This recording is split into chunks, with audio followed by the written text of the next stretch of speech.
Today's date is the 29th of January 2023.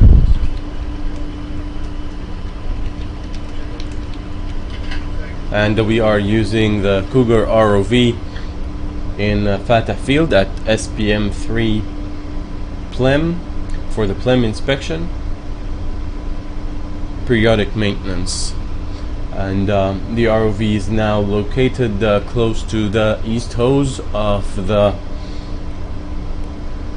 SPM, and we are observing this. This is a view of the hose itself.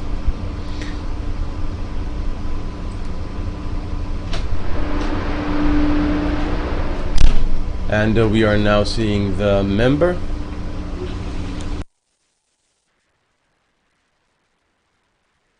We can see a small scour right here at the bottom. The scour is visually estimated here to be about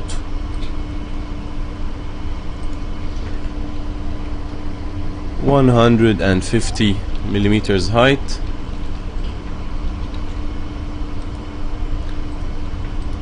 (100 to 150 millimeter high), which is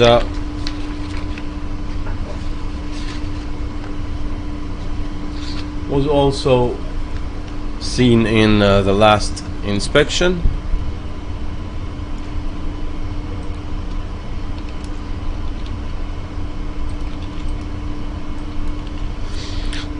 As we see, also the bottom beam here of this part of the frame is all covered with marine growth. No visual on any of the weldments, but no signs of corrosion or crack-like indications to be reported here.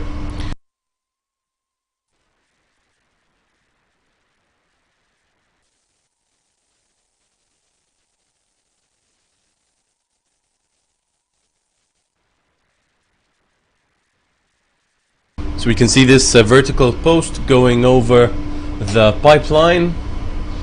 So to the right side of the ROV, this is the pipeline, which we will get to inspect. And when we come to the other side, we will have another view also for this connection, for this frame. Marine growth coverage so far observed on these components is about 90% hard marine growth and 10% soft marine growth.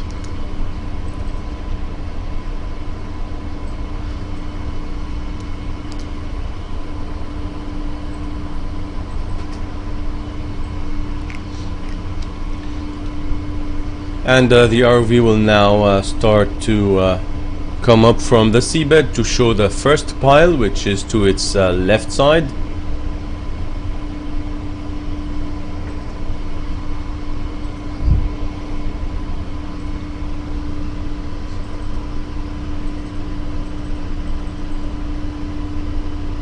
As we see, the frame is still in view, connected around the pile sleeve here.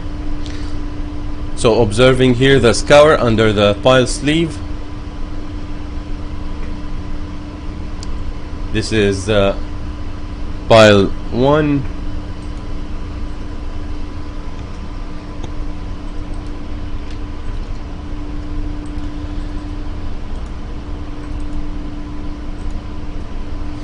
And we are seeing all around there is a small scour about 50 millimeters or 20 millimeters high.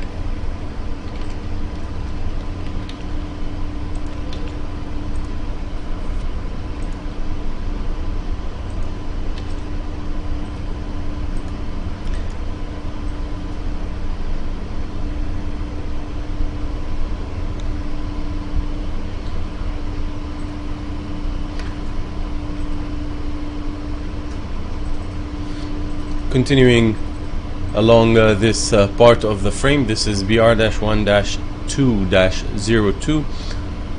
Also, we continue to see this scour.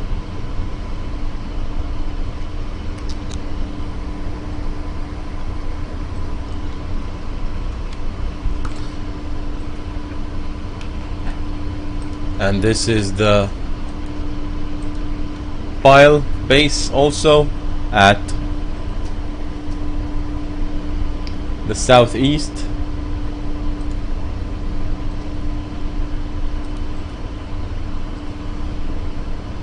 No anomalous scouring. We can see what appears to be possibly overspill here. Unable to confirm.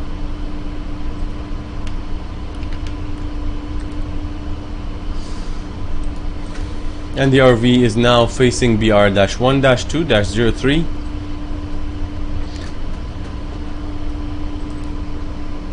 Again, we can see a small scour here underneath the member, about 100 mm.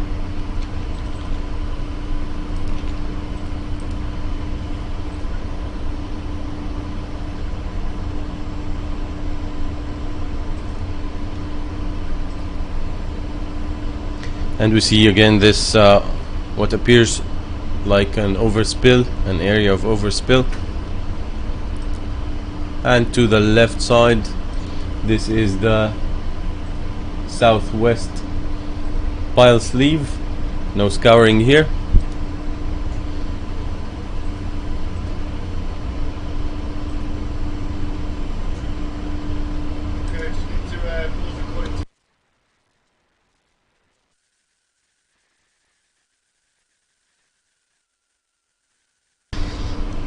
And we'll pause the media for the ROV to adjust its position to come back and continue here.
Observing now the northwest, the southwest pile once more. So this is after the RV relocated, and we can see here what was described earlier as some overspill, apparent overspill. We cannot see an exposure of the pile right here.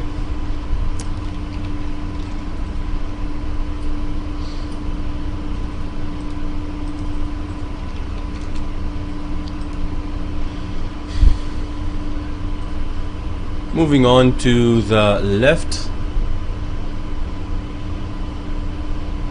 towards the northwest, and this is BR-1-2-04 in view now.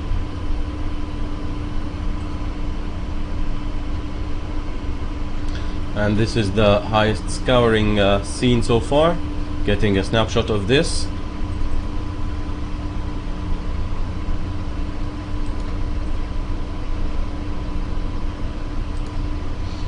So this is estimated to be about 200 millimeters.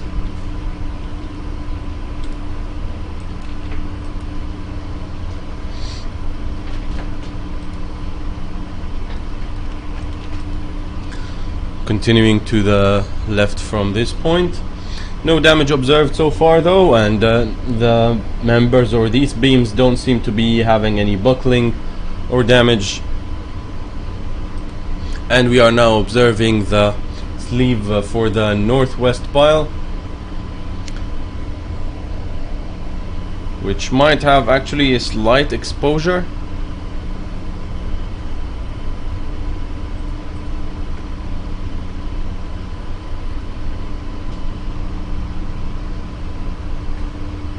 Waiting briefly for visibility to clear up so we can confirm pile exposure.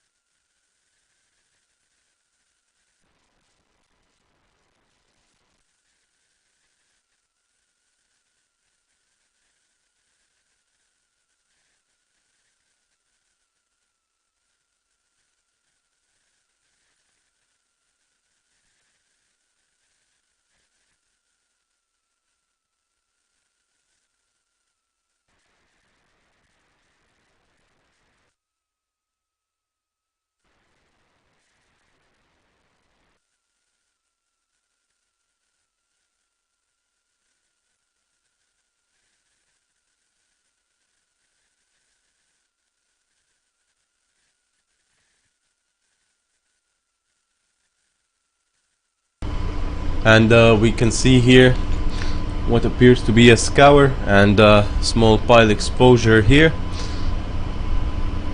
Keeping this view while we record this.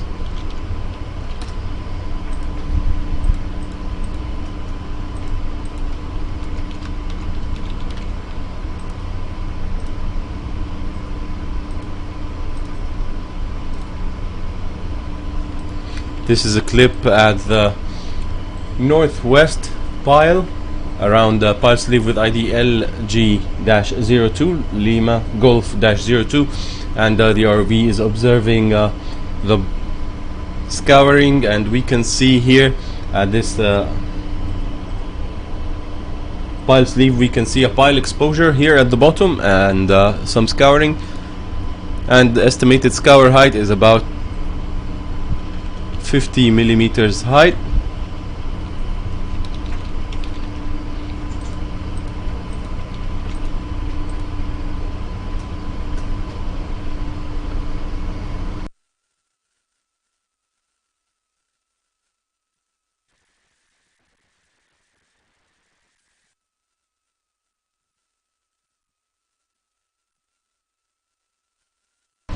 No signs of corrosion to be reported.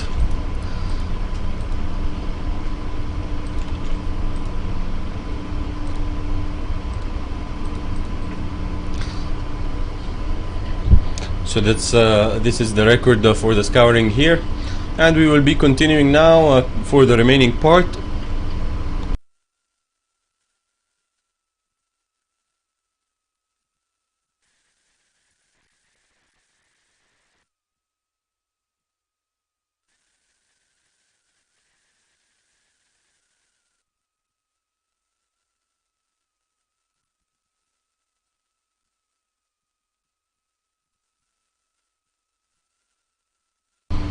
going around the northwest pile sleeve, and we are now close to the west hose again, and we are observing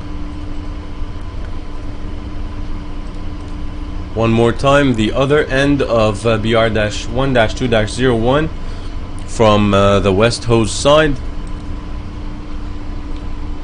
And again, this is a scour observed from west hose side, and estimated to be about 150 to 200 millimeter height. No buckling observed for these beams so far, and no damage.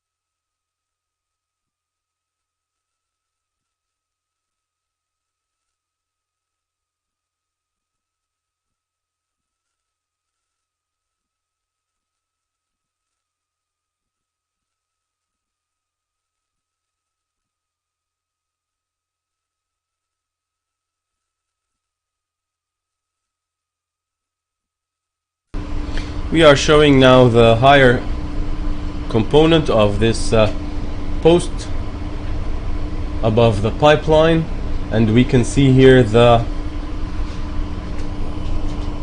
horizontal part of it.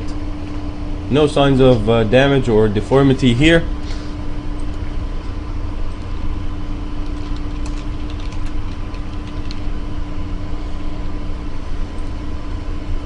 All covered with marine growth as well, and we can see the control umbilicals 1 and 2 crossing over. No signs of any fretting, no movement or abrasion marks here.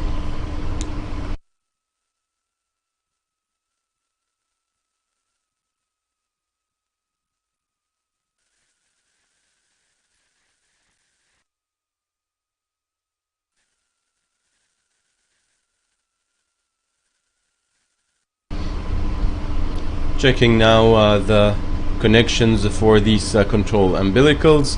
As we see, there's a grating above the plem.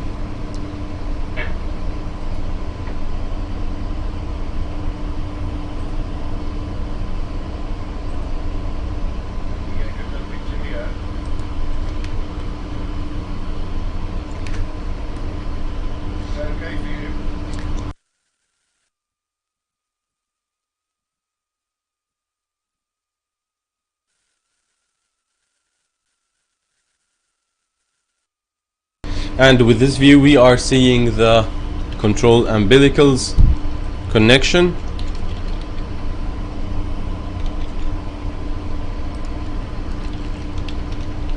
Or to the best of our maneuverability from this area, we can see the control umbilicals here going into the plem structure,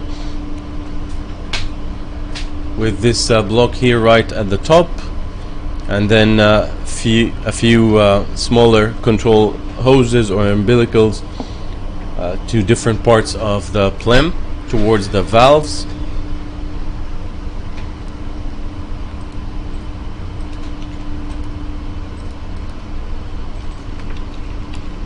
As we see, all these components are also all covered with marine growth.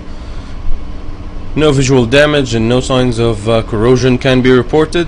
Marine growth is still having an average of about 90 to 10% hard to soft marine growth.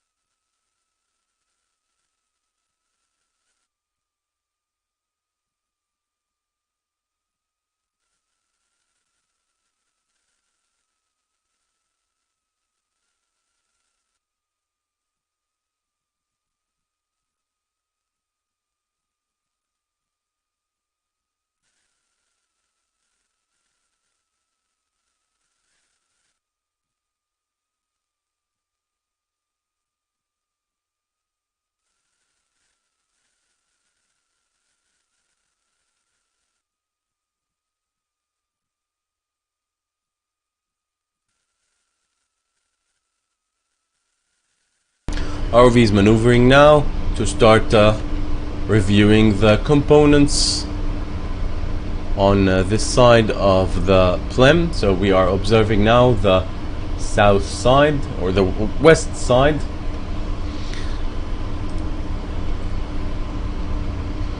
The main pipeline, was it?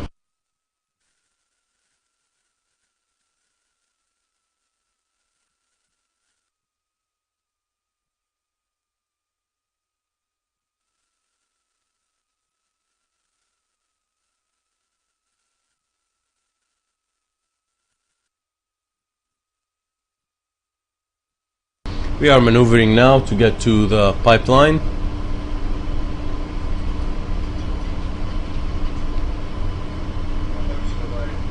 Yeah.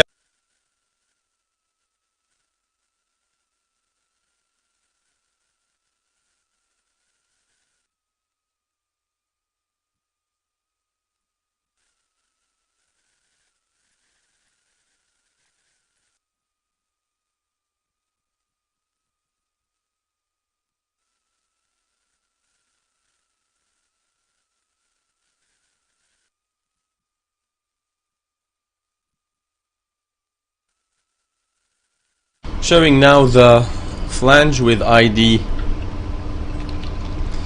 FL-SPM 3-PL-02, and as we see here,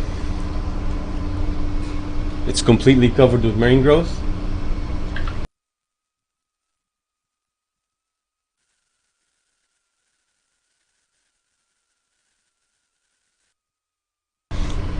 All the bolts appear to be present from this side. The ROV is unable to come to the right side to get a squared view due to the presence of the control umbilicals beside us. The bolts, however, appear to be present from this side. We cannot confirm their condition though, as the flange is completely covered with marine growth. No leaks can be seen to be coming out from the flange. Coming to the lower side, as we continue to go around, no leaks, no gas bubbles emerging from the flange from here. And we see it's suspended from the seabed about 1.5 meters. And this is a view for the bottom side.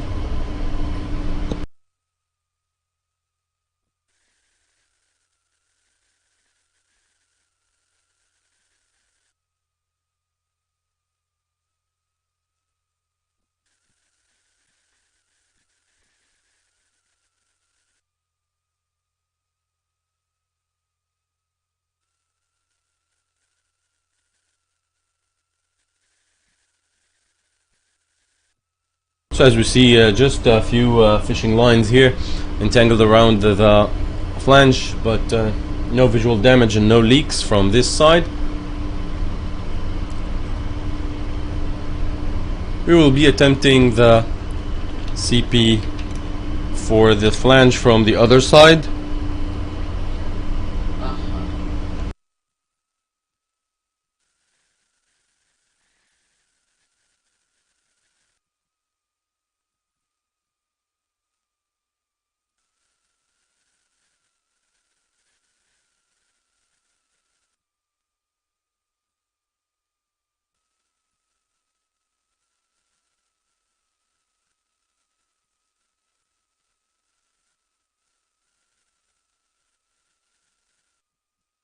So as we see, it's limited access here. We will now be observing the pipe itself as we move to the left. So we can see the pipe is suspended from the seabed and going with a gooseneck shape.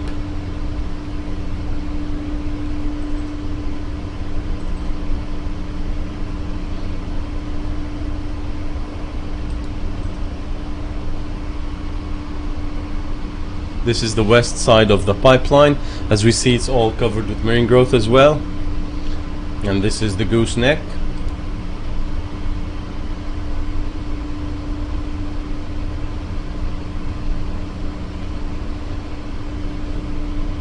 Coming back to the horizontal part of the pipe, and we are expecting to see one anode at this point attached on the west side of the pipe.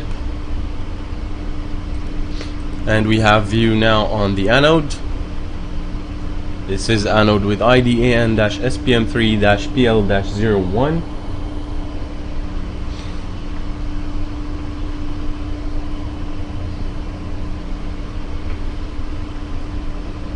Bar type sacrificial anode, and we can see it's attached here on the 9 o'clock side of the pipe.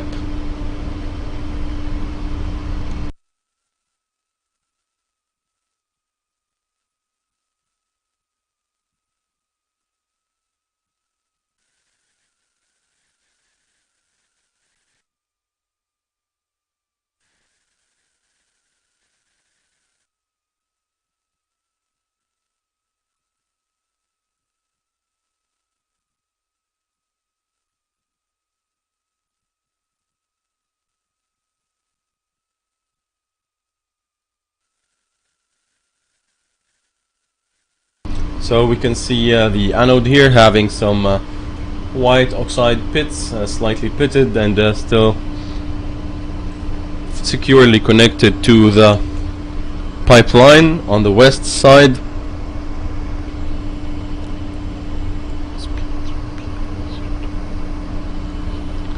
And it is confirmed as active.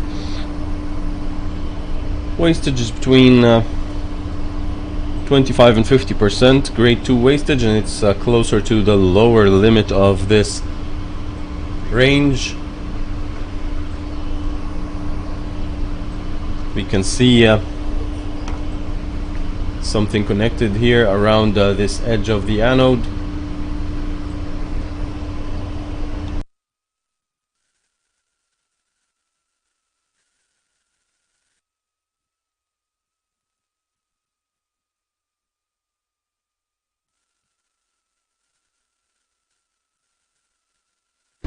Just trying to see what this cable or rope, just to confirm it's not continuity. So it looks like a soft rope, a piece of soft rope.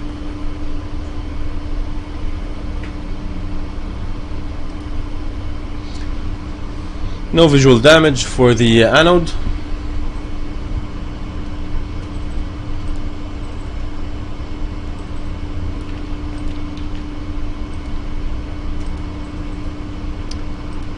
Moving now our attention to the flange on the left side, which is flange FL-SPM3-PL-01.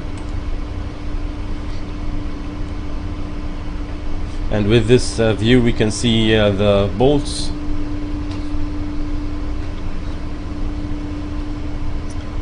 and also the gap between the two sides.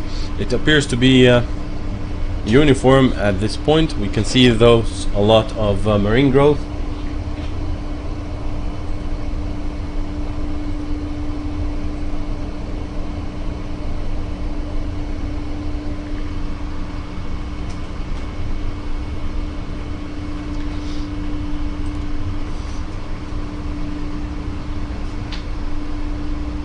No visual damage so far, and no leaks observed.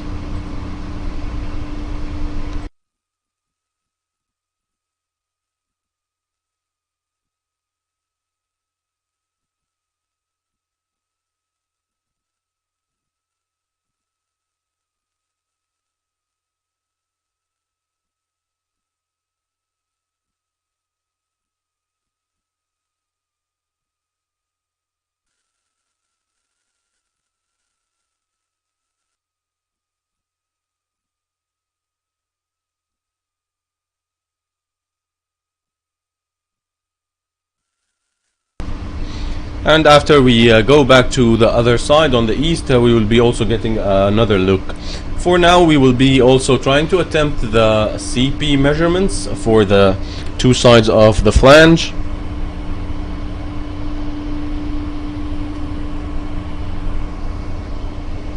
So this is the inboard side.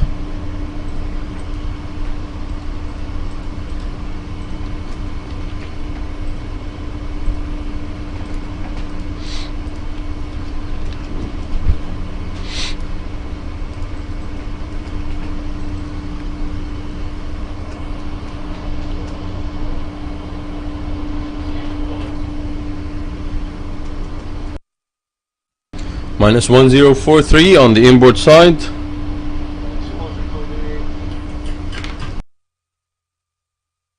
Pausing the media.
Back to recording, and the RV will now attempt a CP on the outboard side of flange SPM3-PL-01 on the pipeline, attempting now the outboard side.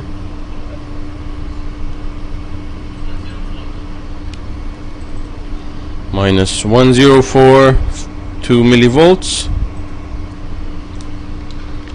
1042 millivolts.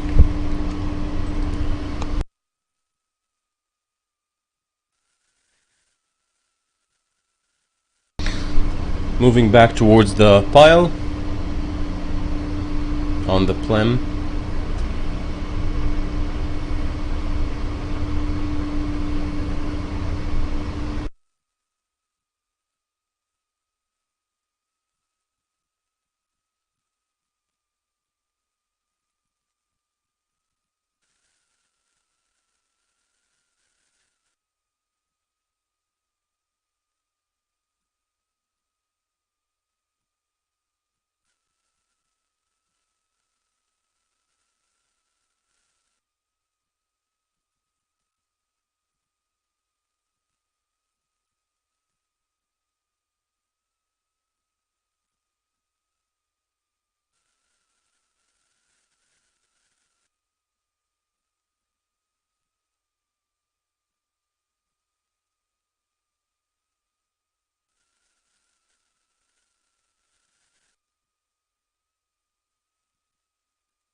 Returning again to the northwest pile, and we can see it here in view.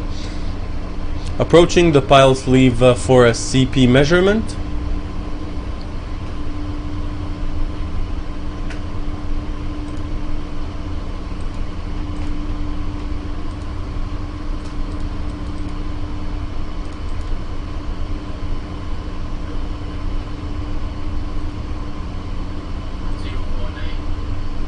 Minus 1049 millivolts on the pile sleeve. 1049 for the pile sleeve, and going for the pile itself as well.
And the CP reading we have here is minus 720, and this is a historically known anomaly.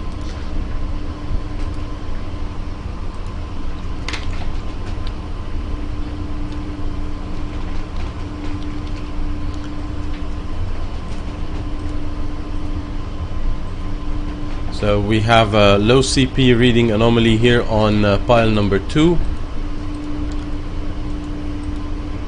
Low CP obtained on pile number 2. This is the northwest pile. And it's previously known CP anomaly.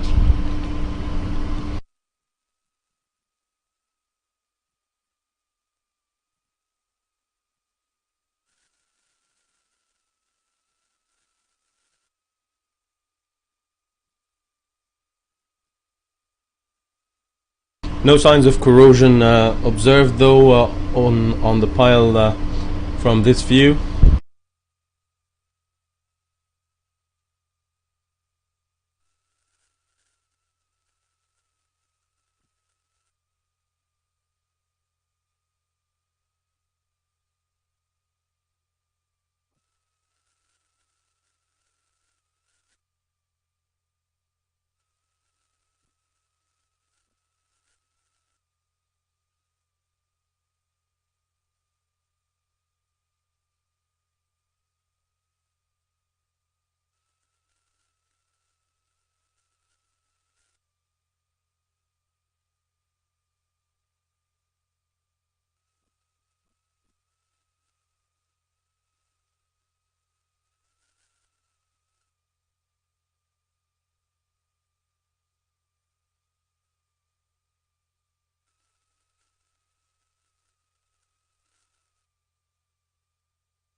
So this is a view of the pile itself, and we will try to get a view for the pile from the left side as well.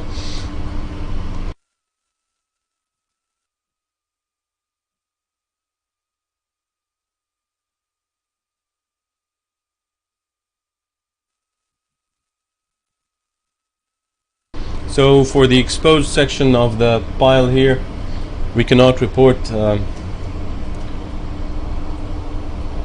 obvious deterioration. Getting a view from the top as well to observe the inner wall.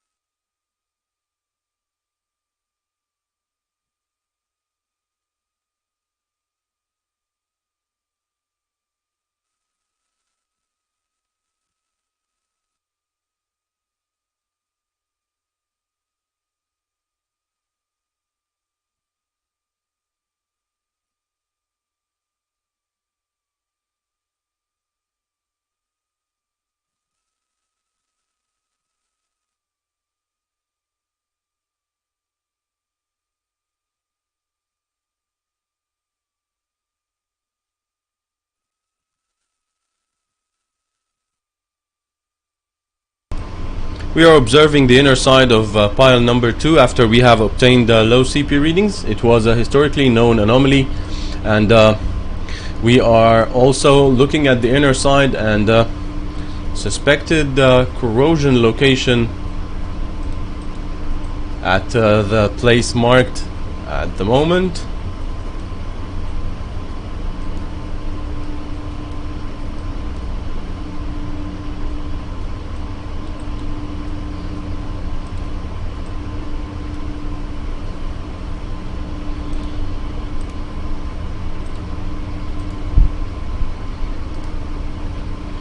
And also here at the top edge, which is also marked at the moment. So this is a suspected corrosion. The RV adjusted the view.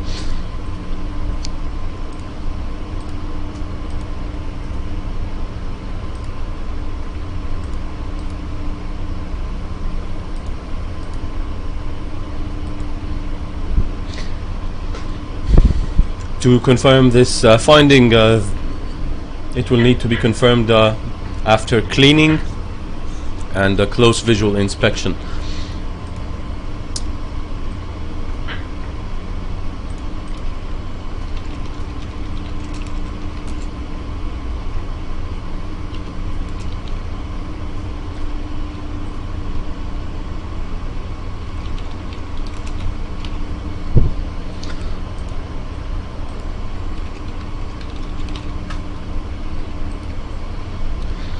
So this is the pile number 2.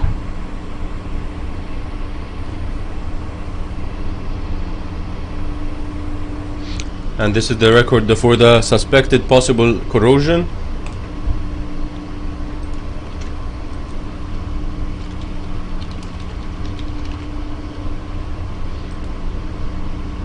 The area of corrosion is estimated here to be about 200 millimeters by 200 millimeters. It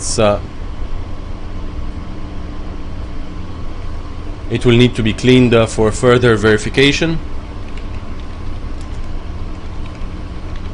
and also we cannot confirm the presence of any pitting.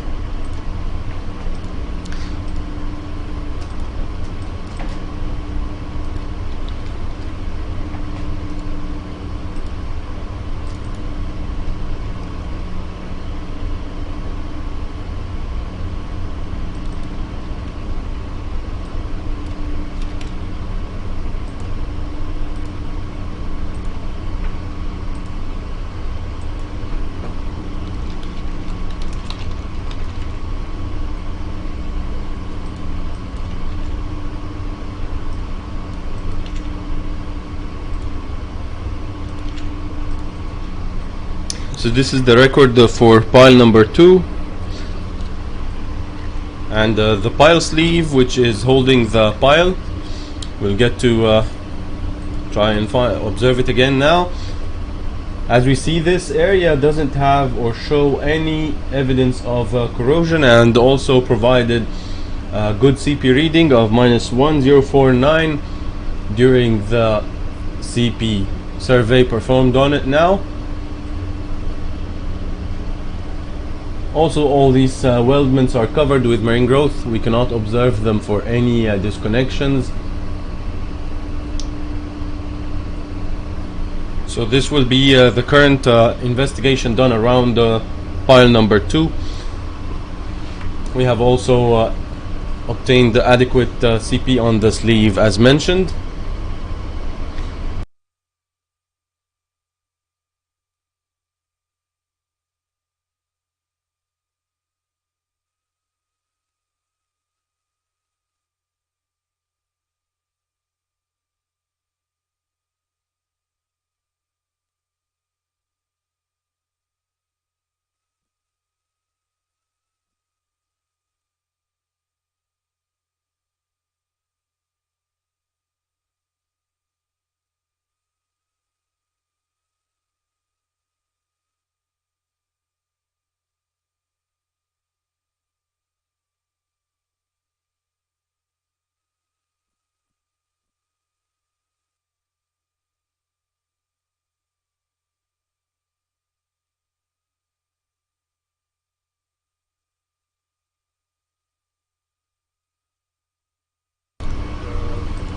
Observing now the flange FL-SPW-01, which is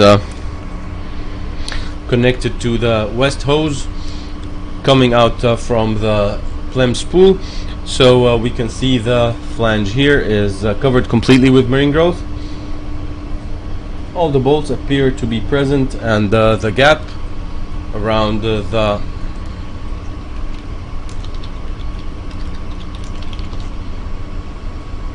the gap between the two halves of the flange also appear to be in a good alignment, roughly, through this marine growth. The marine growth coverage is about 90 to 10% hard to soft marine growth.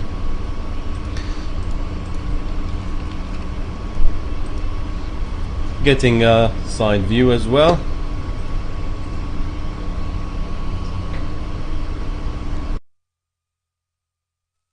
As we see, we can make out the presence of the bolts and nuts. The flange subject of our inspection here is the one in the center of the view to the right side of the other cleaned flange. So as we see, no visual damage, no signs of leaks. We are unable to view it from the other side since there is the other hose. And now we will be attempting to get CP contact readings on this flange.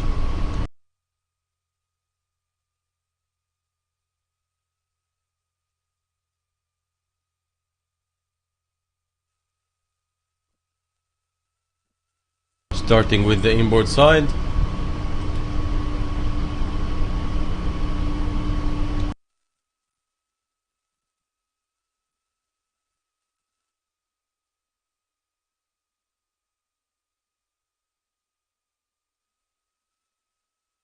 Negative 1039 millivolts. Going for the outboard side as well.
Minus 1040 millivolts for the outboard side.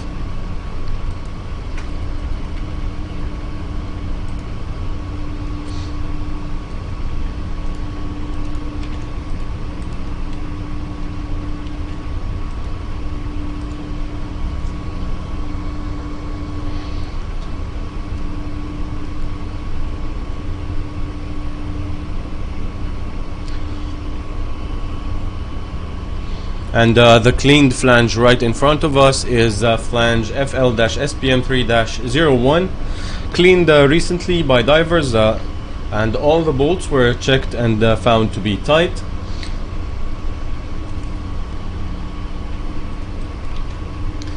No leaks observed here.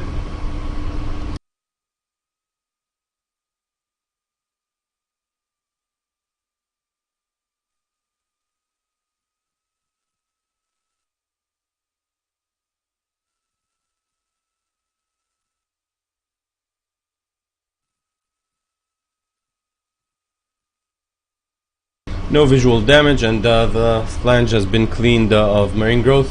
All the bolts and nuts are present, and the gaps were found to be uniform, about 2 millimeters wide. No visual damage observed. And we will be proceeding now for the CP for this flange.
minus 1039 for the outboard side, negative 1039 millivolts for the outboard side. Trying now for the inboard side.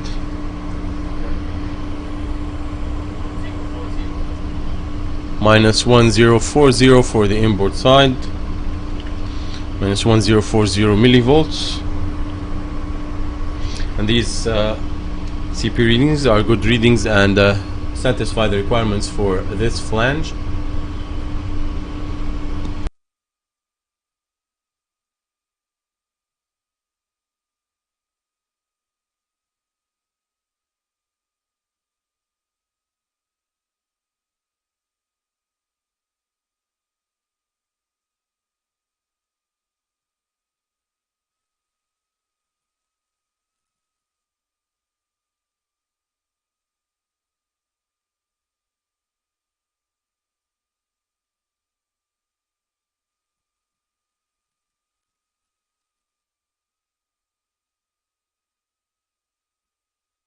We are seeing now the first post on the left side at this top frame, which is BR-1-2-21.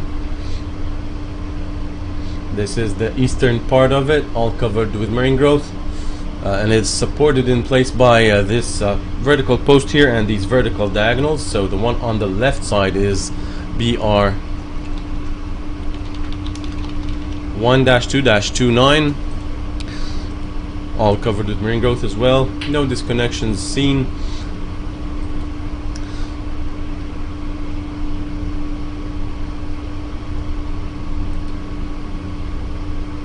We can see this grating placed on top of the plem for protection from dropped objects, most probably. Also covered with marine growth, but no missing pieces of the grating. So we can see here the eastern half of the grating.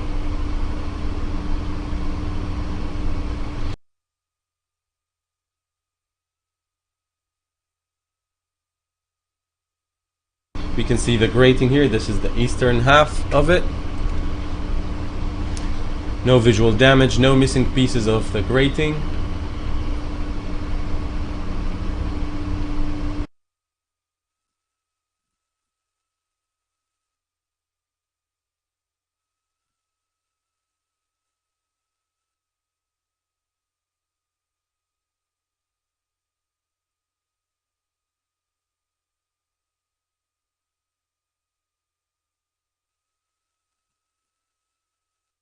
So now in the middle of the grating we have the horizontal tubular to which this pad eye is attached. This is BR-1-2-27, all covered with marine growth as well.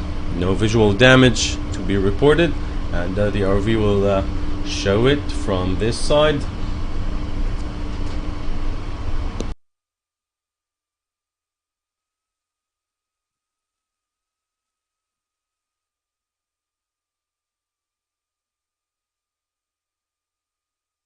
So as we see, it's completely covered with marine growth, and we have these outcrops of soft hydroid marine growth, and it's not having any fouling with debris, no visual damage for this member. On the right hand side, this is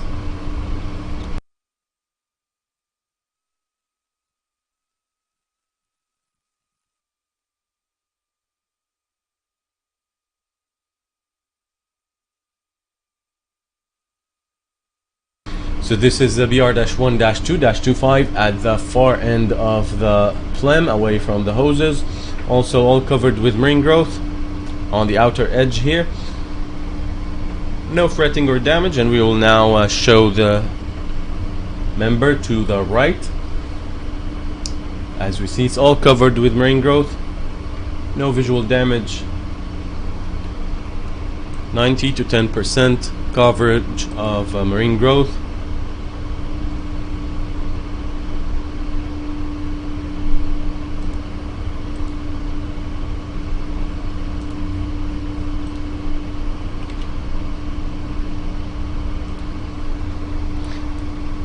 Maneuvering now to the southwest side, and we are now observing this vertical diagonal.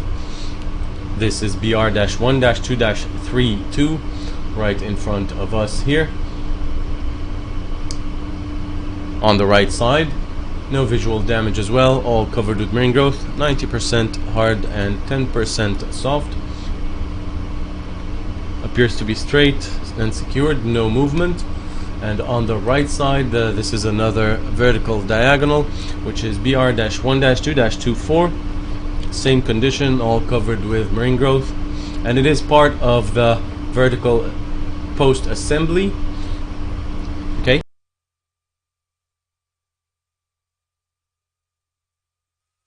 So we can see this vertical post. No sign of damage or deformity. Same condition. No fouling with significant debris. Following it downwards.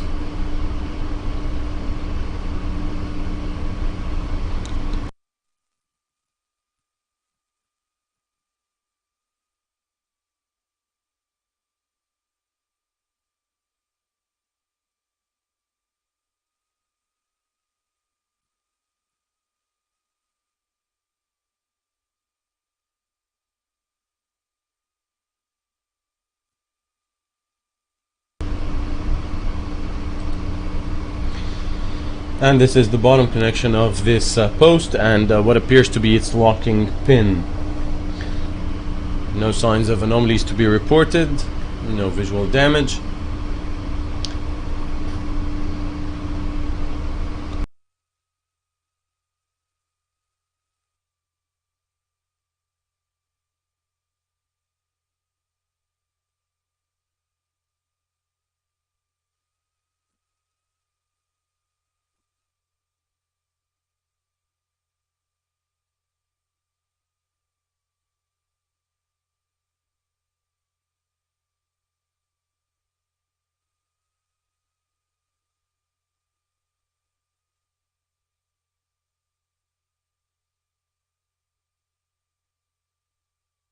Observing now the anode AN-SPM3-PM3-01 in view here, secured on top of the I-beam right under the pipeline.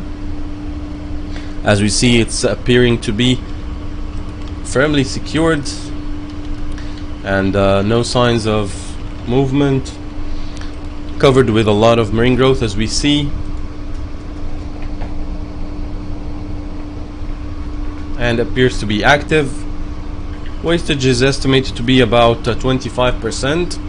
Grade 2 wastage between 25 and 50%. And this is anode SPM3-PM3.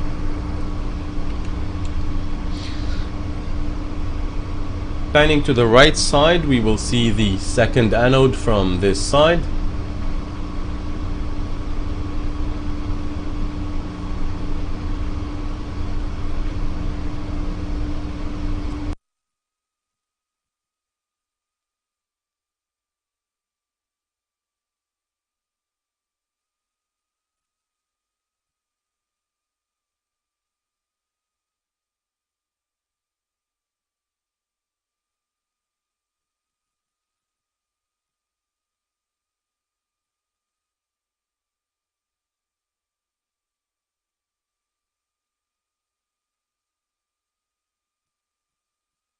Showing now anode number 10, still on the west side of the PLEM. We can see it's straight, no signs of damage, covered with a lot of marine growth here, but no signs of loss of anodic material due to any damage. Also having wastage between 25 and 50%, closer to 25%, grade 2 wastage. One more anode is right below the ROV, right here. So on the edge of the PLEM frame.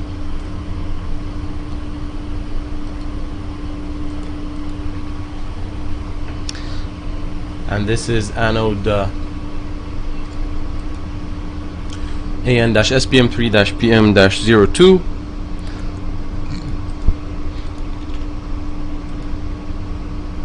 We can see it's also active Depletion is about 25%. Grade 2 wastage as well, and appearing to be well secured. No signs of damage or deformity.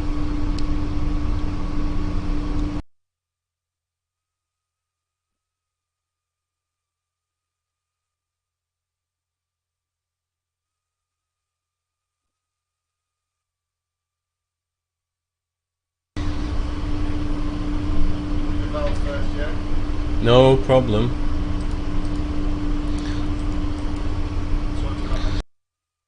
And this is the valve with ID VV-01.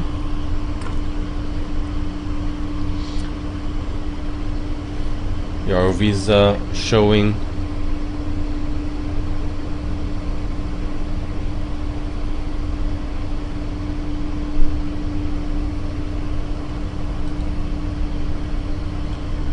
so this is trying to show the indication of the valve.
So we can only partially see from this view the indicator, so it's not pointing towards the closed position, and assuming it's pointing towards the open position. We also see in the background here 2/4 valve, 2/4 turn valves here.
RV is adjusting its tether to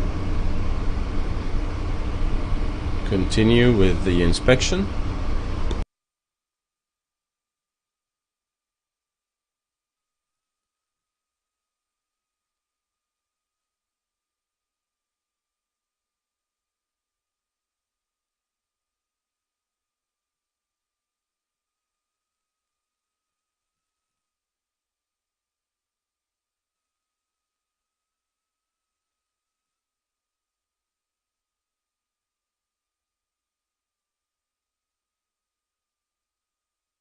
Maneuvering again to try and get another possible view of the indicator for valve VV-01.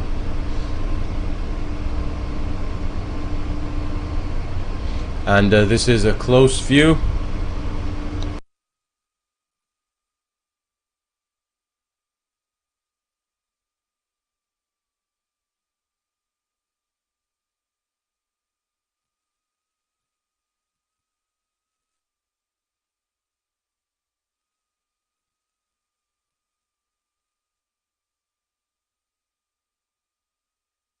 So this is the indicator. It's having some marine growth, but it is pointing towards the open position.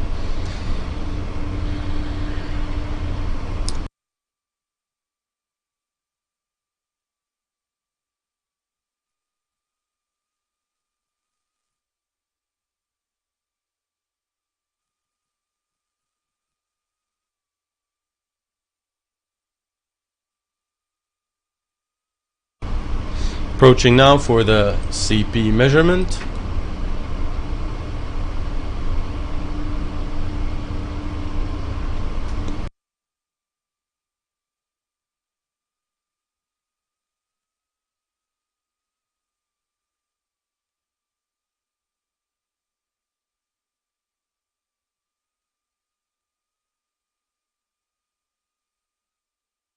Going for the CP contact reading.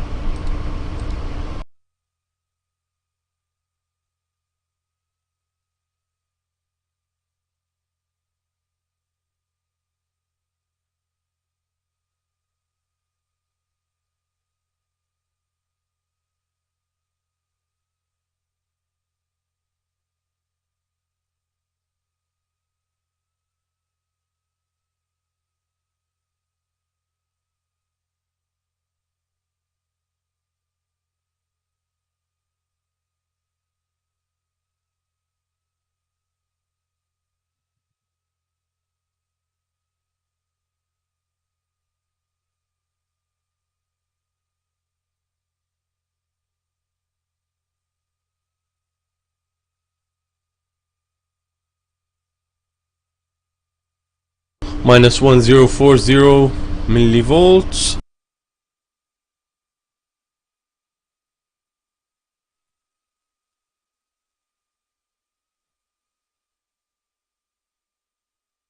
Minus 1040 millivolts for the valve.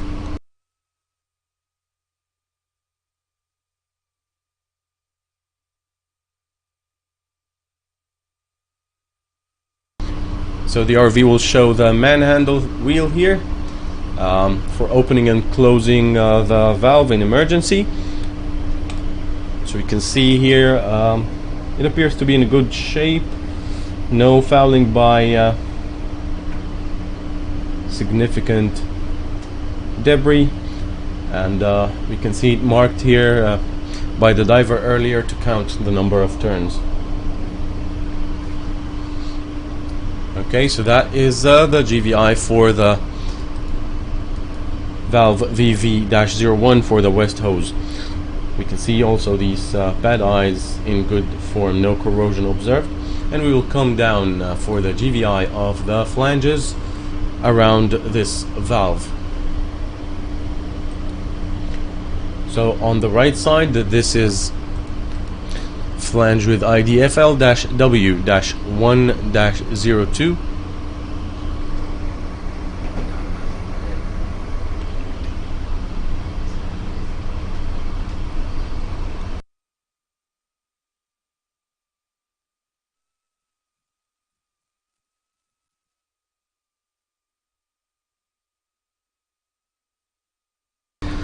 So we see now the flange FL-VV-01-02, all covered with marine growth. No signs of leaks coming from the flange. The bolts are appearing to be in position.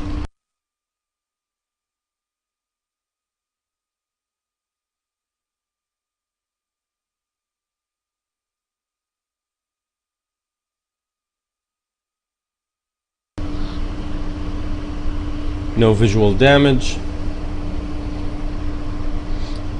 We cannot make out the condition of the bolts and nuts for the spool, for the flange correction.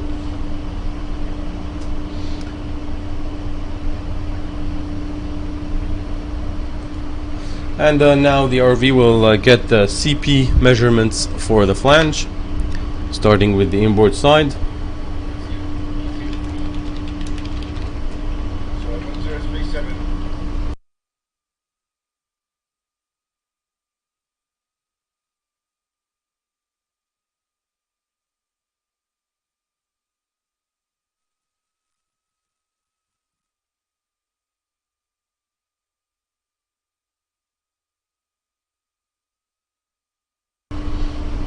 Dabbing the inboard side.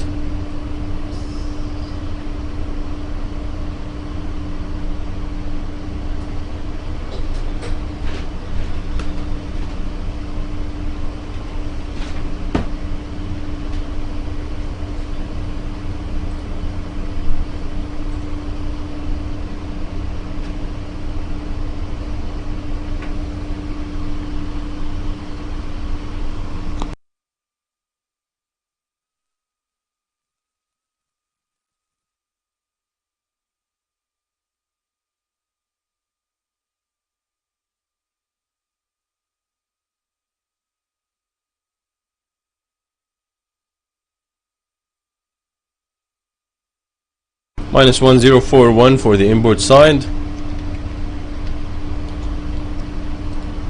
Going now for the measurement on the outboard side.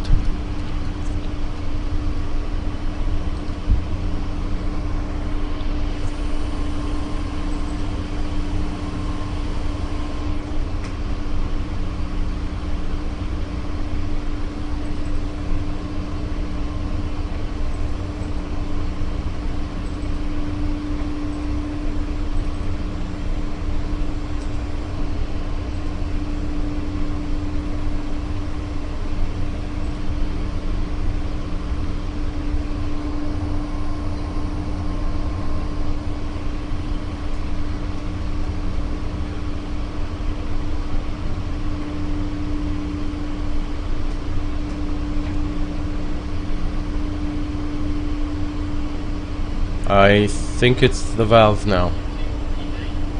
Yeah, this is the valve.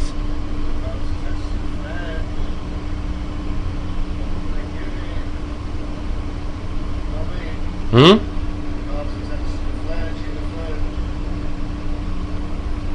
It is, yes.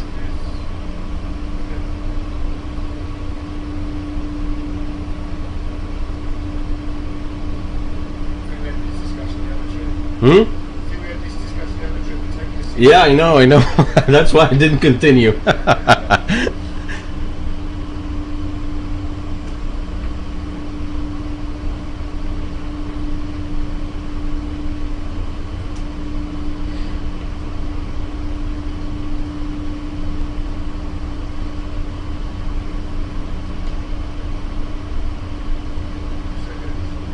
This is too much enthusiasm, huh?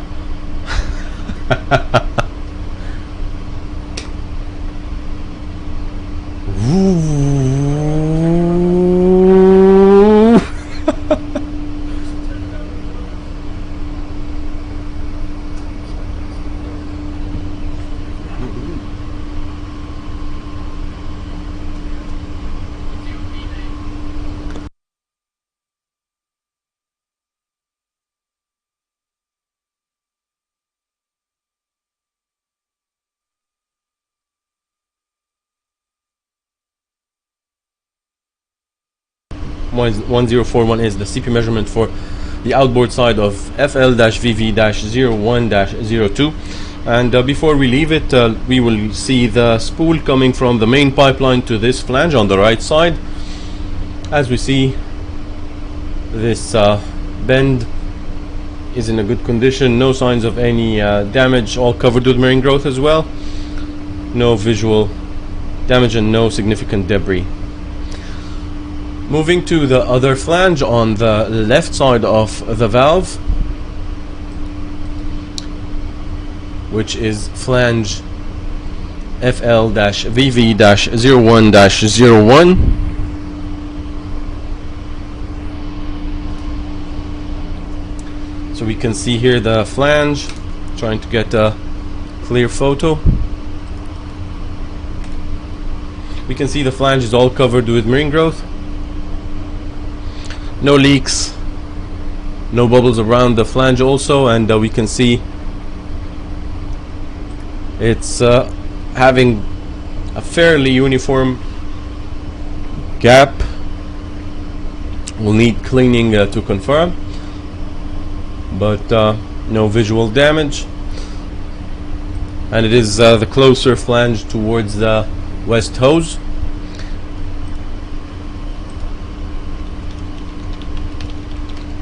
And the ROV will now attempt CP for this flange.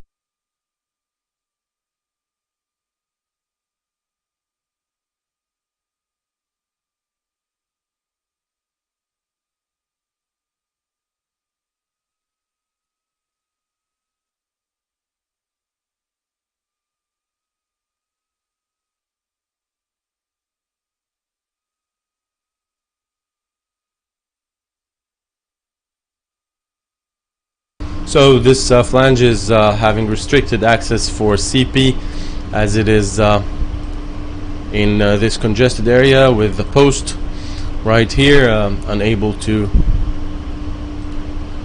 come close for good contact with the CP probe.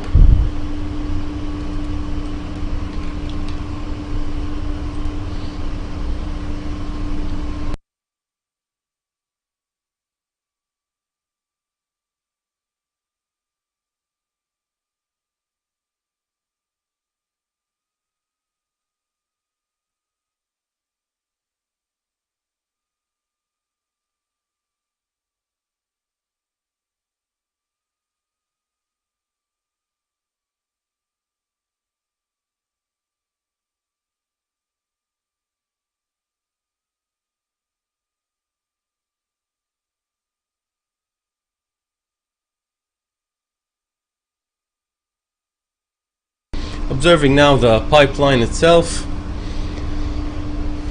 So we covered the section right after the clamp close to the hoses, and we are now trying to see the pipeline.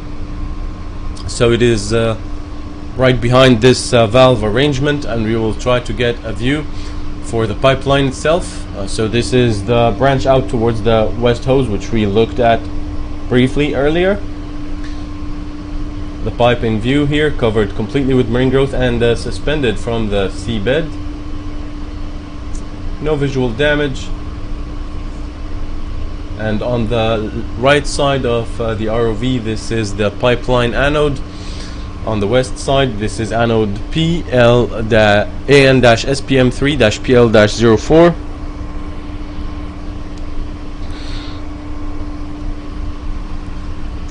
So this anode appears to be in a good condition, and no damage, no deformity. Also, wastage between 25 and 50%. Grade 2 wastage.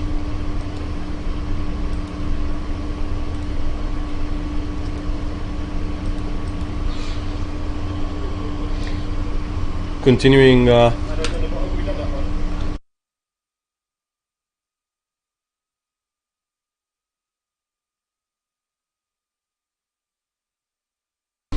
observing also at the bottom side here on the frame of the PLEM, this is anode AN-SPM3-09. Also appears to be well secured. No signs of damage or deterioration. Appears also to be active. Wastage around 25%, grade 2 wastage. As we see, it's also covered with a lot of soft marine growth here.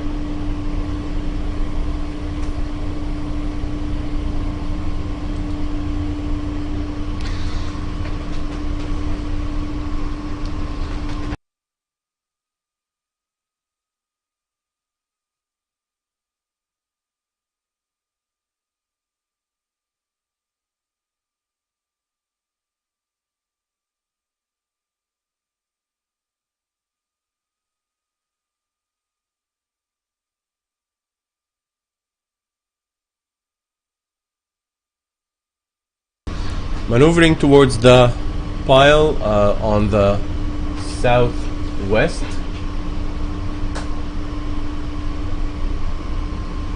This is the RV tether. So we have observed 4 scours on the pile. It's going through this sleeve. This is pile PL-04. And we can see a few fishing lines here. Insignificant, not causing any damage, or small ropes.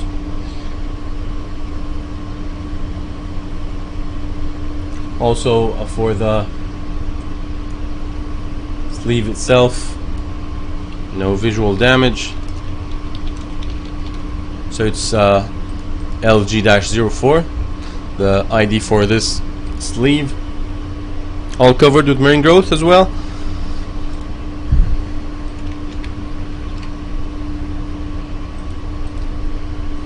And we see this overspill.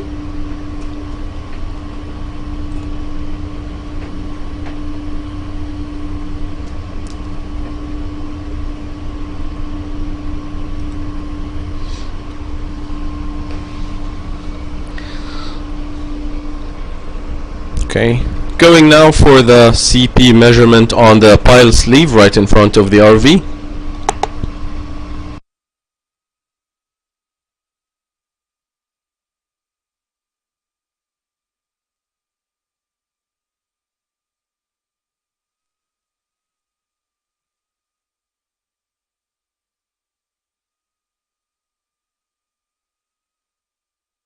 Minus 1048 millivolts, minus 1048 millivolts for the pile sleeve. Going also for the pile itself.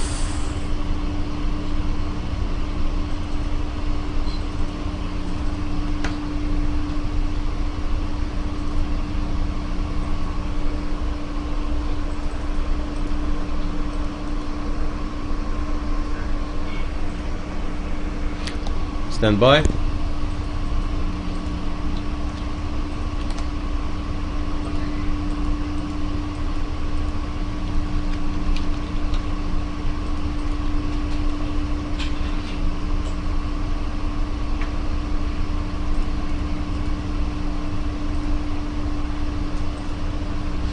This is a clip to record the low CP anomaly found on PL-04, which is the southwest pile.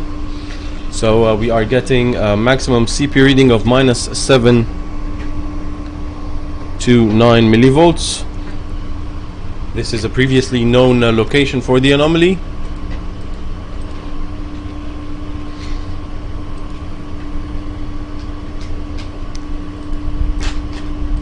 And we will now be also trying to look for any corrosion due to this anomaly, as it has been observed before.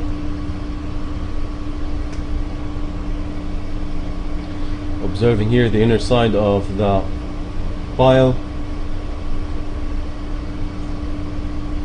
As we see, it's all covered with marine growth, and looking for corrosion might require cleaning to confirm. Looking again from the outside. Okay, if you can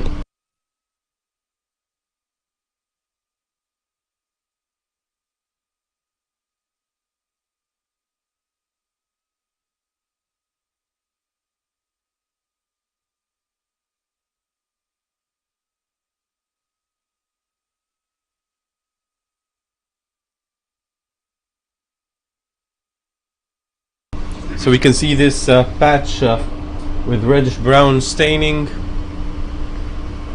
suspected corrosion.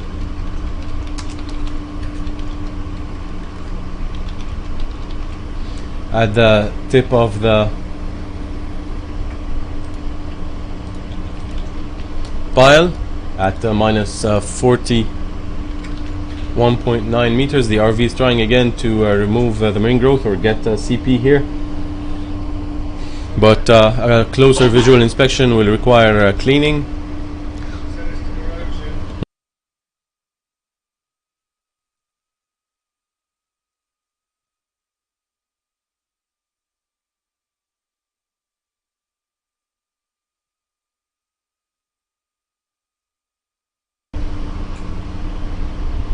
So this area affected by corrosion is about 200 millimeters by 100 millimeter. We are unable to get any measurement for pitting depth, as this is covered with marine growth, as we have seen.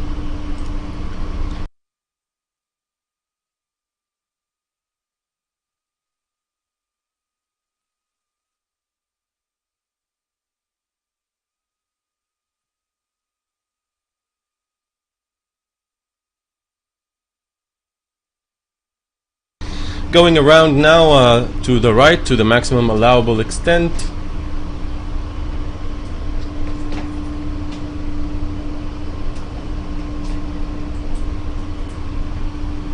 Looking also inside the sleeve, but unable to see any damage. So with this view we can see also the inner wall of the pile with this orientation.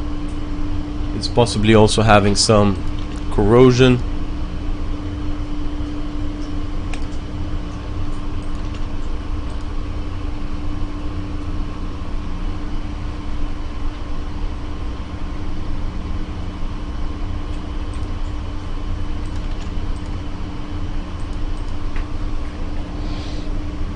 So this is the conclusion of this anomaly clip for PL-04.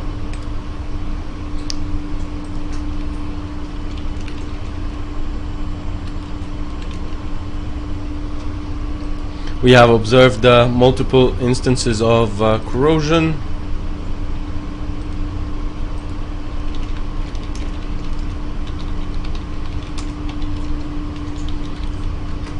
This inner area is about 300 millimeters by about 300 millimeters as well.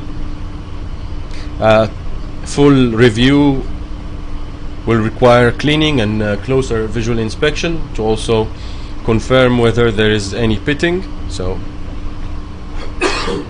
coming down now to show the sleeve from this side, so we can conclude the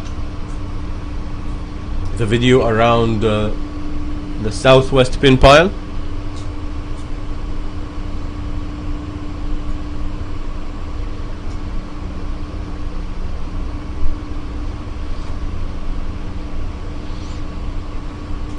So no visual damage, and we have already observed this scouring.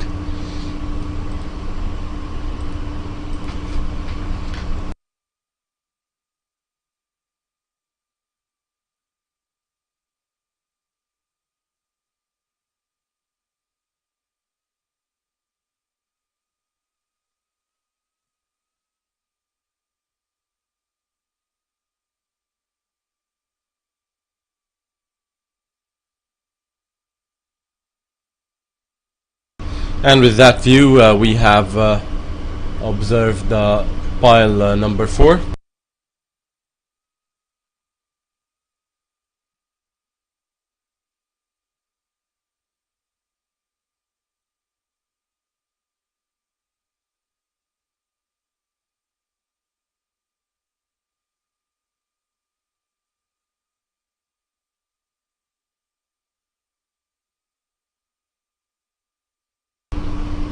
Crossing here, the RV is adjusting its tether.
Back to recording again, and we are now observing the frame with ID BR-1-2-03, which is going over the pipeline ending at the south side, and we can see here its connection to the base of the PLEM, all covered with marine growth. We have already observed the scouring around this area, and following this frame upwards,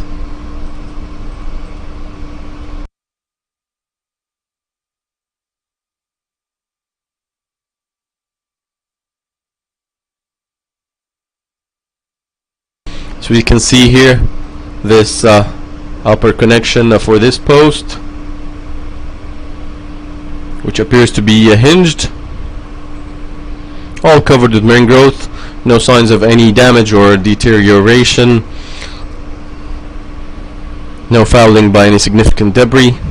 This is the other side.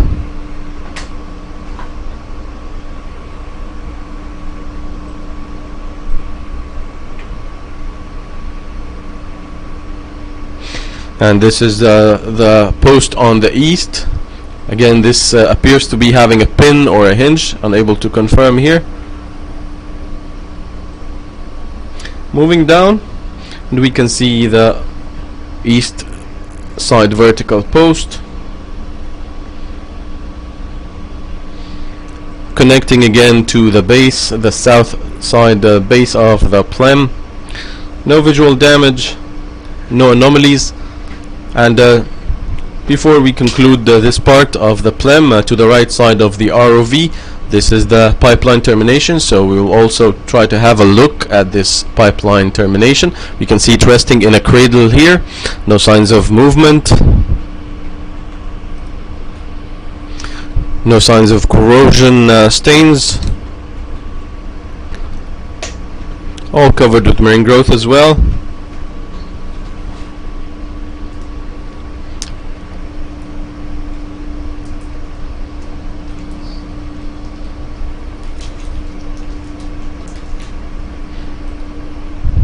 No visual damage for the pipeline from this side. Alright, pausing the media.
ROV is now showing the pile number 2. This is the south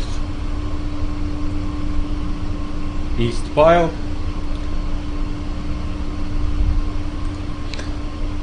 As you see, it's uniformly shaped, no signs of damage, all covered with marine growth, housing pile number 2, and the pile sleeve has the ID LG-03.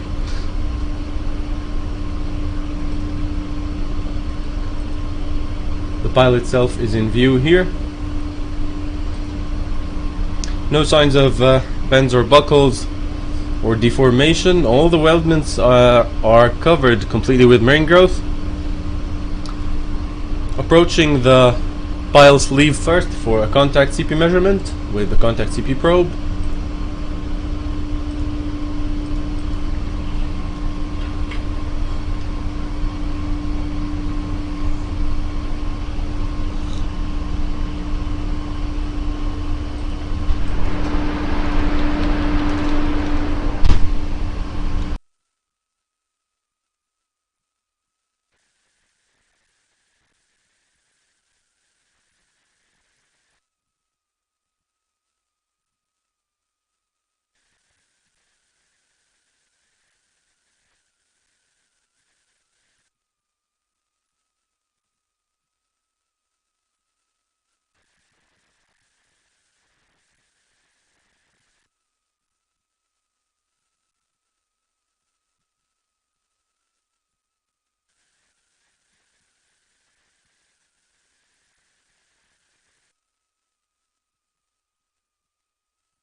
Minus 1043 on the pile sleeve, minus 1043 millivolts on the pile sleeve of pile 2,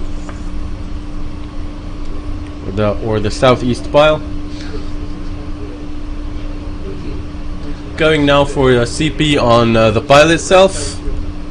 This is pile 3 correction.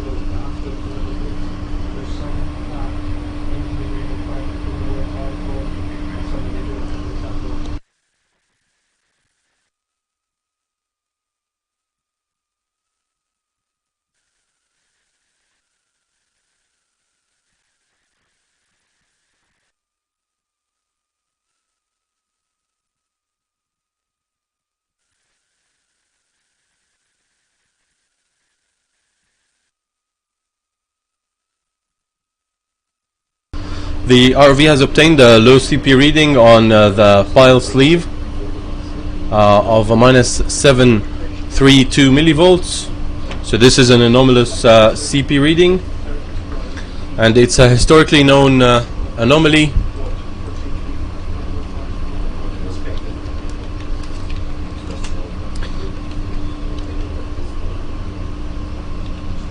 Minus 732 millivolts. It's within the anomalous range, and the ROV will now try to look for any corrosion, since this is an old anomaly. And right in front of the ROV there is actually a patch on the outer side of the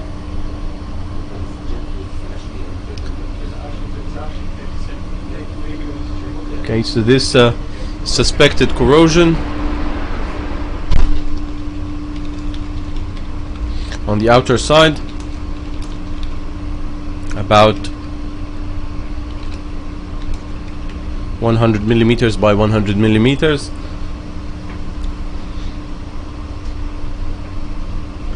We'll need cleaning to confirm the corrosion, and also check for any pitting. Looking also inside the pile. So as we see from this side, that's completely covered with marine growth. Trying to go around to observe if we have other spots that might have corrosion.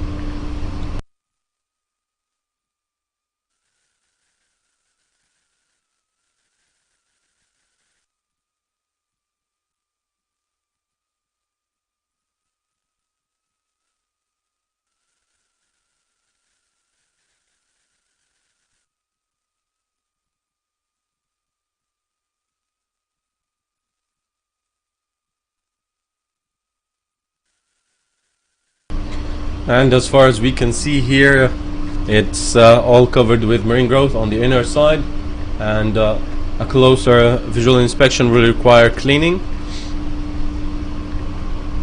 So this is the clip for this low CP reading and possible corrosion found on PL-03.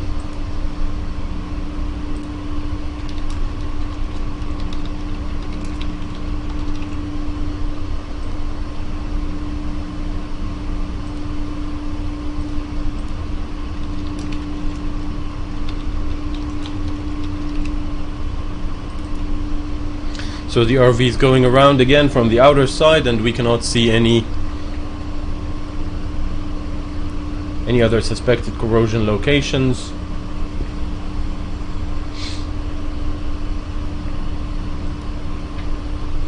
No further observations here. The pile and the pile sleeve are covered with about 90% of hard marine growth, 10% soft marine growth, and we notice some localized outcrops of soft marine growth here. No signs of mechanical failure or damage though. Moving towards the pipeline termination.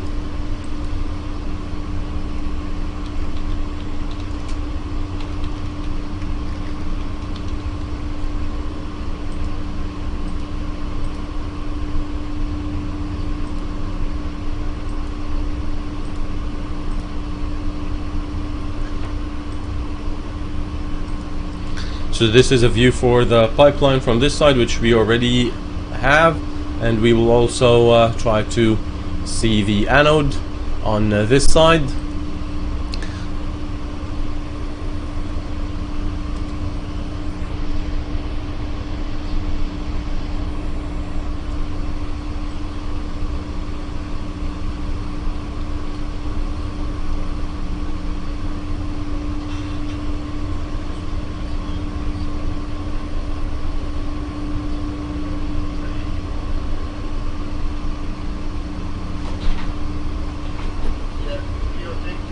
Hmm?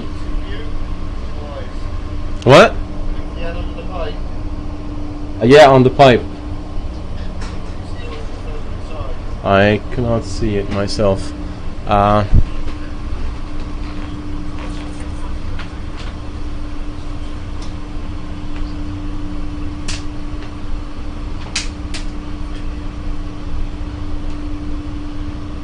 Maybe it's near the... Not sure.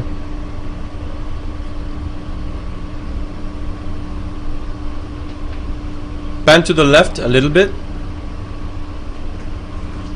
Okay.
According to the drawings, we're expecting anode AN-SPM3-PL-03 in this area, and we can see it here. However, it's just further in and closer to the top.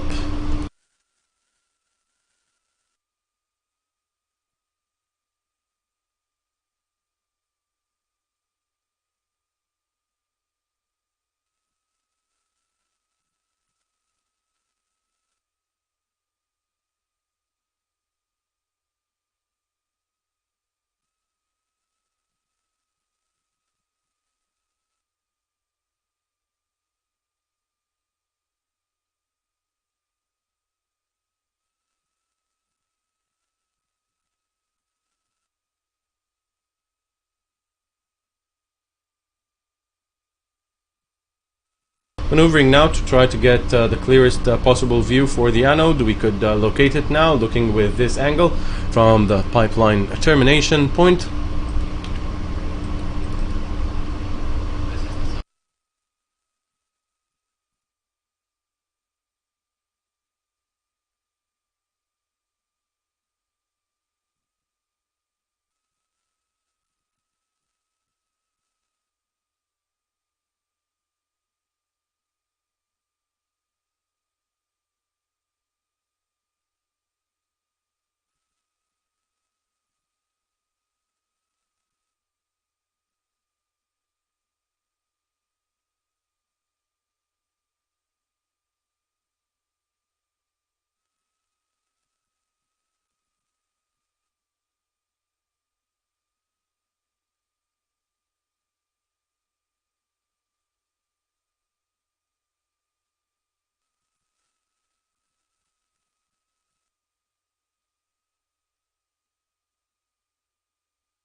And the RV has maneuvered to show the pipeline anode AN-SPM3-PL-03, which is secured on the pipeline here at about 1 o'clock.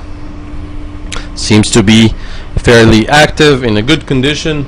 No signs of damage or deformity here. Wastage estimated to be about grade 2, around 25%.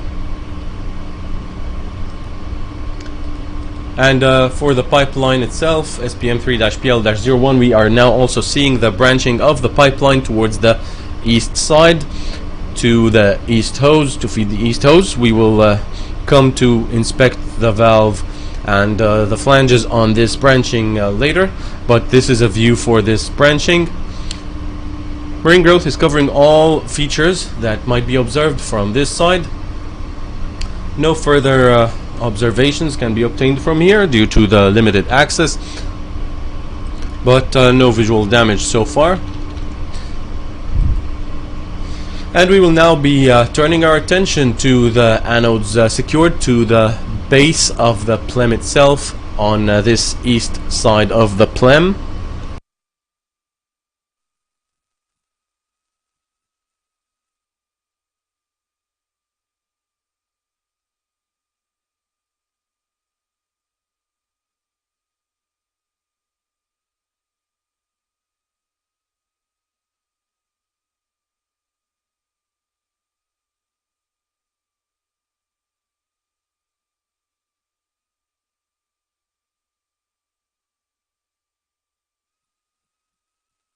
So in view here in the PLEM base, we have anode AN-SPM3-PM-08 secured, covered with a lot of seabed sediment as we see here, and some marine growth.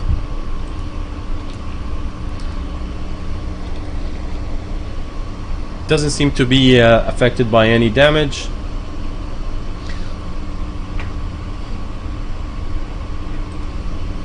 We'll maneuver now to get another view.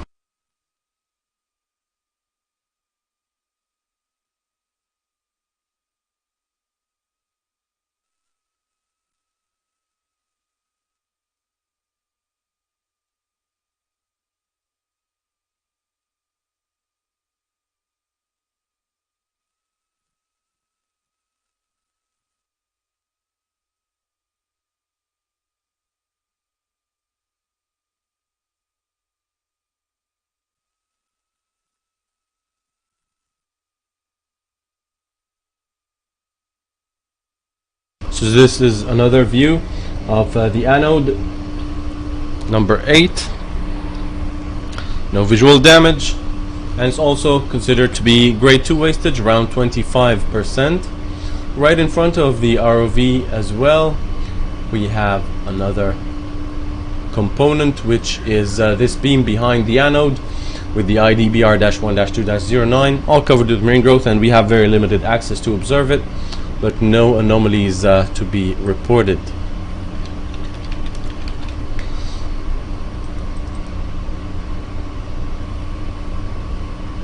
This is the clearest view of the anode that we have obtained so far.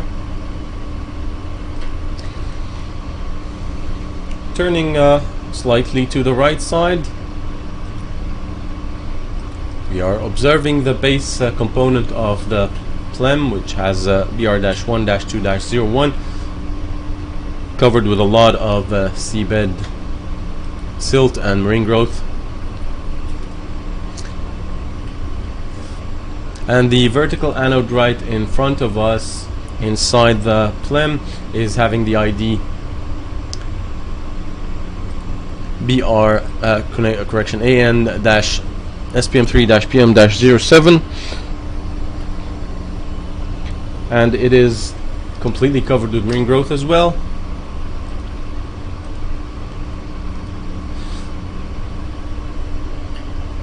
Appears to be active. Wastage between 25 and 50% as well, and it is attached on top of BR-1-2-08, a completely buried component.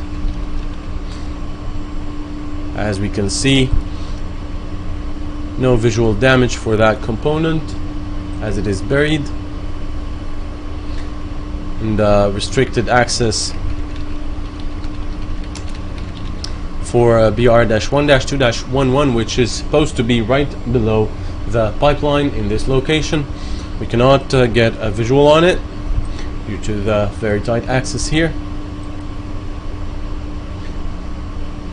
Okay, and now observing the anode right below the ROV on the edge of the PLEM.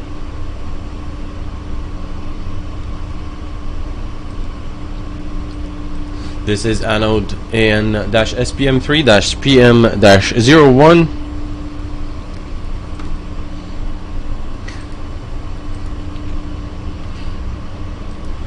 Appears to be well secured, in a good condition as well.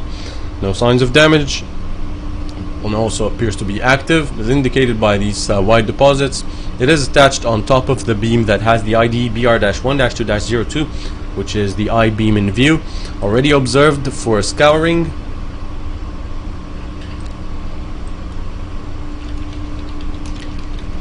The details of these connections are covered with marine growth.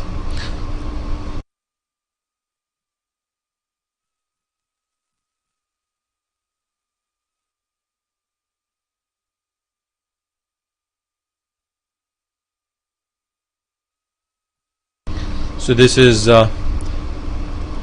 one more view of the anode, number 1.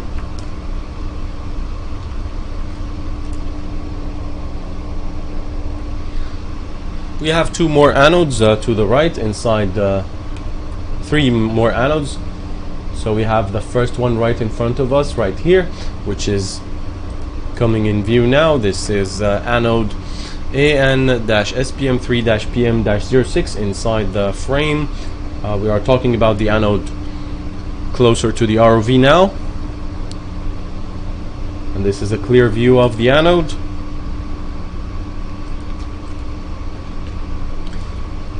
Same condition, covered with marine growth, appears to be active, no signs of damage or deformity, and it is 25% wasted. It's fixed to the base of the flange, the PLEM BR1-2-01 as well, which is buried underneath the seabed with this view. And right behind it we have another component, which is anode AN-SPM3-PM-05 attached on top of this beam with ID BR-1-2-07 going to the pile on the right side, covered by marine growth as well. Maneuvering to get a view of the anode.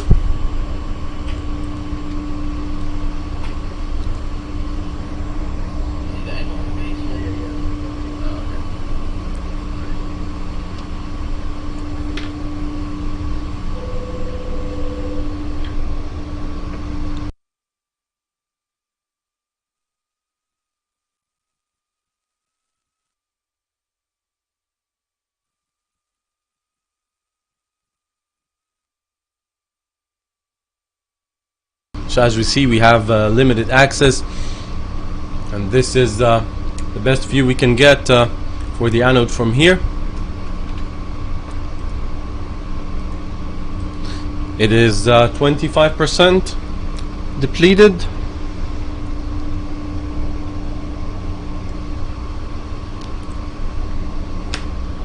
No signs of disconnections. Also appears to be active. No visual damage for the anode.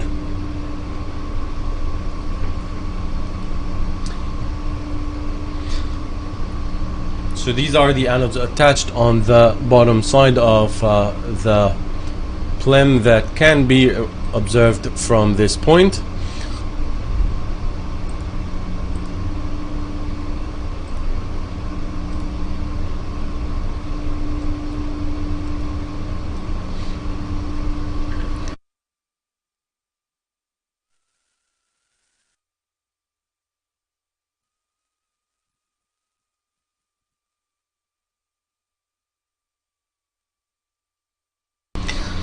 And right in front of us now, this is the flange around valve 2, which has the ID FL-VV-02-01. As we see here, it's covered with marine growth. Seems to be in a good condition, no leaks. We'll try to get a closer look.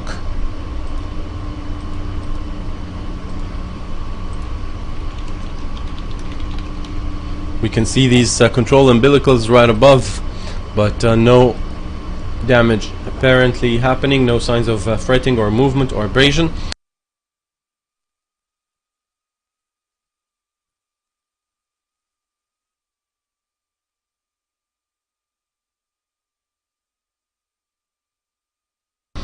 We can make out the presence of a few of the nuts, but we cannot confirm their condition as it's all covered with marine growth, as we can see. But no anomalies can be reported, and it is connected to the spool leading toward the east hose on the right side of the view, which is also all covered with marine growth, as we see. We will continue to observe it slightly later, and we will be now performing the CP measurements required for this flange. We are unable to observe it from the other side due to the limited space inside the PLEM. Going now for the CP measurement.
stabbing at the outboard side of the flange.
So minus 957 millivolts on the right side, which is the outboard side. Minus 957 millivolts. Going now for the inboard side.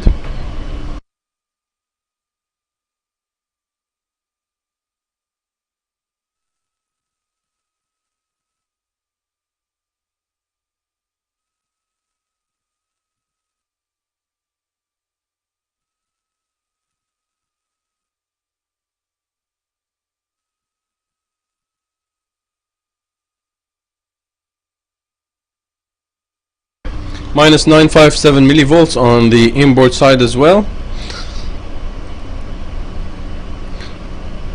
No visual damage and no issues observed with the flange FL-VV-02-01. To the left side of the flange we have the valve. This is valve with ID VV-02.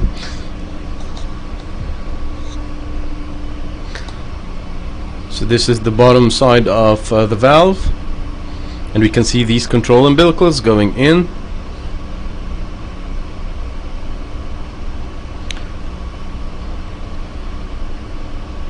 Going up along the valve, we can see this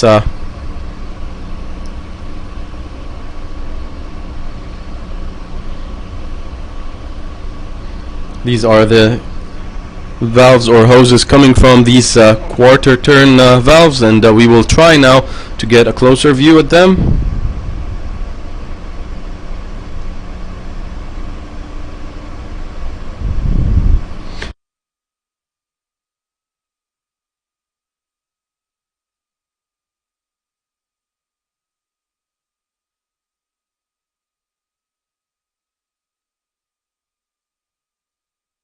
So we can see the positions of these quarter turn valves, two of them pointing to around 2 o'clock and one of them pointing 6 o'clock. And we have two hoses going downwards, which we already observed, and we can see at the top here the inputs to this box coming from inside.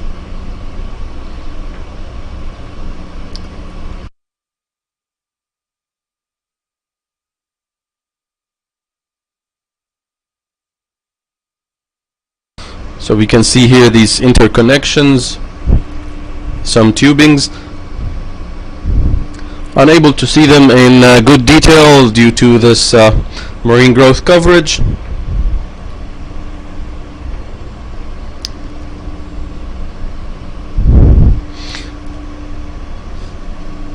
Panning to the left to continue to observe the valve, and we have a clearer view here for the indicator.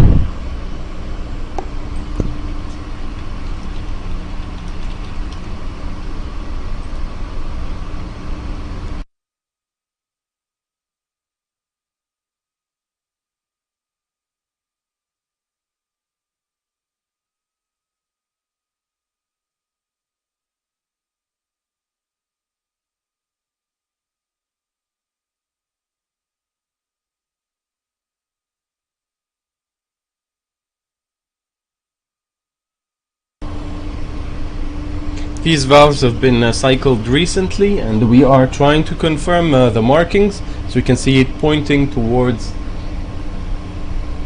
northwest, towards the hose's direction. And as we see, there's still some marine growth left over this indicator label plates. But on the bottom left we can make out an X.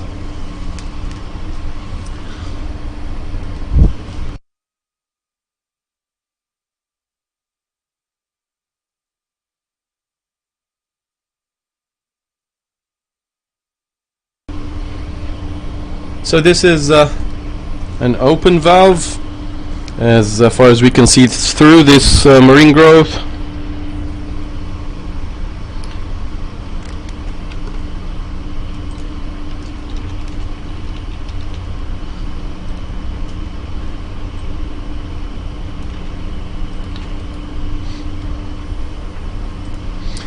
Panning now to the left to show the man wheel used to cycle these valves.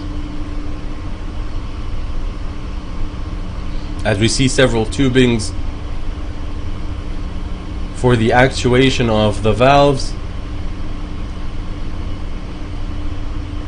coming from this box.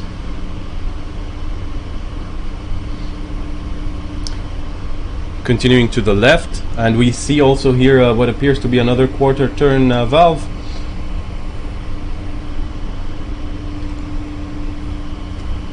Continuing to the left, turning up till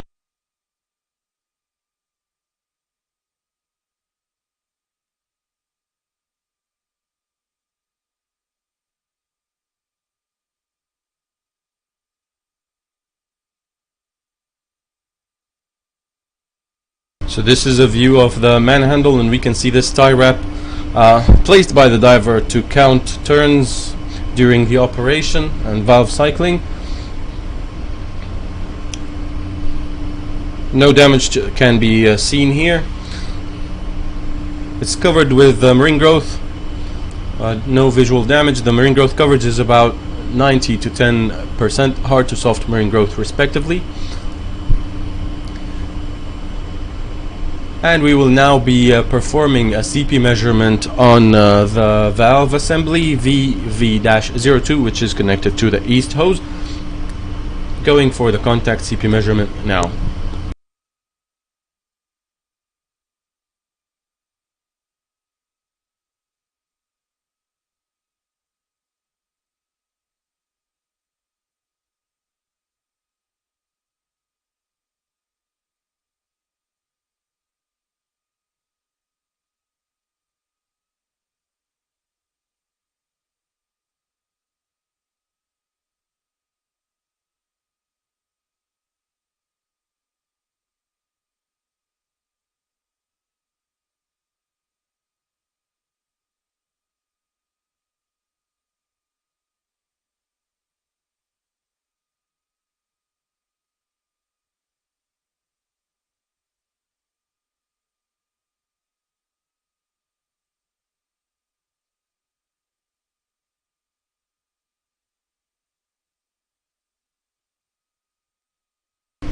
Stabbing the ball valve.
Minus 1034 millivolts obtained on the ball valve of VV-02.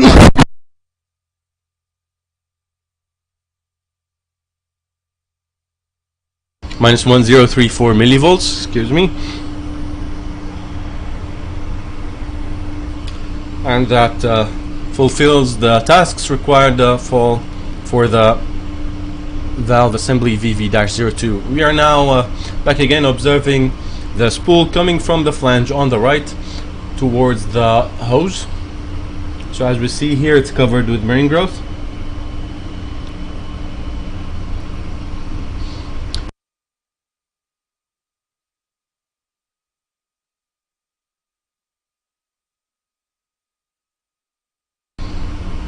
No signs of buckling or damage for this short spool, and we can see here this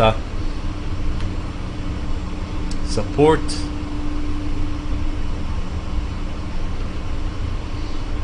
No signs of movement. The pipe is secured in this position.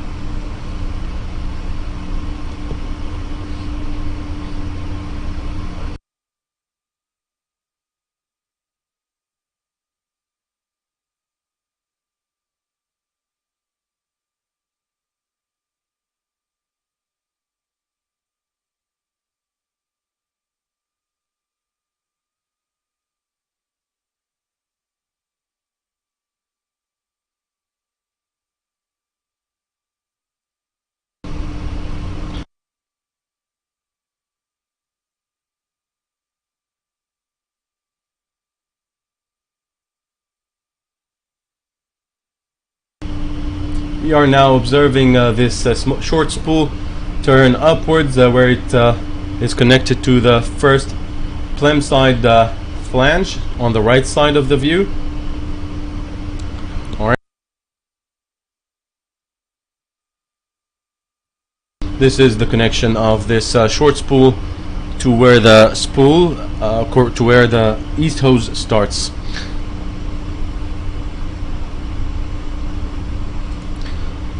Panning back to the left,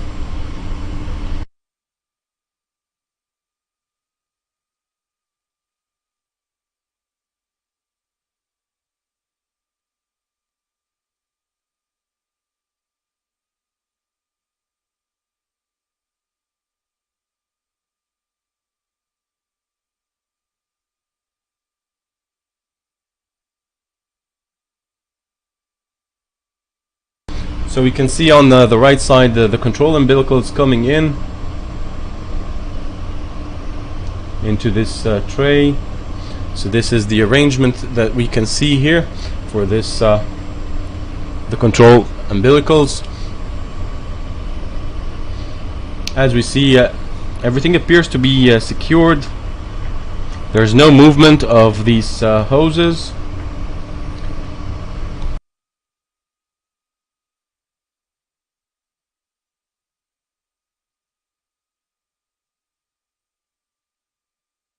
This is the block where we can see the umbilicals are secured. You can see this bracket at 12 o'clock.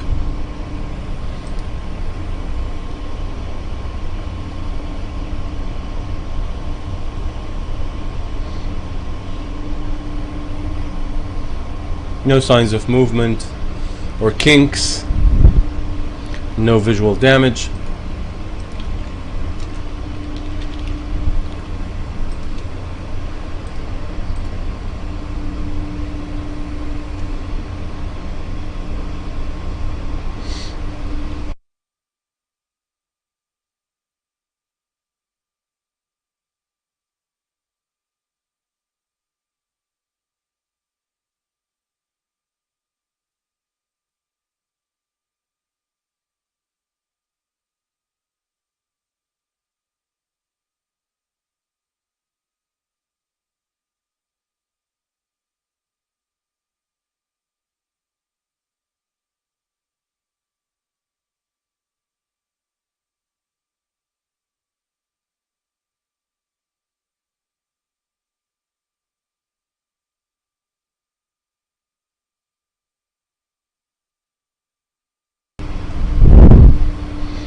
We are now at the northeast pile.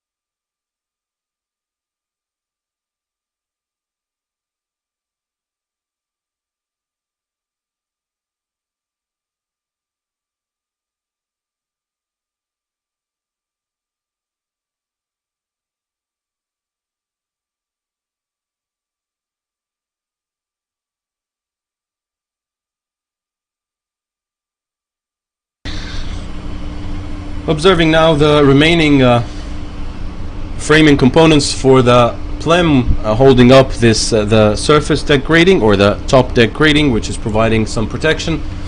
In view, this is BR-1-2-22, which is a U-shaped bracket with one vertical diagonal support on this side and another on the opposite side, which is in the background here with this view. This is a view for the east side. No visual damage. Keeping this view, we can also see the other vertical diagonal support, which is BR-1-2-30.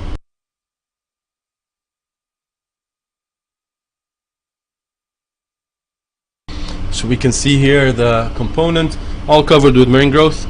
Doesn't seem to have any movement or vibration. Marine growth coverage for the components in this view is 90 to 10% hard to soft marine growth.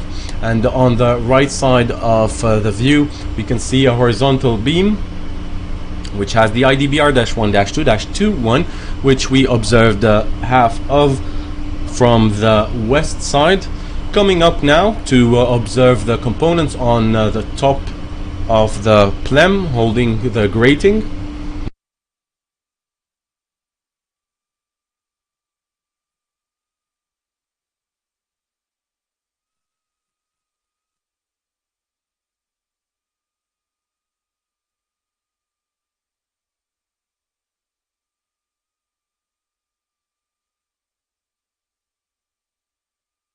So we can see the member now in view, and we can see it's on the edge of the framing for these deck gratings. And this is the half of it on the east.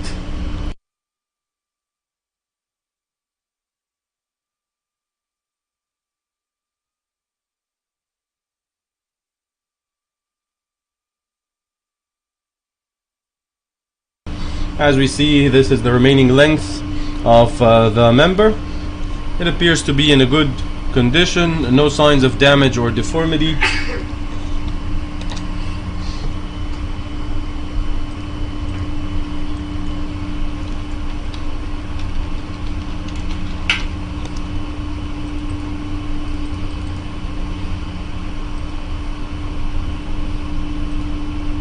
And on the left side of the grating, we can see the remaining part, the western part of the member BR-1-2-22. So we observed the vertical bit just now and the vertical diagonal, and we can see it now coming from the center of the PLEM grating. Now the ROV will pan to the left to show its length, going again to the vertical diagonal support, which is on the left side now.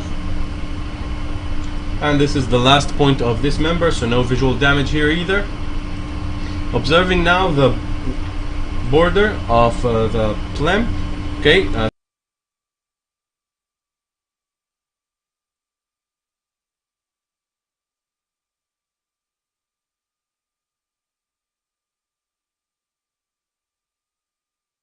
So this is member BR-1-2-26, also at the bottom of the view here, and going towards the top left side. As we see, it's all covered with marine growth.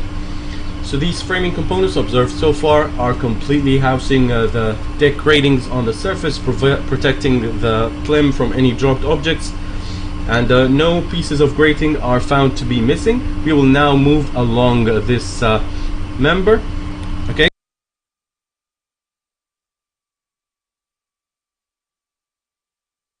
As we see, it's completely covered with marine growth. No signs of damage, no deformities to be observed. As mentioned, all covered with marine growth. Obscuring all the details of the connection with the other components of this framing. And this is at the far end of this member.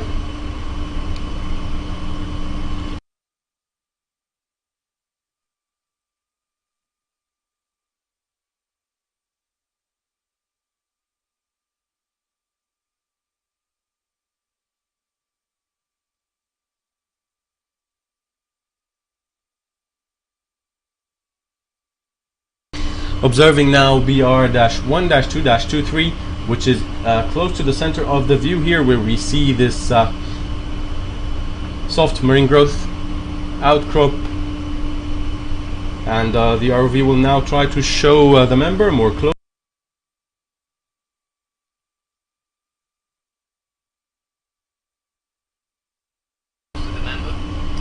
Roger. So we see this member is running in the center.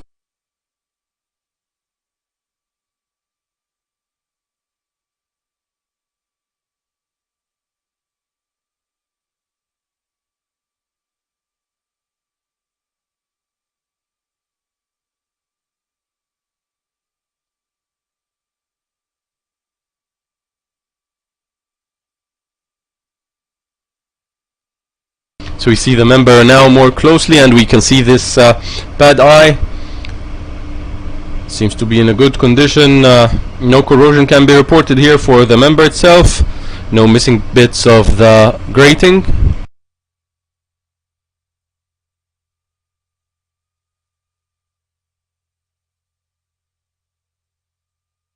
So as we see, these outcrops of soft marine growth limit the range of our visibility for this member, but no anomalies can be observed, no visual damage, no fouling by debris.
In the view, this is BR-1-2-24, which is another U-shaped assembly at the back side of the PLEM, and we are now going to the connection of this frame at the east side. We can see this connection pin here at the bottom during the assembly of this frame, and it's probably going through a stabbing guide here. So we can see no signs of movement or disconnection, no corrosion to be reported, and we will now be following this post upwards.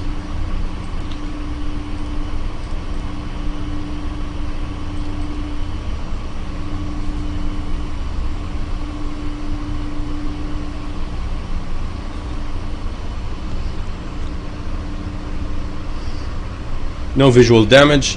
Marine growth coverage is still estimated at an average of 90% for hard marine growth and 10% for soft marine growth. We can see this vertical diagonal component, which is also part of the assembly. The one on the right side. The one on the left side is BR-1-2-31. As we see here, seems to be securely connected to the member, all covered with marine growth. No movement observed so far. Continuing up, we can see the last point of this vertical diagonal connecting to the framing around the deck ratings. Marine growth is obscuring this connection point.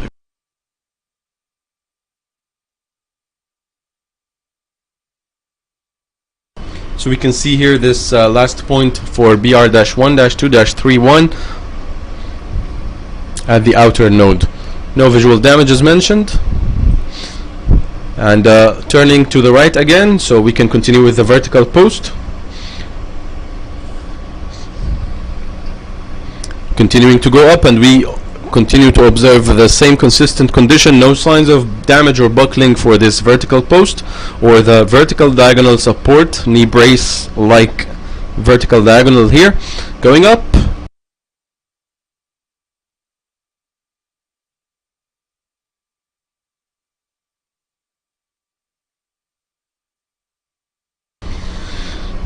So now we are following the horizontal member coming from this vertical post. This is still the assembly with the IDBR-1-2-24. Moving ahead.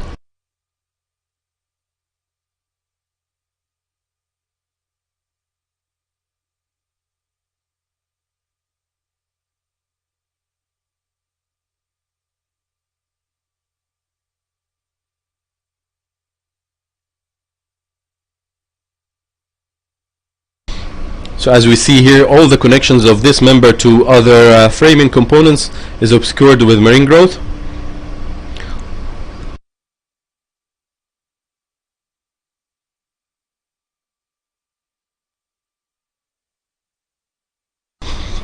As we see, it's all covered with marine growth.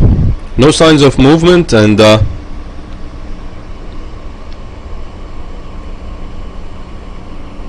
no anomaly to be seen here.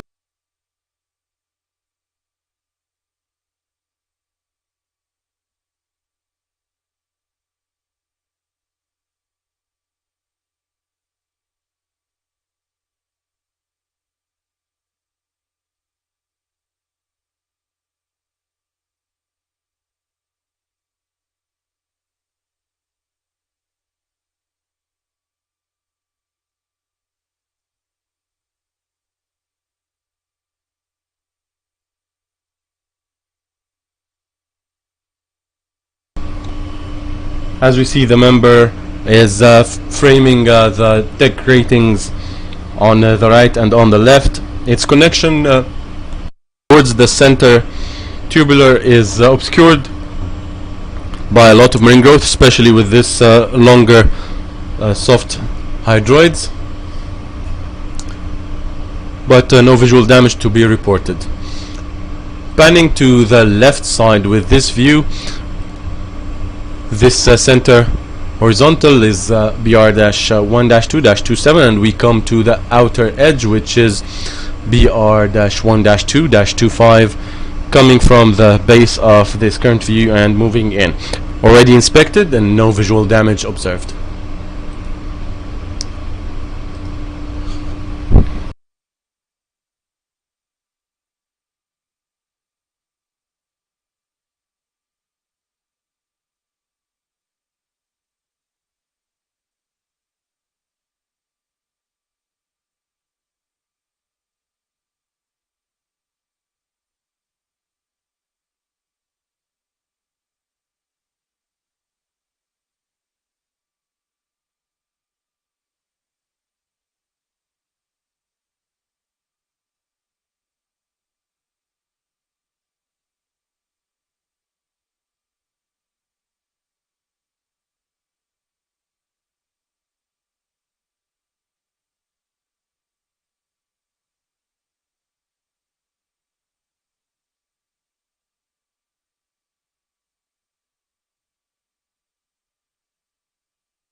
The ROV is now at the pile sleeve and pile number 1. This is the pile sleeve in view, as well as the pile itself, getting a standoff view.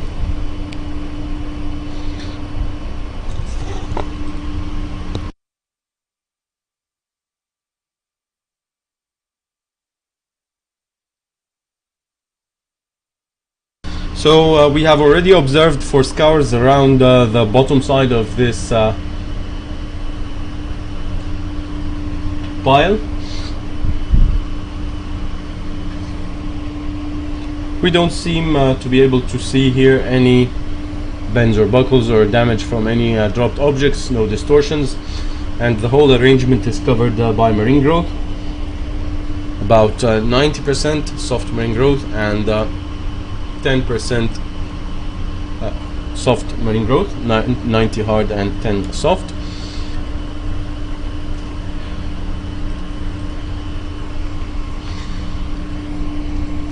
The ROV will approach now at the pile sleeve first for contact CP measurement.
Minus 1046 millivolts are obtained on the pile sleeve around pile number 1.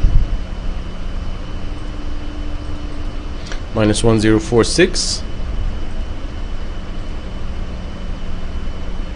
Going now for a contact CP measurement on the pile itself.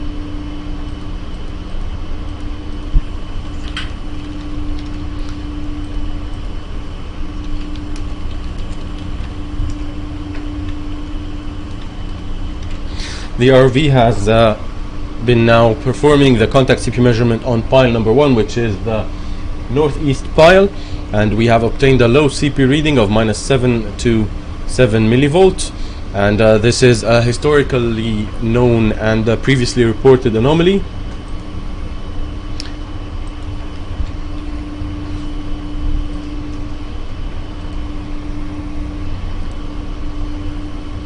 The RV will now try to check whether there are any indications of possible corrosion.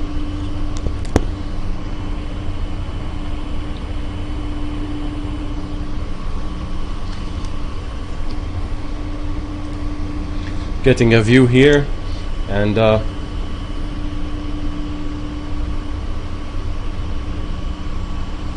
fading indications, or probably also hidden indications of corrosion possible under this layer of marine growth. We will be trying to go around for the allowable extent around this pile to check for any corrosion.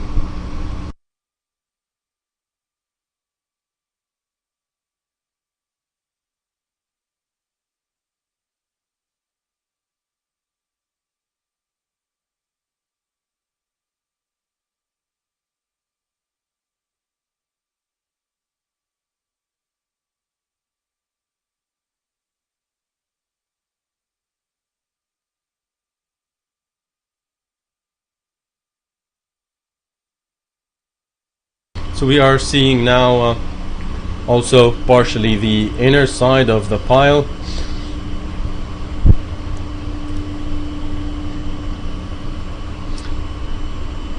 No clear indications here of corrosion. Looking inside also, the surface is completely covered with marine growth. Going around now to the right side. And the RV is limited in its movement by the hose and the post on the right side. So moving to the left side now.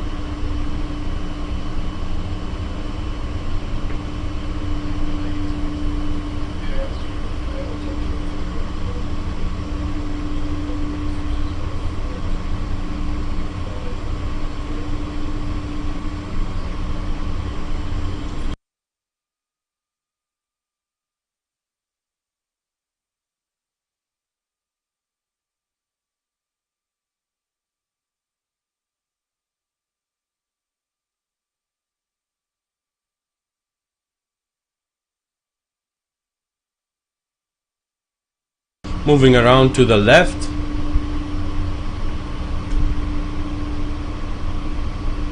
Again, possible indications might be covered underneath this layer of marine growth.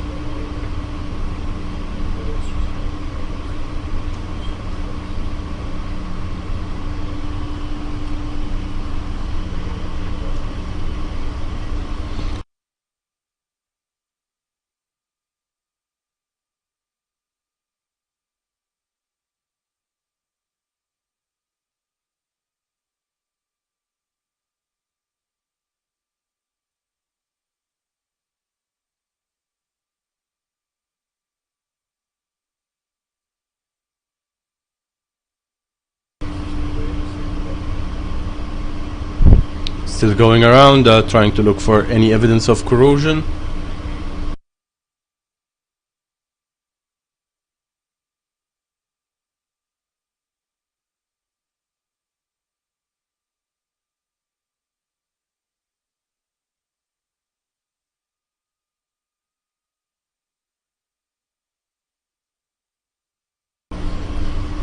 So no clear indications here of corrosion found so far.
And that shall be the maximum extent we can cover on the pile number 1 itself. We'll try now to come down along the pin pile itself from this side, and worth mentioning also the CP measurement on the pile sleeve, which has the ID LG-01, was adequate. No anomalous CP readings obtained on that pile sleeve historically or recently. No indications of corrosion also can be reported. It seems to be straight. So this is the view for this sleeve from here. Panning to the right, or going around it to the right side.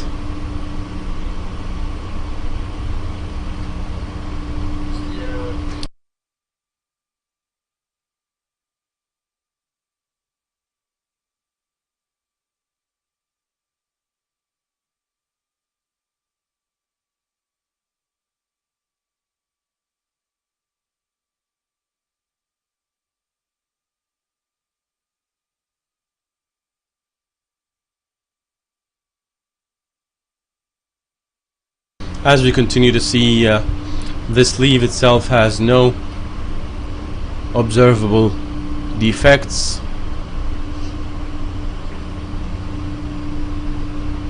And we can see again, this is the edge of the base going towards the south at the bottom. So that shall be the extent of our investigation for pile number 1, low CP. Okay.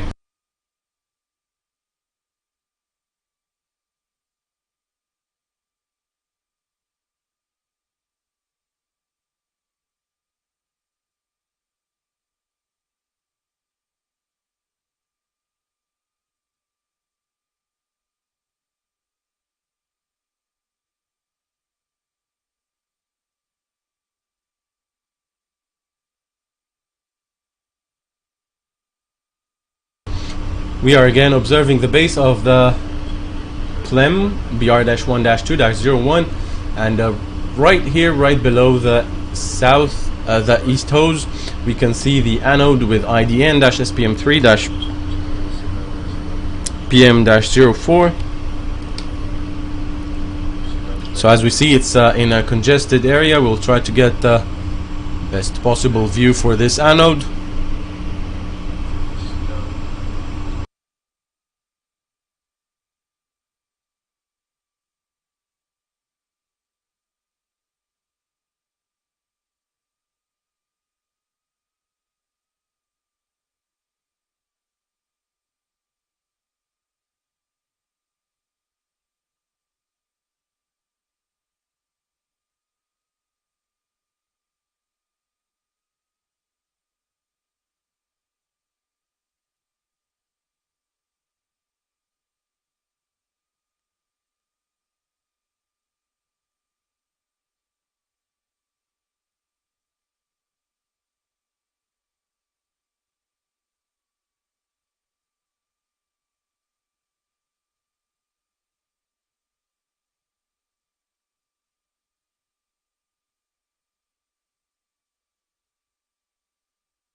So we can partially see the anode. As we can see, it's secured on the base of the PLEM right there, bar type anode, covered with a lot of marine growth, and we are unable to observe it from another position due to its placement here. To the right side of the ROV there is the east hose and the pipeline. However, we can, with the extent seen here, observe that the anode is having some white bits indicating it's active, and we can recognize the edges that are visible within this view, and it is estimated to have wastage also around 25%, but there's only limited access to observe the whole anode. There is no movement observed as well, so we cannot report any movement, and it appears to be well secured.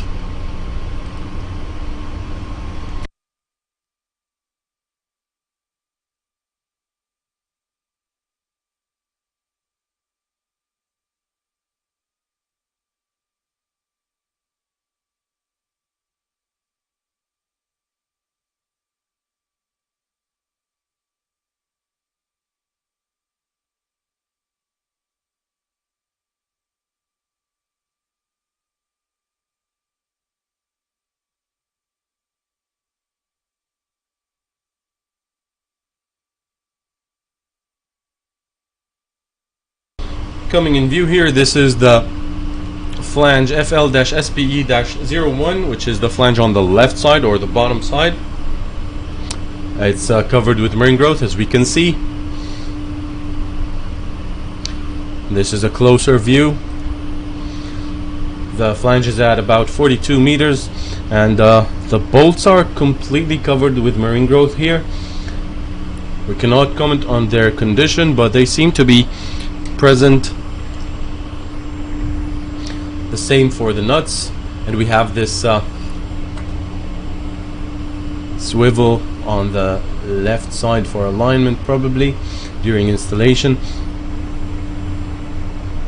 It seems to be secured. There are no leaks, and we are unable to go on the other side for this flange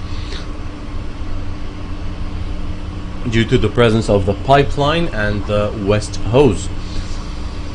So no visual damage for the flange observed.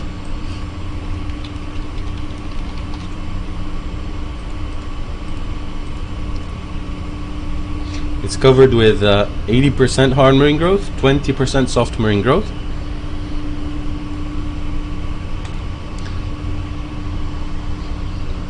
And now the ROV will approach this flange for CP contact readings.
minus 1031 millivolts, minus 1031 millivolts for the outboard side.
Minus 1032 millivolts on the inboard side. Okay, next flight. So that's a good CP reading obtained on both sides of flange FL-SPE-01.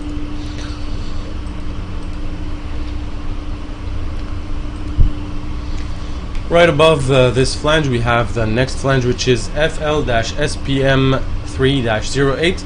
Getting a view from the side. The flange has been recently cleaned.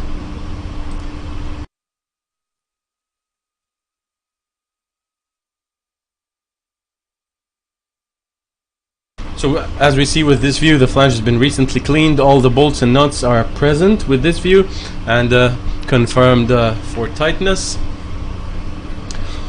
No leaks coming from the flange and no gas bubbles, no movement as well. Coming close to observe the gap, and it appears to be a uniformly spaced gap all around.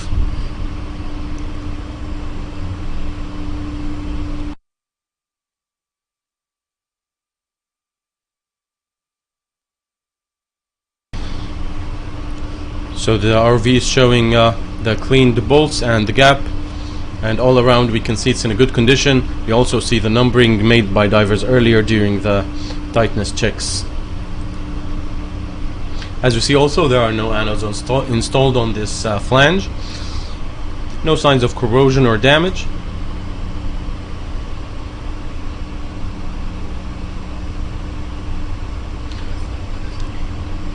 Maneuvering back to the other side, no visual damage for the flange.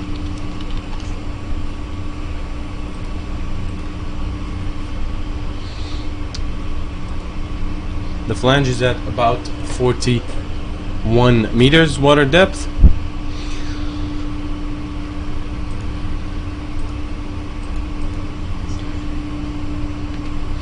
And we will be proceeding now with CP contact readings for this flange.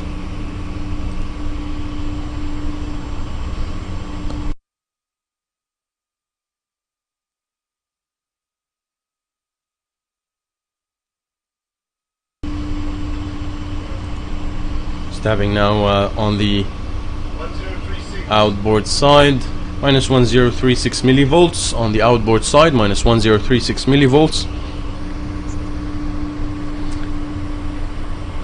Going for the inboard side.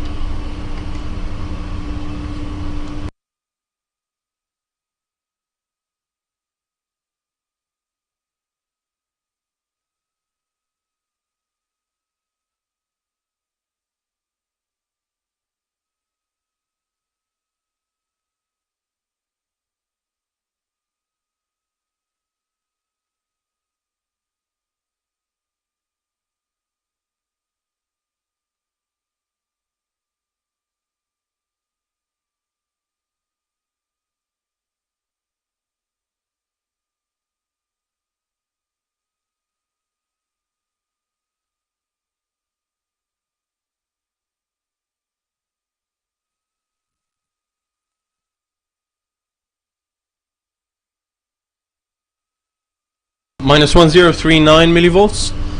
On the inboard side, minus 1039 millivolts.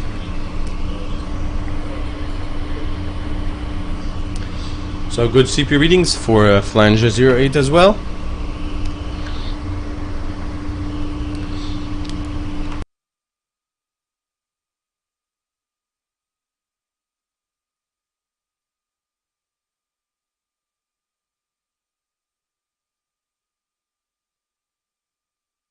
Going again to the pipeline from the east side, so it's right behind the hose.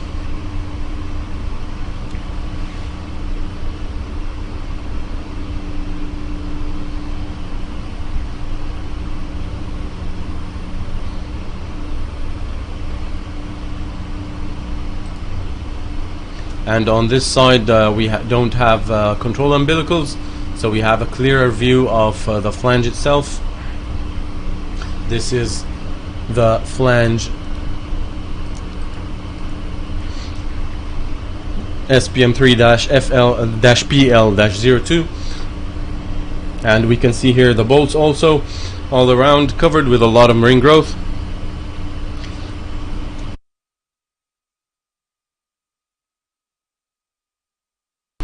So with this view we can confirm there are no leaks appearing to be coming from the flange, and also no gas bubbles, no movement. We cannot confirm the condition of these bolts or the nuts.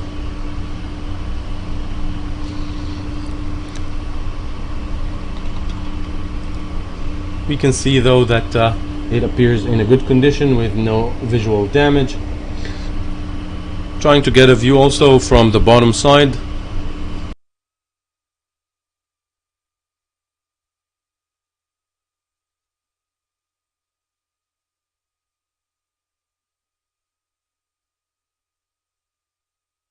So as we see, some marine growth here covering all the features of the flange, but all the bolts can be seen, all the stud type bolts here, and the two faces of the flange appear to be well aligned. No leaks observed also from this point at 6 o'clock. The ROV will now go for the contact CP measurements required for this flange.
Minus 1038 millivolts on the outboard side. Minus 1038 millivolts.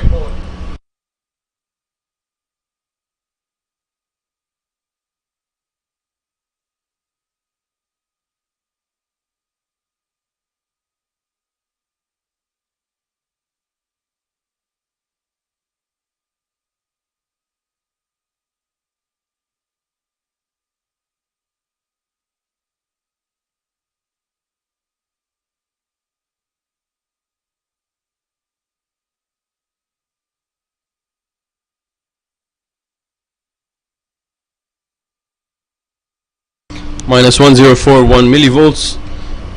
Minus 1041 millivolts on the inboard side.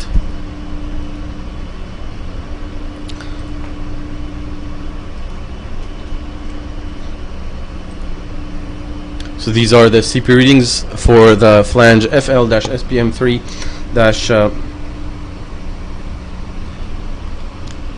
PL-02 on the pipeline, and we are now observing the pipeline itself going to the right side.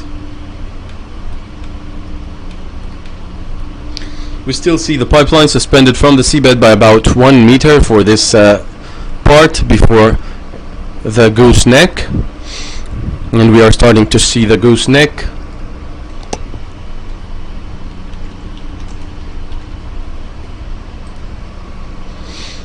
And attached here on the side of the pipe, we are starting to see a bar anode, a sacrificial bar anode.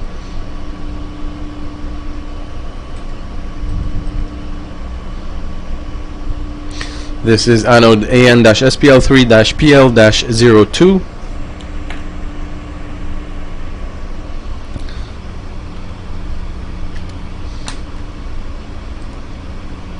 As we see, the anode is secured to the pipeline. Also active, as indicated by these white deposits.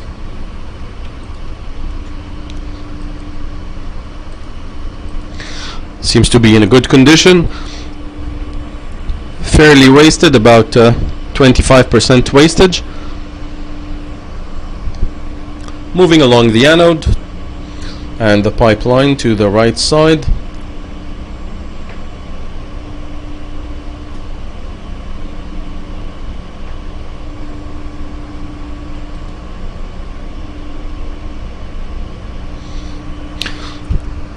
And this will be the second fixation point of the anode.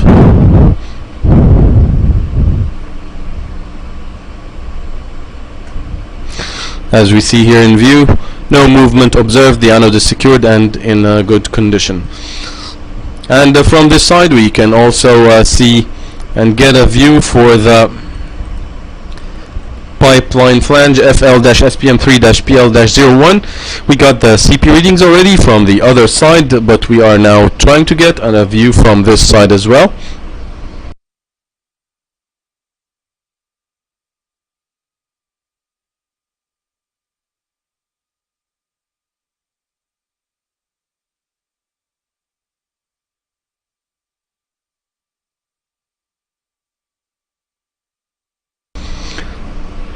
So as we can see, it's covered with a lot of marine growth here.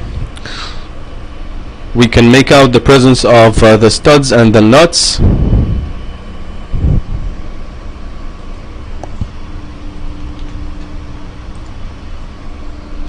And the visibility has cleared, and we can see the studs and the nuts all appear to be present. We cannot observe physical damage on any of the studs or nuts visible with this current orientation.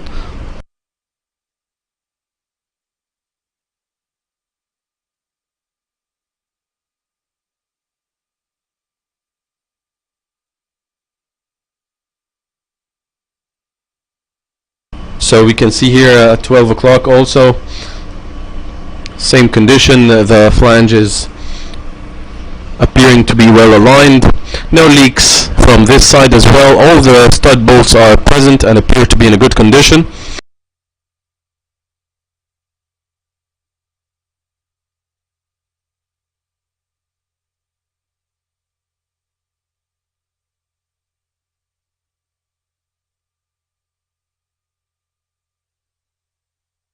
And we can see from this side as well, no anomalies.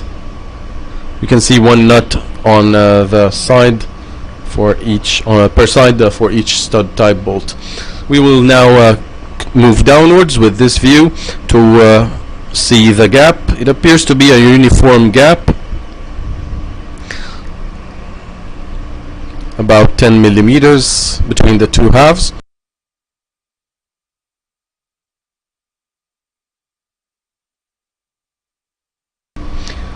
Unable to get a view of the gasket with this view due to the marine growth.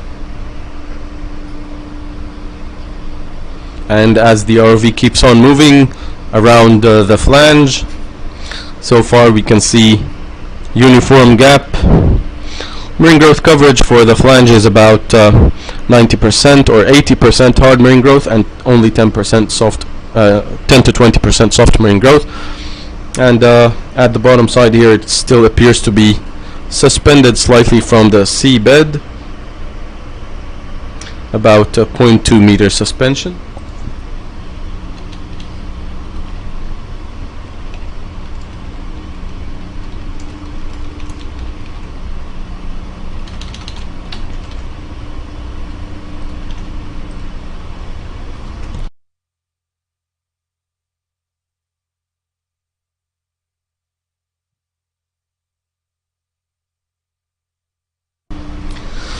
And we have recorded this still image for the suspension.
So the RV has relocated again to the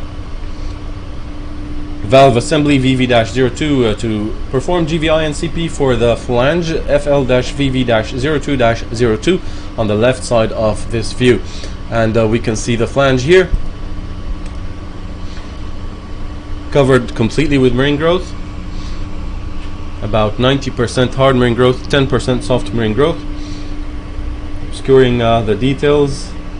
And on the right side we can see a small clearance between the bolts for the flange and the bolts for the valve itself, but we can make out the presence of some of the nuts. No leaks can be seen coming out from this flange.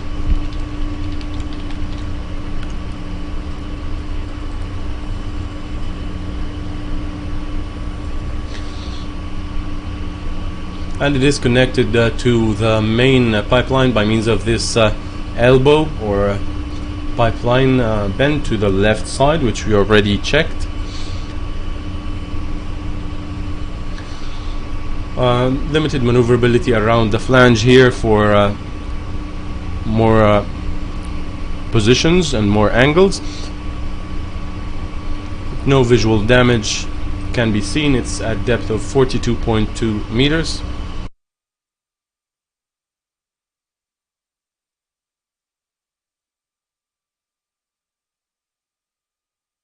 So this is a view from 12 o'clock, and we can see still all the bolts and nuts are covered completely with marine growth. No leaks as well from here. We cannot confirm the condition of these bolts and nuts, but the gap observed between the two sides of the flange is looking to be uniformly shaped. No anomalies to be reported. We will now proceed for the CP contact readings on the flange.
A thick layer of hard marine growth covering the flange.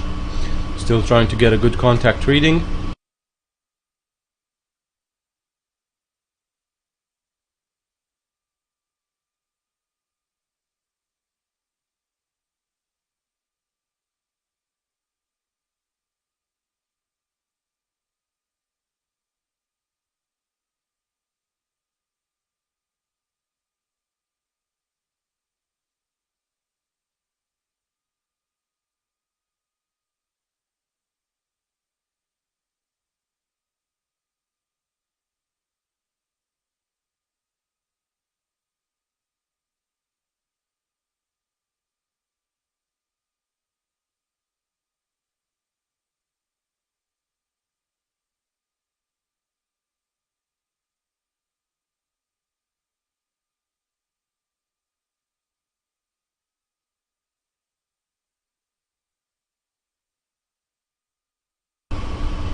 Minus 1043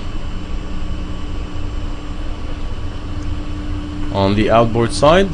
Minus 1043.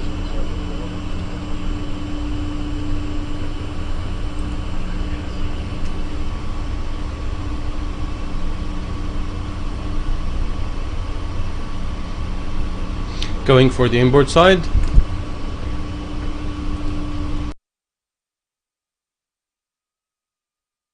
Minus 1043 millivolts for the inboard side. So 1043 millivolts obtained for flange FL-VV-02-02 on both sides. And with that we have completed GVI and CP for this flange.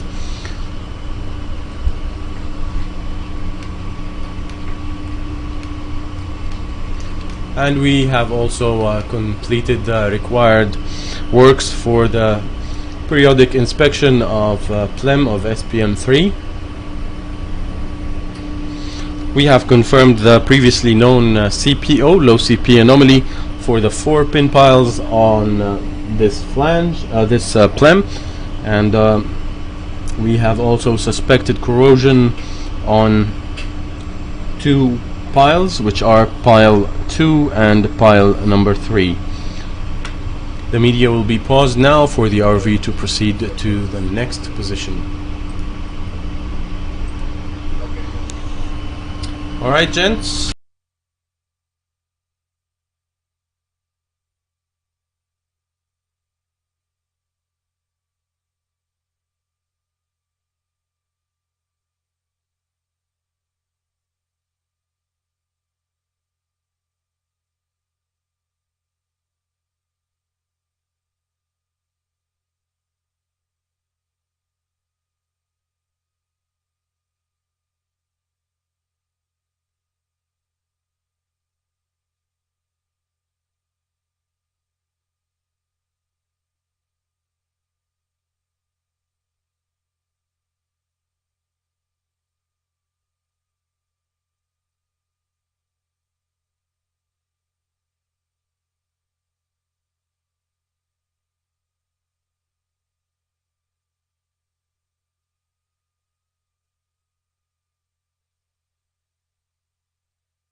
ROV is now inside the jacket of Fatah Zulu Charlie platform to start level 2 inspection of the components in the elevation at minus 12 meters. That is level 1.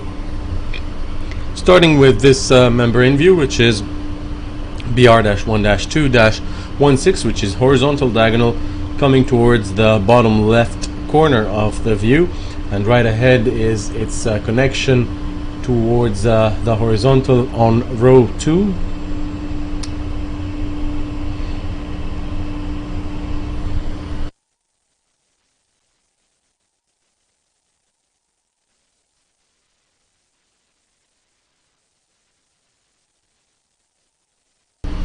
So you can see the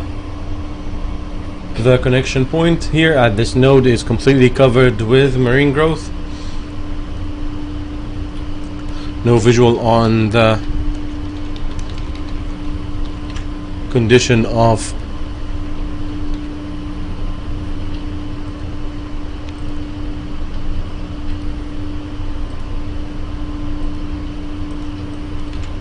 the weldment. However, no movement can be seen and the connection appears to be secured. The member also appears to be straight, unaffected by any dropped objects here. No signs of buckling.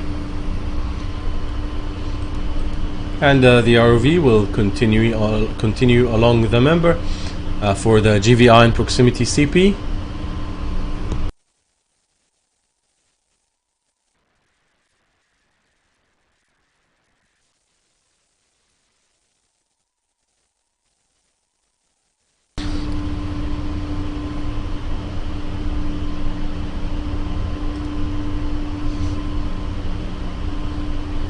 Approaching now for the proximity CP. Minus 900, minus 986, minus 985 millivolts, minus 986 millivolts, minus 986 millivolts. The proximity CP for this member. This in view is the first carrier for anode AN-1-2-16-01 at 12 o'clock. Appears to be well secured. The carrier itself is covered with a lot of marine growth. The ROV is giving a general view of both the anode and the member.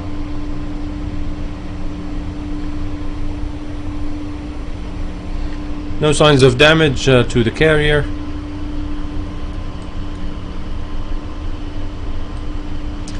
As we see, it's completely covered with marine growth, but appears to be secured. Also, we are starting to see the anodic material here, covered with a lot of hard marine growth, and also some oxide deposits, indicating both the member and the anode. Indicating that the anode is well secured and active, providing protection for the structure. And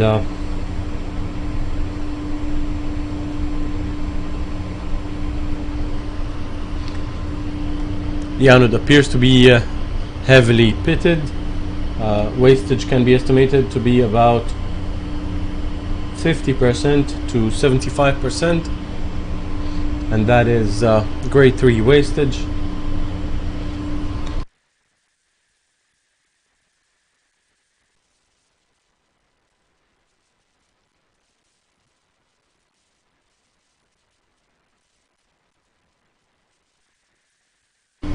So this is a closer view showing the extent of marine growth covering this anode. Showing also the second carrier, which appears to be in view here, well secured to the member. No visual damage.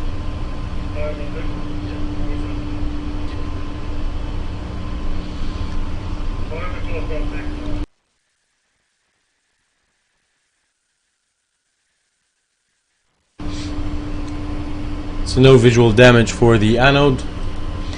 Returning again our focus to the member itself, BR-1-2-16, and we can see that on average its coverage of marine growth is 80% hard marine growth and 20% soft marine growth. We can see here this connection of member BR-1-2-21 seems to be secured. No movement, no abrasion marks or signs of abrasion. Continuing along the member,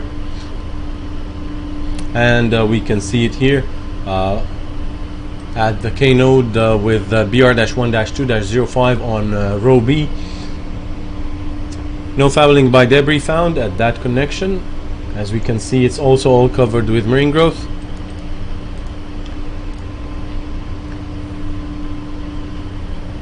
No signs of disconnection or damage observed, and the media will be paused for the RV to move to the next position.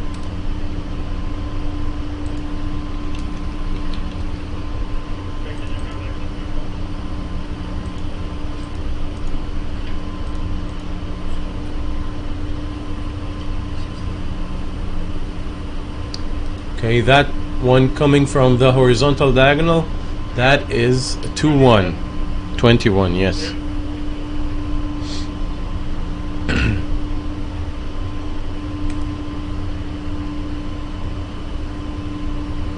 Starting now GVI and proximity CP for BR-1-2-21. Connecting here in view with BR-1-2-16, and we can see this connection is all covered with marine growth, but no signs of any disconnection or movement can be reported. No fouling by debris. Following this member from this point, we can see it's appearing to be secured and straight. No distortion, no sign of damage from dropped objects.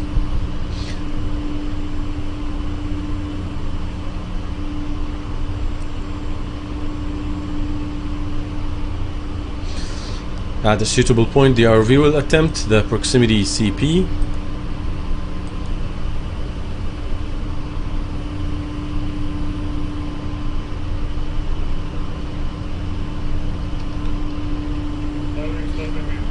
Minus 981 millivolts, minus 981 millivolts.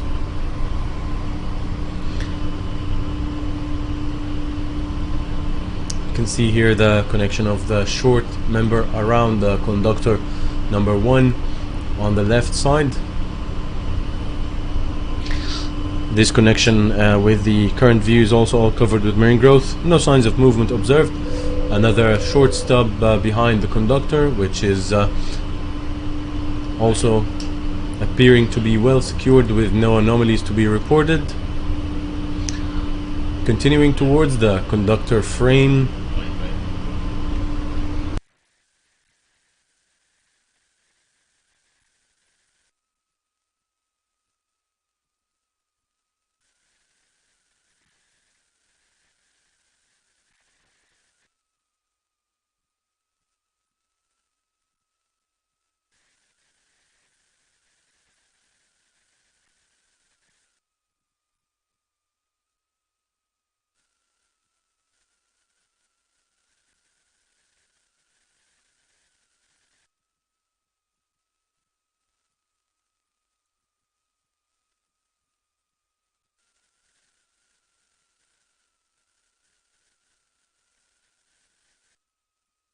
So we can see here this last connection of the member to BR-1-2-23, all covered with marine growth as well, but appearing to be in a good condition. No visual damage can be reported for this member. I'm pausing the media here.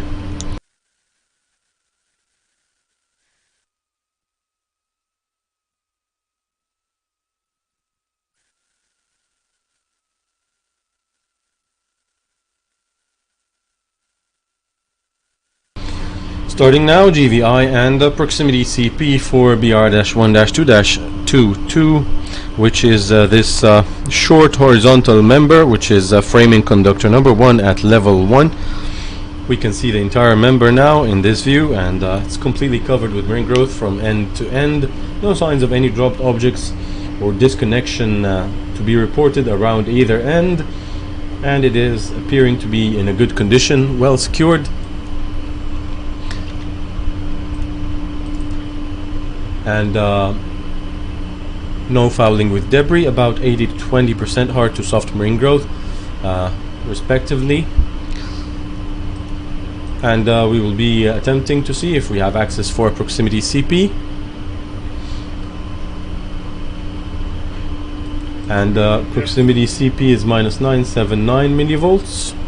Minus 979 millivolts. And that shall conclude the tasks required for this short member. Okay, there's another one on the right side, if you want to go that direction.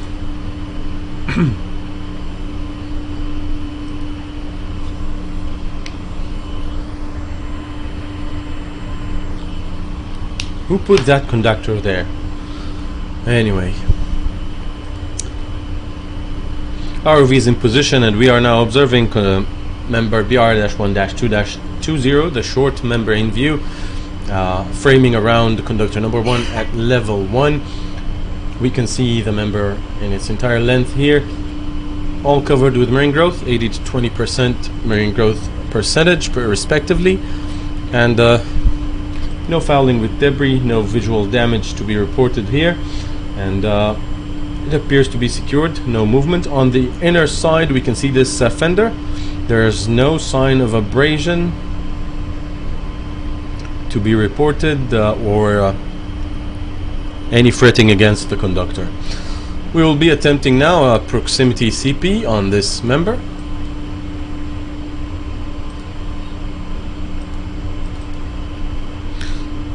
Minus 978 millivolts, minus 978 millivolts. And pausing the media now for the next task.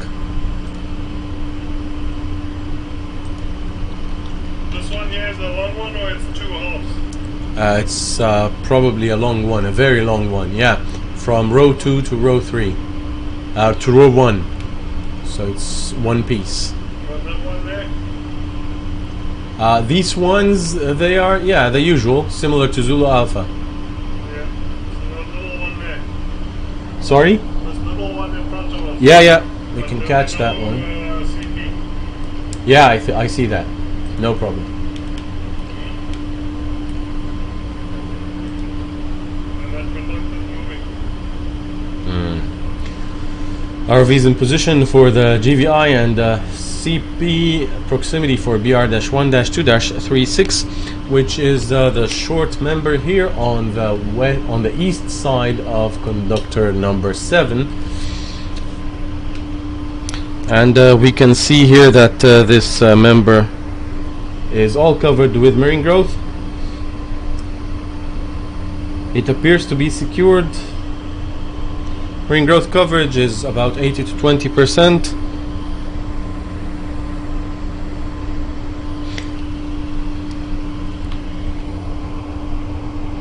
No signs of damage from here.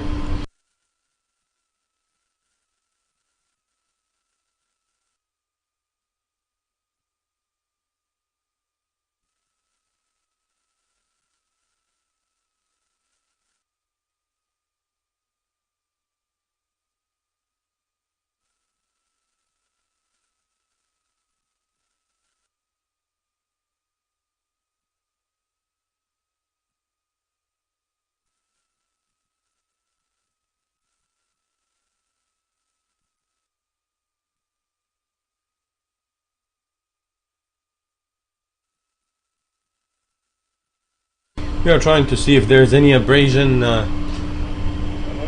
for this member.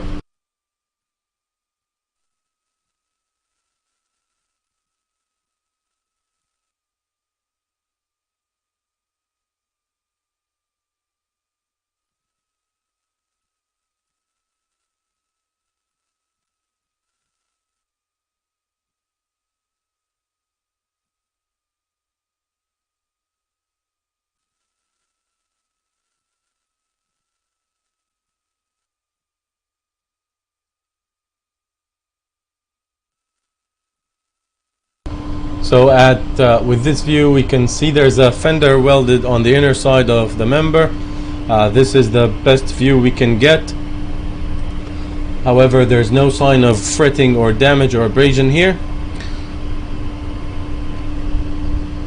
And we are confirming no visual damage for this member. It appears to be secured.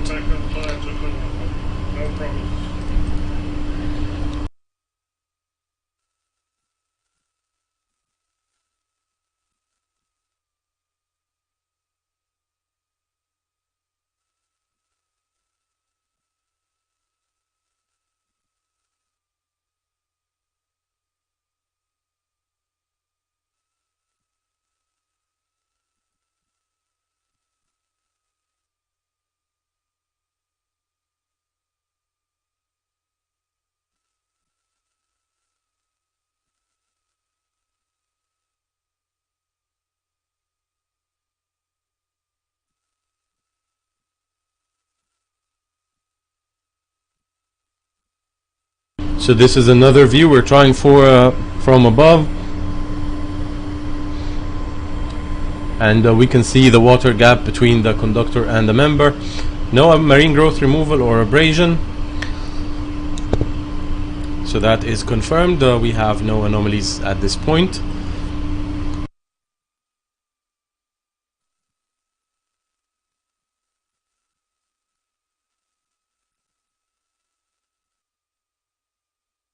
As we see, there's a limited space for the ROV from this point, as this member is within the conductor frame, and this shall be considered as restricted access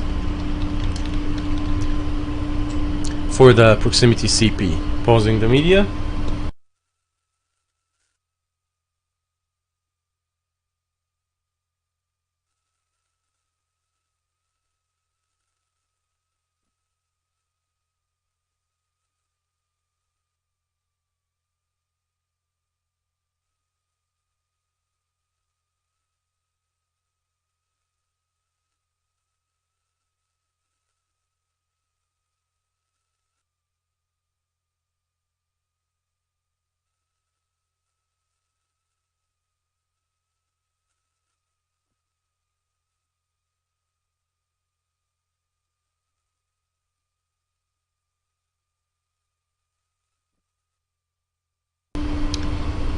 ROV is in position facing conductor number 7, right above the framing components at level 1. Depth is 11.2 meters, as we can see.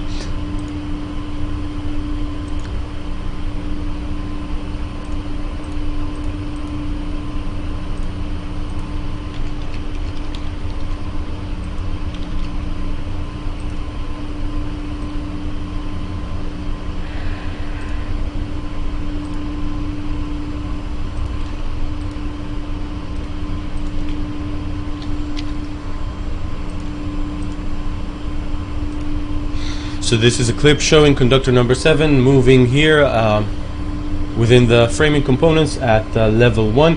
We have already confirmed that this moving, though, is not causing any fretting or abrasion against the framing components. We can see the water gap, and confirmed also with this short member on the right side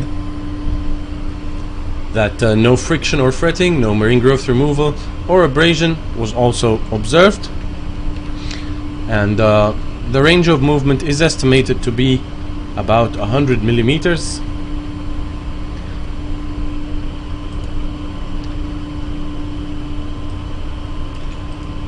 And this is considered an anomaly.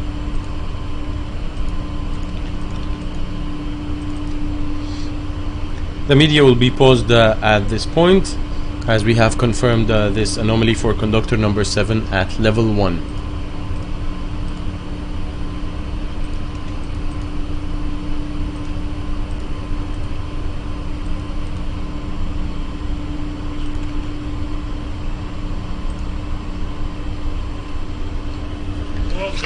Yeah. You want this one here, long view, and then... Yeah, that's perfect.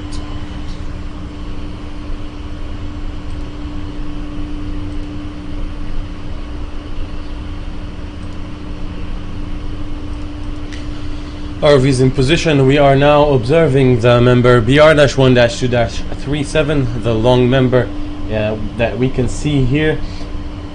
This is the view of its connection on the west side of the conductor framing between rows 1 and 2, and this is the view for this member from this side.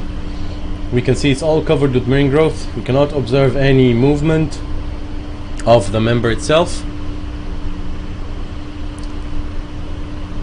To the right side of the view, this is conductor number 7, which is moving. We will show the water gap between the conductor itself and the fender, which is attached to our member, subject of this video. And we can see here there's no fretting or abrasion. Also, no marine growth removal can be seen on this fender attached on the member itself.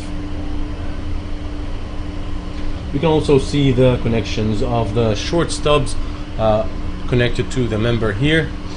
They are all covered with marine growth, but there's no sign of movement or deterioration to be reported. The RV is moving backwards towards the east face of the platform, or row B, and we continue to see the member completely covered with marine growth. It's about 80% covered with hard marine growth, 20% covered with soft marine growth. No visual damage observed. Approaching now the component for the proximity CP, hovering now the proximity probe over it. Minus 980 millivolts, minus 980 millivolts. And that satisfies inspection requirements for this member. Pausing the media.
Starting now, GVI and proximity CP over the horizontal diagonal BR-1-2-38 in the far end of the view.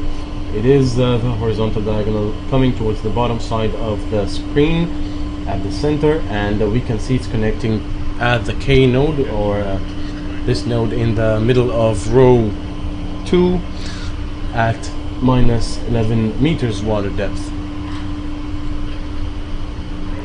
So this member is covered completely with marine growth at the connection with the node, and is,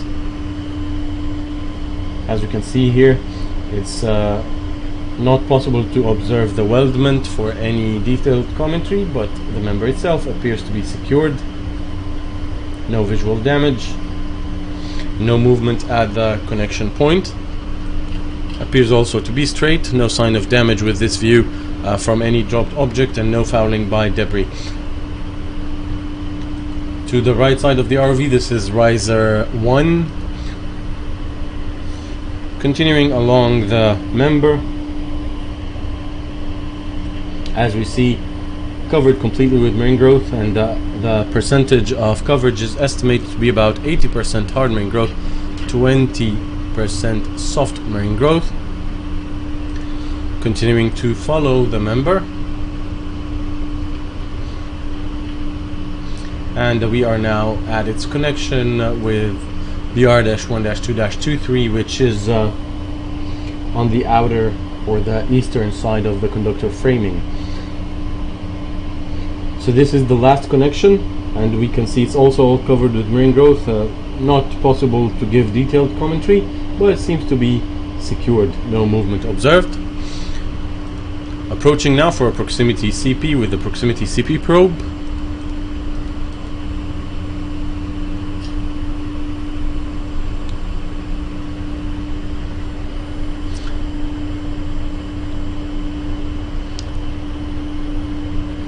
about 981 millivolts.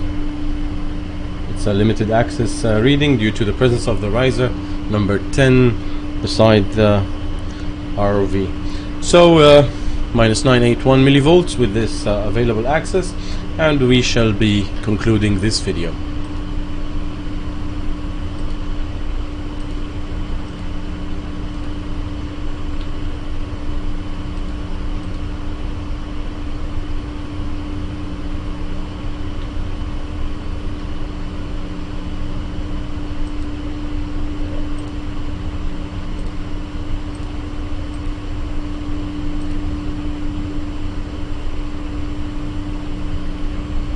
Okay. The one behind the conductor. Hmm? The small one here at the back. This conductor 7 in front of us. So this is 7, yes. You want to do the opposite one. Okay.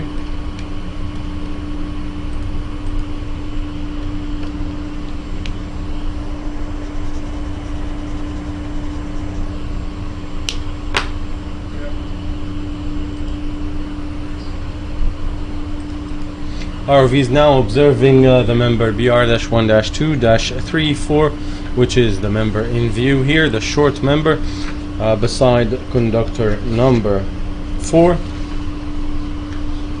on the west side of the conductor. It's entirely in the current view here in the center now, and we can see its entire length. It's all covered with marine growth, about 80% to 20% hard to soft marine growth. No signs of fretting or movement against any object here, and no fouling with any significant debris can be reported.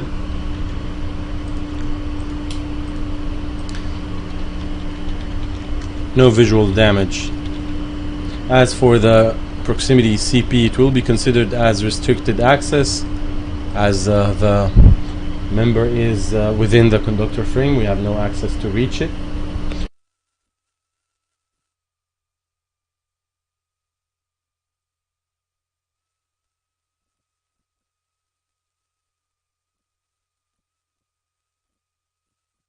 That area there, yeah?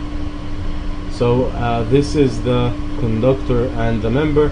The conductor appears to be very close and probably in contact with this fender.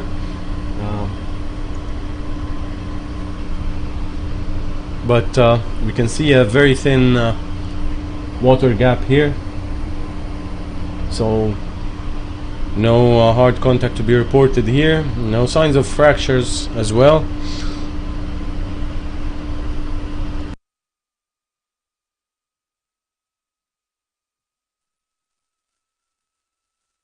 Pausing the media to relocate to the next task.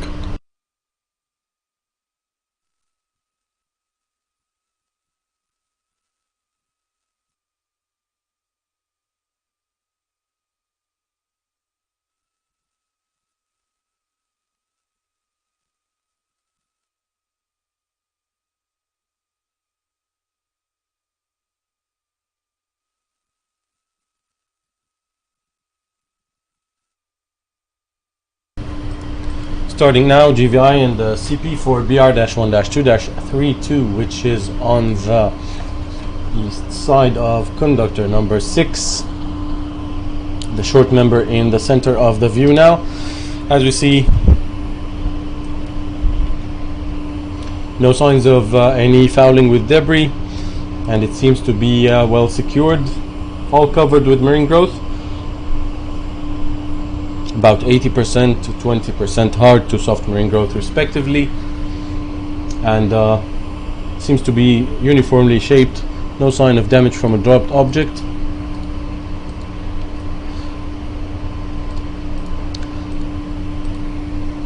And there doesn't seem to be fretting or movement of the conductor against this member. And there seems to be a thin water gap, and also there's the marine growth bridging this gap between the conductor and the member itself. As for the proximity CP, it will be considered as restricted access, as this member is right within the grid of conductors between row 2 and row 1. Media will be paused here.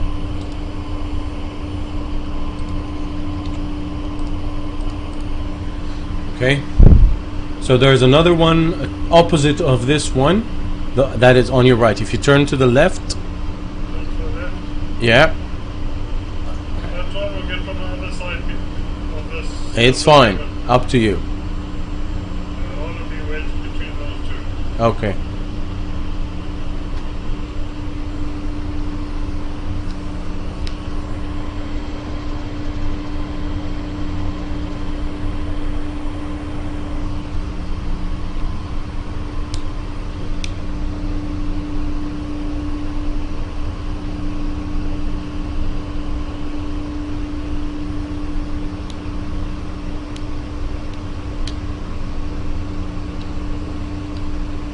Just thinking ahead here.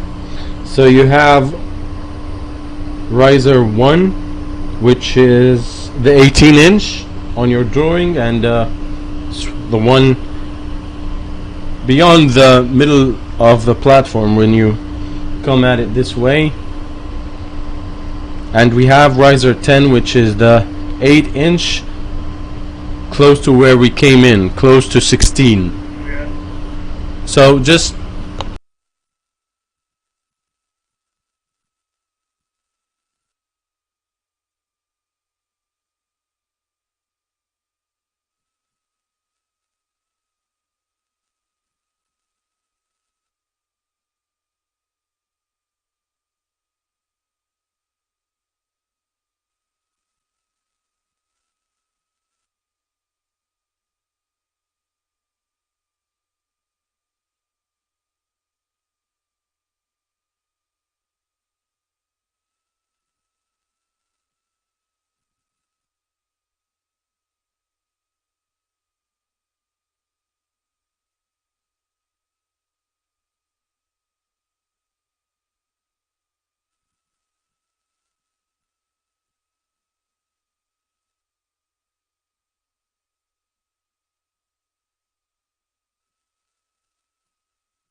ROV is now positioned at member BR-1-2-47, which is the horizontal going to the bottom left corner of the screen, and we are covering it for the extent between the node right ahead of us, this star node, and we can see at the node that it is completely covered with marine growth. We cannot see its connection with the preceding section or with the other components joining it here at the node.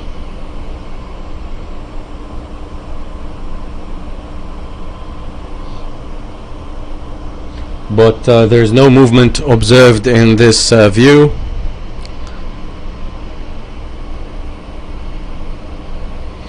No disconnections or fractures can be observed and reported. No sign of damage also from any dropped object or impact.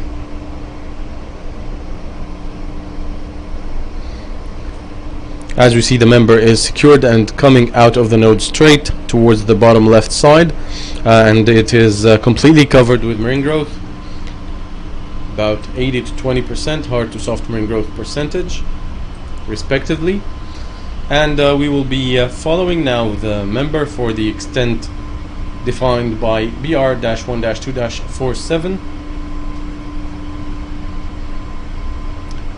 also attempting CP proximity at a suitable position, as this is a congested part of the platform. Approaching now, and the CP is -984 millivolts, -984 millivolts.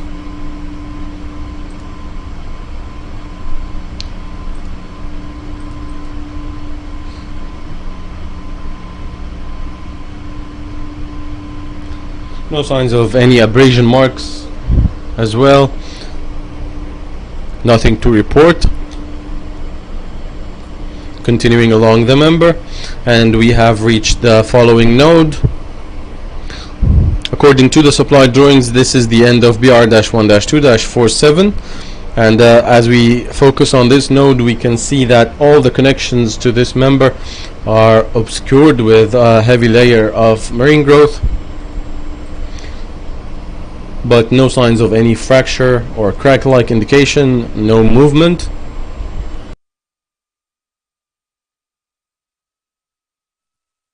And according to the supply drawings, this is the start of BR-1-2-48, which is still going to the bottom left corner of the view towards leg B2. As mentioned, all the connections are obscured with marine growth. Still the same coverage of marine growth is about 80 to 20% hard to soft marine growth. Still we can see the member is secured, uniformly shaped, no damage,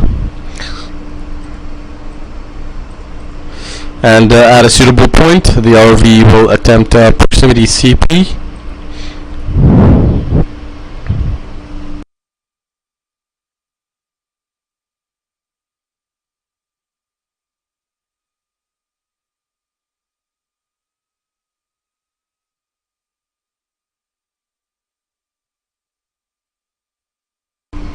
-982 millivolts, -982 millivolts for this member, BR-1-2-48.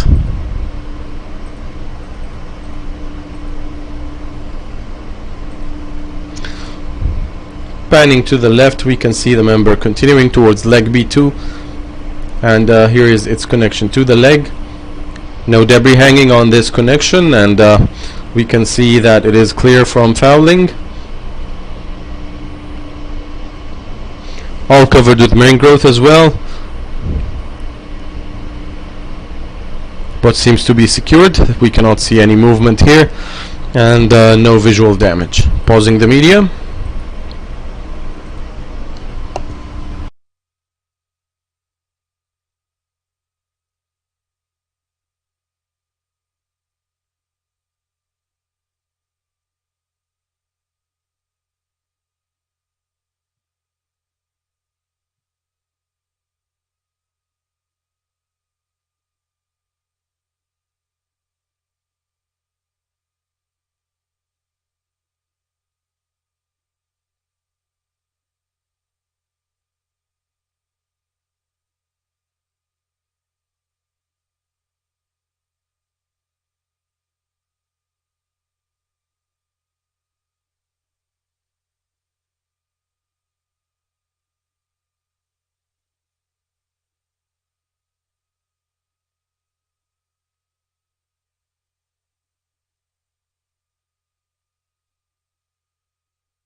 Starting now, the GVI and the CP proximity for BR-1-2-23, the long member, starting from row 2 here at 12 meter elevation to run along the east side of the conductor framing between row 2 and row 3. We can see here its connection with member 1247 and 1248, and this connection is all covered with marine growth. Not available for detailed commentary, but it appears to be secured. No fractures or crack-like observations here, no fouling by debris. And we will be moving along this member from this point. It's all covered with marine growth, as we see, uniformly circular, coming out straight.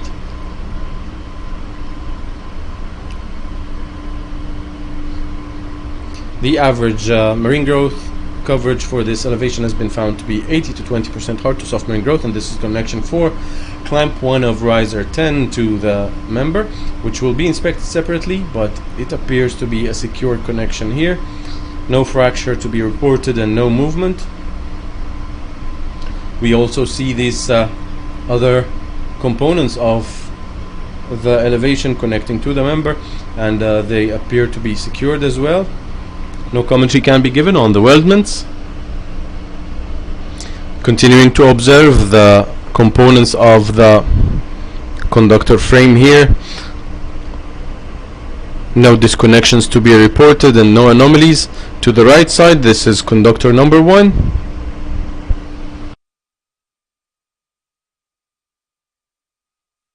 And we are seeing the member go between the conductors in view. On the left side, this is conductor 4, and in the far end is conductor 3.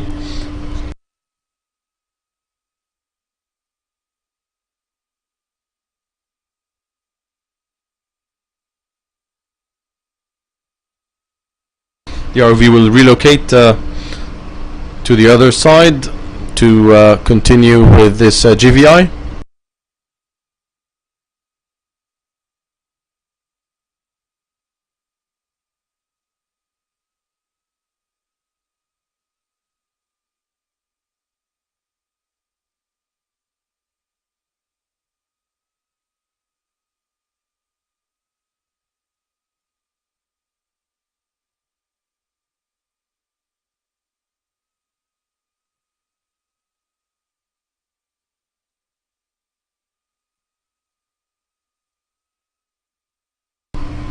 We're maneuvering around conductor 1.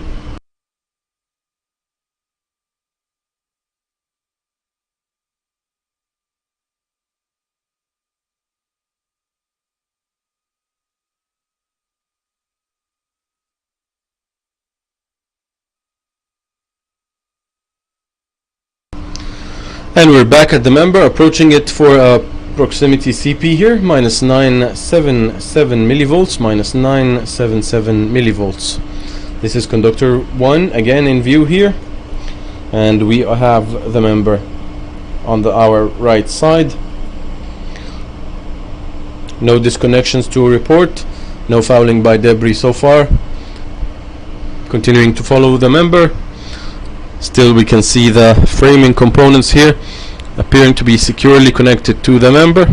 No movement can be reported here.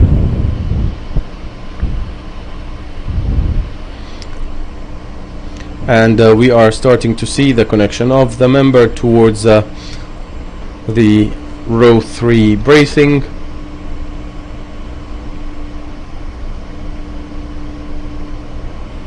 And right ahead, this is the connection covered with marine growth.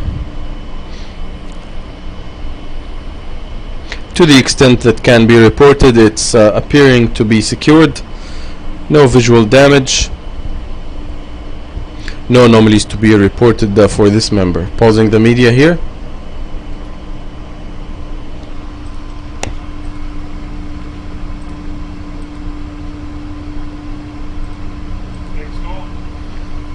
Next door. This is 15.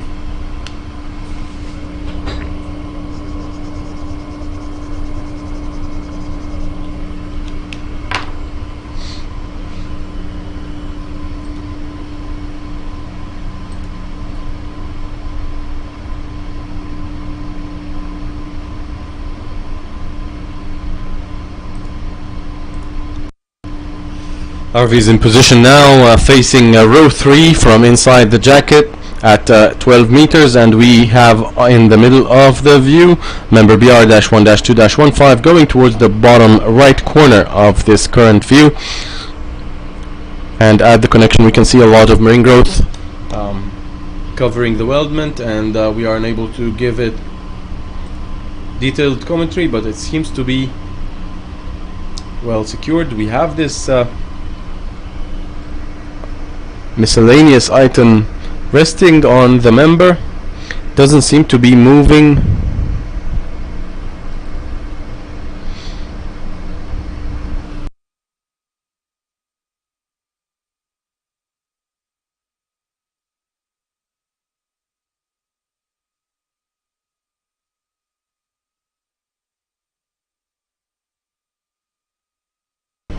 It looks like a valve, or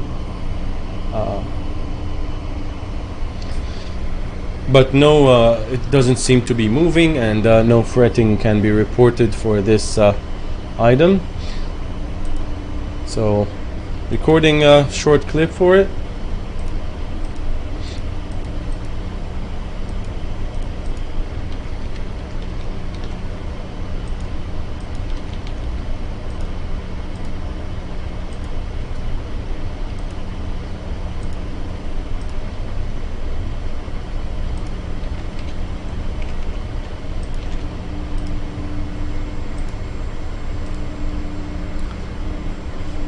Short clip for BR-1-2-15 with this small item, which is what appears to be valve handle connected to a piece of tubing broken off and resting on top of the member with no movement and no scratch marks to be reported, no damage observed.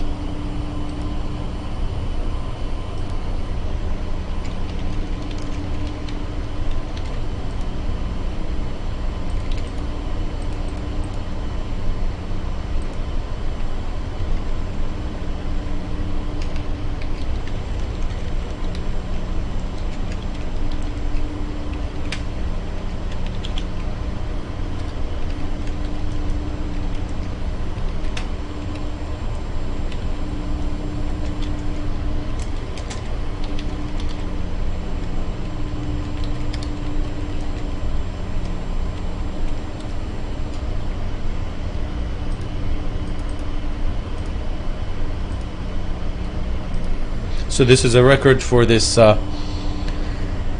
miscellaneous piece of metallic debris. No damage observed though. Continuing along the member,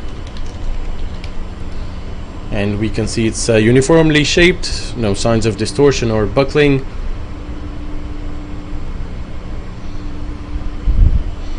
Covered completely with marine growth, about 80 to 20% hard to soft marine growth percentage respectively. At 12 o'clock here we have anode AN-1-2-15-01. This is the first carrier in view. It's covered completely with marine growth but appears to be secured.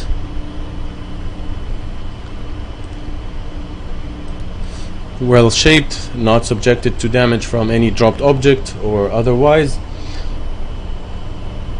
And this is the anodic material in view here, also covered with a lot of hard marine growth, having some deposits of white oxide.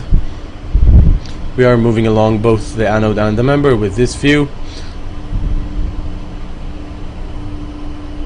There's no obvious damage. The anodic material also appears to be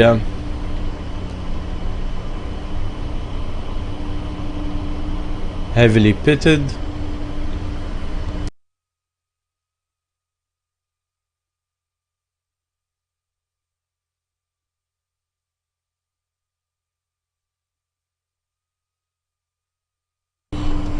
Yeah, so this anode is estimated to have wastage between 50 and 75%. This is grade 3 wastage.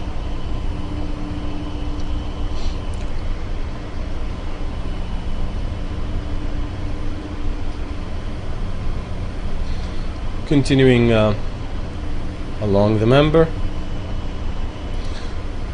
and this is its connection between row B, legs B2 and B1.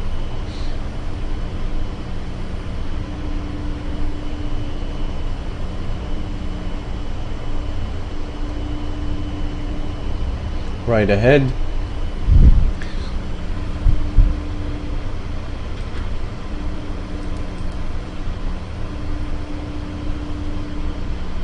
Yeah.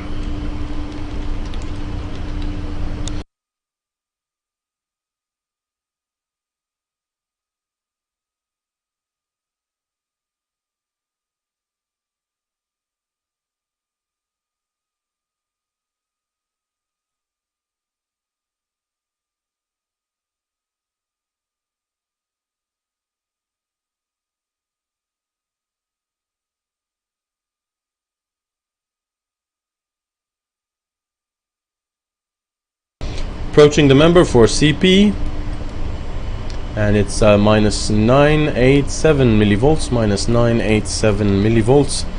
Proximity CP for BR-1-2-15. And we are observing now the last remaining bit of the member. As we see, it's still straight, no movement observed. Approaching the last bit of the member on row B.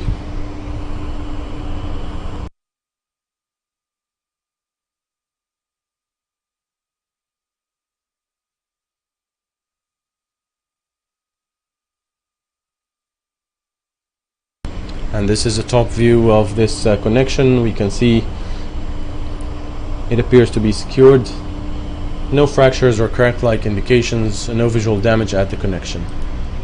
Pausing the media.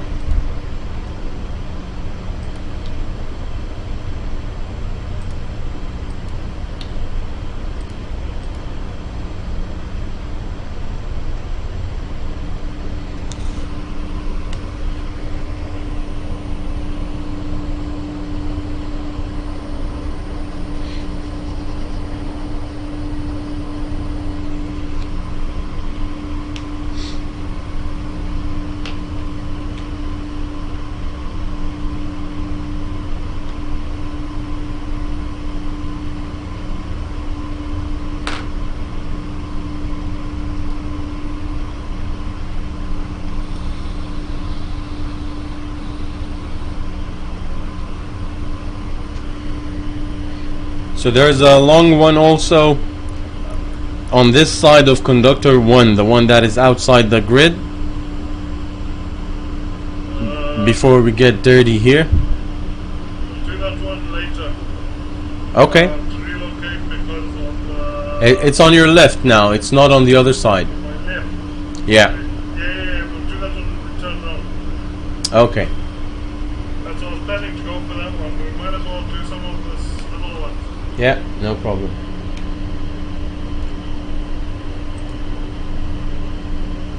So, I guess this is 28?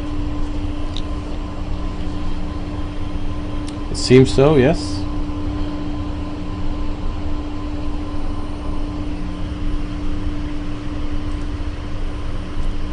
Starting now, GVI and proximity CP for the short member BR-1-2-28 on the east side of conductor number 5 at 12 meters. And we see the entire member length here in this view. And the weldments on both ends is covered with marine growth. No visual on their condition in detail, but the member itself appears secured. No movement can be seen, no damage from a dropped object, and there doesn't seem to be any fretting. We can see this fender welded on the member between the conductor and the member.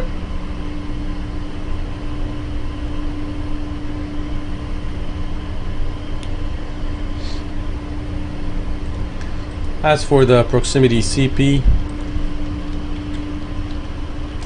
it is considered as restricted access at this point.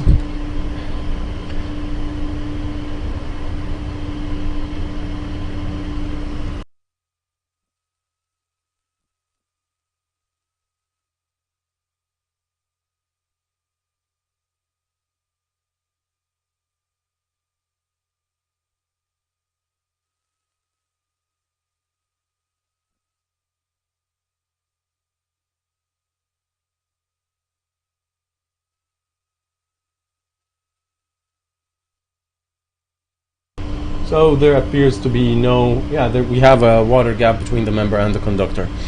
So that shall be the conclusion for BR-1-28. No visual damage and no anomalies.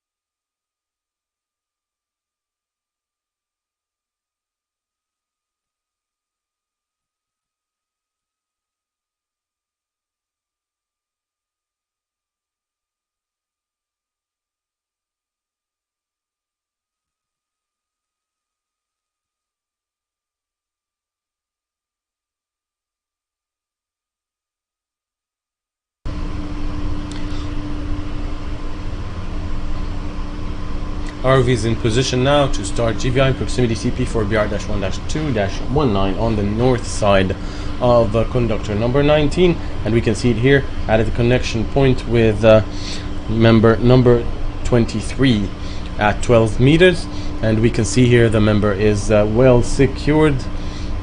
This connection appears to be in a good condition. No fractures or crack-like indications can be reported. Also, the same can be said about its connection with the short stub components around conductor number 1 here.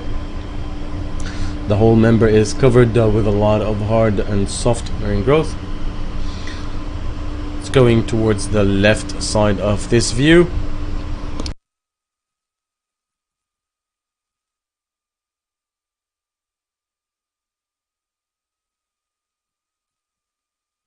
So we can see the member is covered with marine growth over its whole length, but appears to be straight, no signs of damage or deformity.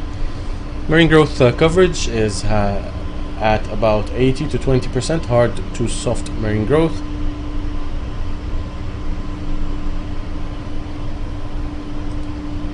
Respectively. Going now for the proximity CP measurement.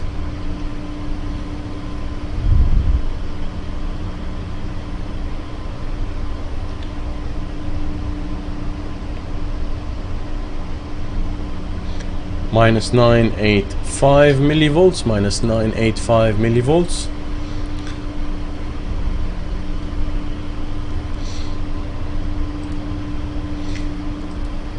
And we are following now the member towards row B. The same consistent condition. We have no fouling by debris, no defects to be reported, and this connection here in view at the node appears to be all covered with marine growth, but also secured. No visual damage. Pausing the media.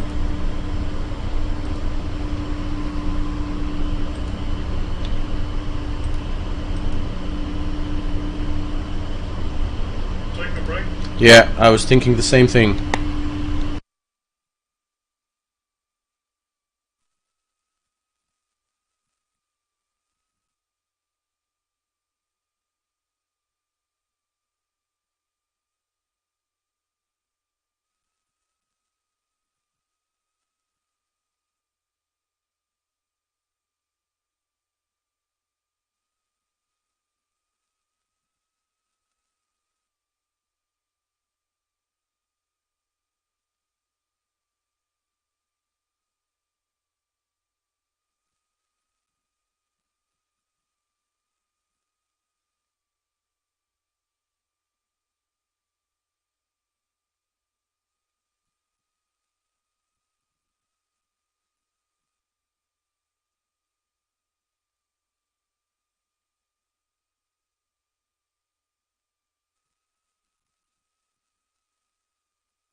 No surge.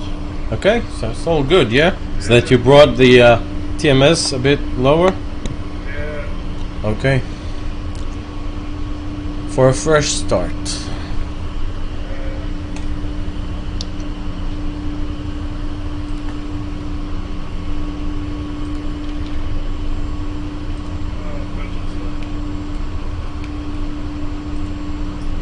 Okay. Start recording.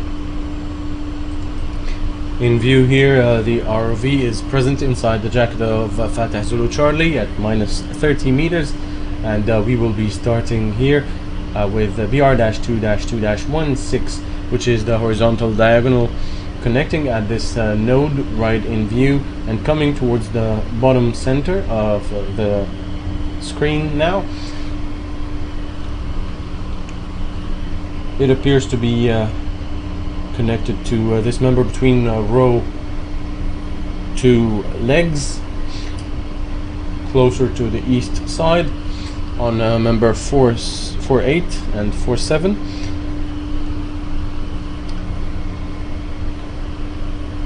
We will try to get a closer view for this connection point of the member. So as we see here, this is the junction completely obscured with marine growth. No visual damage though, no anomalies to be reported. Seems to be secured. We cannot report any fractures or disconnections. And it appears to be firmly connected and uniformly circular. No movement observed here in this location. Moving now along the member.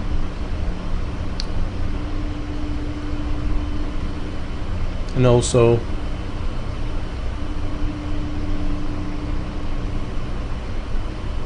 we can see the whole surface area of the member is covered with marine growth so far.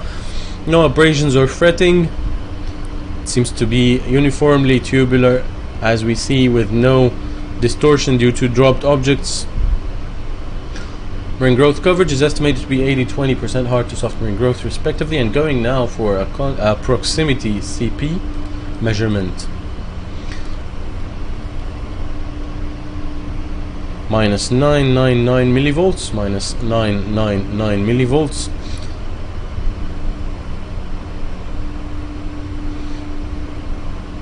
And coming in view also here at 12 o'clock, this is anode AN-2-2-16-01. First carrier in view here is all covered with marine growth, appearing to be secured by a doubler joint, but no visual on that. It seems to be secured though, no fractures can be reported, no disconnections. The carrier itself is all covered with marine growth, as we can see.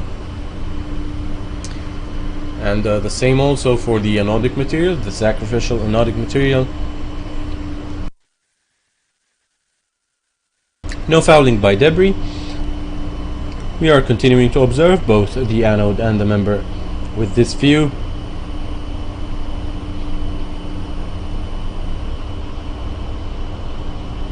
Moving towards row B.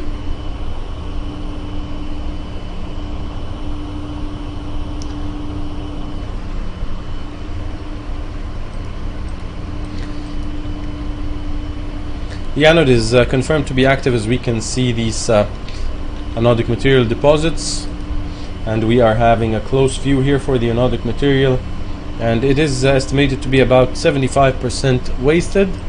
Between 50 and 75% wasted. This is grade 3 wastage.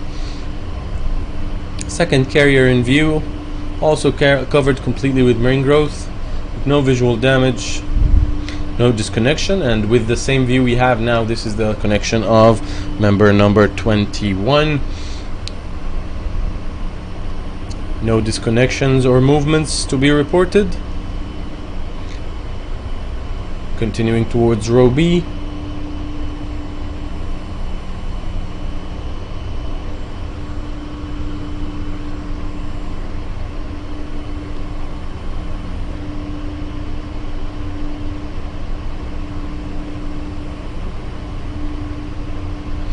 This is the connection of member 19 in view here. Also all covered with marine growth and appearing to be secured. And we are now at the K node on row B at member BR2-2-04.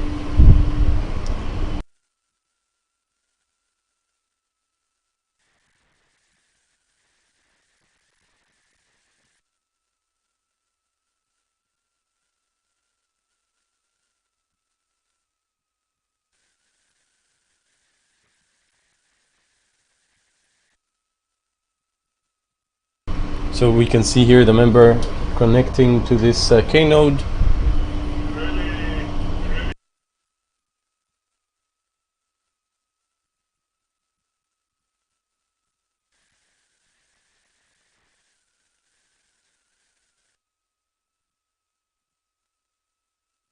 So this member appears to be well secured at this end.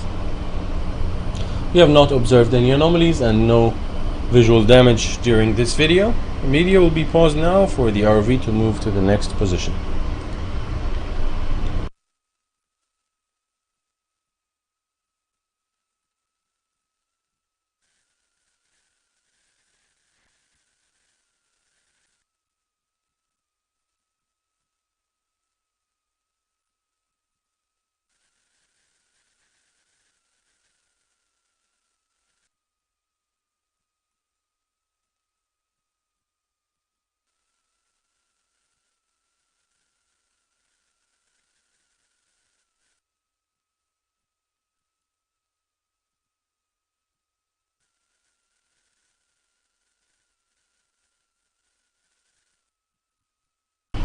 ROV is in position now for GVI proximity CP of horizontal member BR-2-2-21.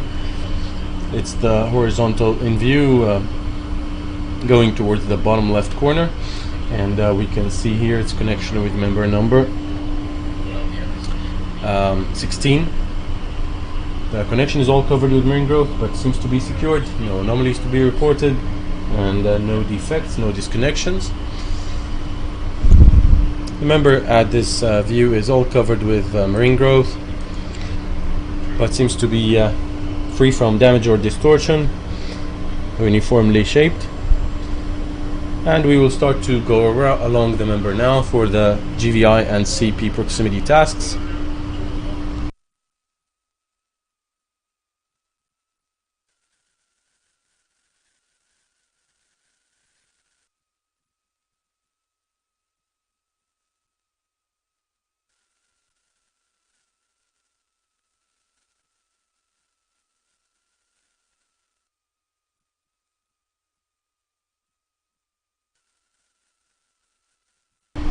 Marine growth coverage at this area is estimated to be about 80 to 20% hard to soft marine growth respectively.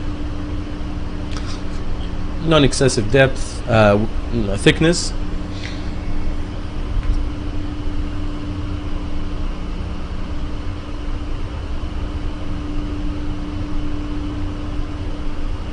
And coming in view here, this is the member number 20. Which is around conductor 1, which is in the background here. This connection appears to be covered with marine growth as well, but we cannot observe any movement with this current view. Continuing along the member,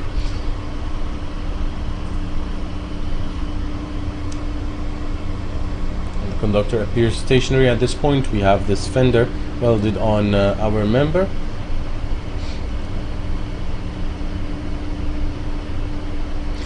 And right now,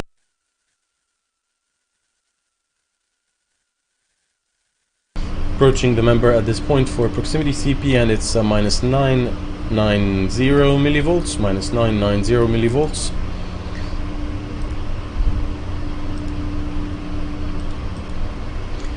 Going now along the member towards the conductor frame.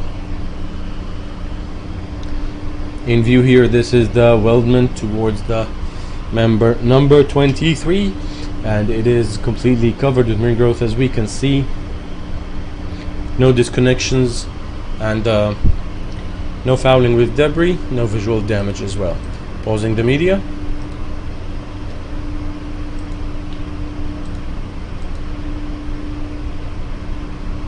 Okay.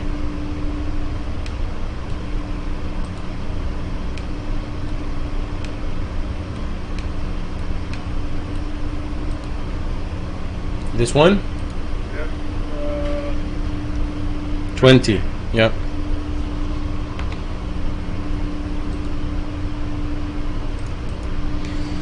Starting now, GVI and proximity CP for the member BR-2-2-20. This short member on the east side of conductor number 1, completely visible with this current position of the ROV.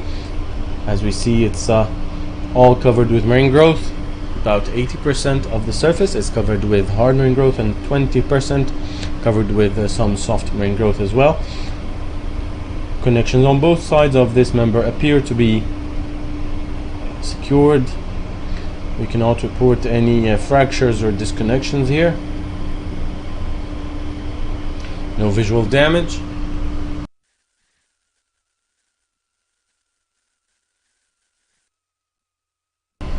Confirming no hard contact between the member and the conductor, and we can see here the water gap. So no anomalies, no fretting, and no visual damage. And this covers the GVI for the member, and we will be attempting now proximity CP.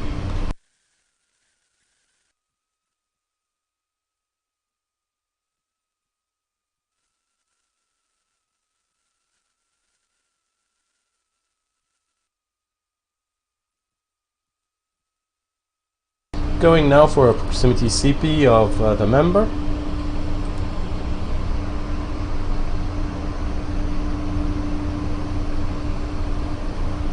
Minus 991 millivolts, minus 991 millivolts for BR-2-2-20. Pausing the media. Okay.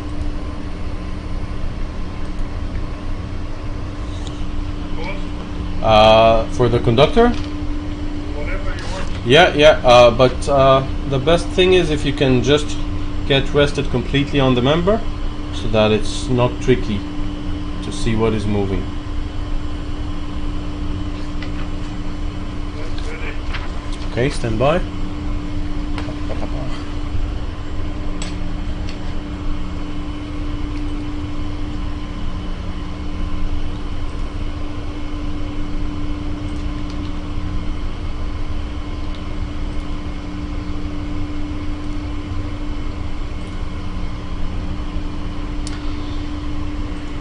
ROV is now rested on top of the member at minus 30 meters, and we are now observing conductor number 1.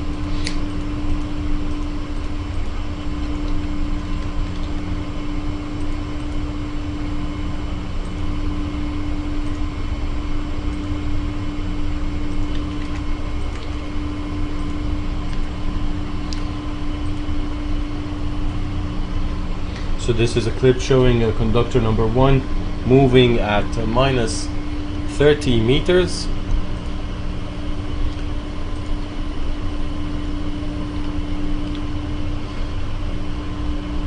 We can see that this movement is not of a large amplitude. It's about 50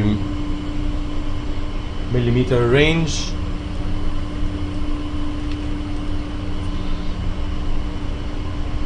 There's no fretting against any other components with this view, and no leaks, no signs of abrasion. For the purpose of this view also. So this is a zoomed in view to amplify the movement. Zoomed out.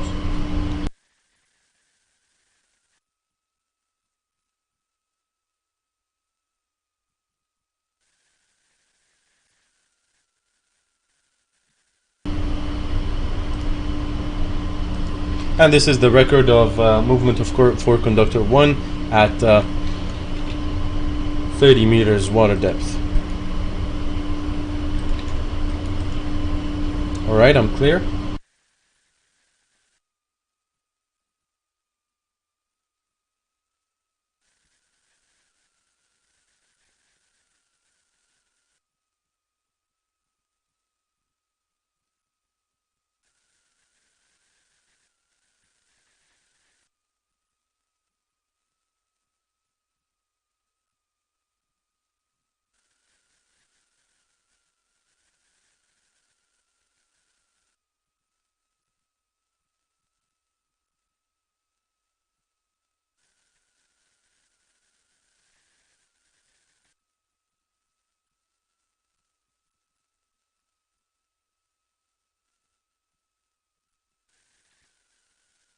RV is now observing member number BR-2-22 on the west side of conductor number 1, which is the conductor on the right side of the view. The whole short member can be seen within this one shot. It is covered completely with marine growth. However, no signs of any disconnections that can be reported or fractures. It seems to be secured, and despite the movement observed on conductor number 1, there is a clear water gap between the conductor itself and the member, so there is no contact or fretting between either, and no fouling with debris or any other defects. We will be attempting now the proximity CP for this member. Marine growth coverage is at the same average of this elevation of -80 to 20 of 80 to 20% hard to soft marine growth respectively. CP proximity is -992 millivolts. -992 millivolts. Pausing the media.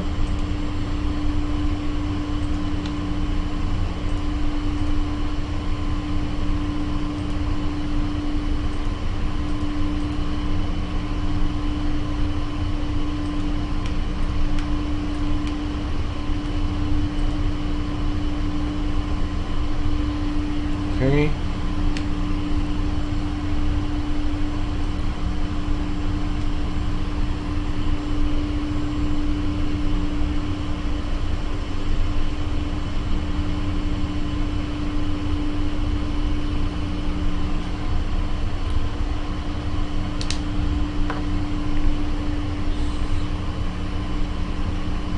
Number 7 was the one in front. That's 36. Okay.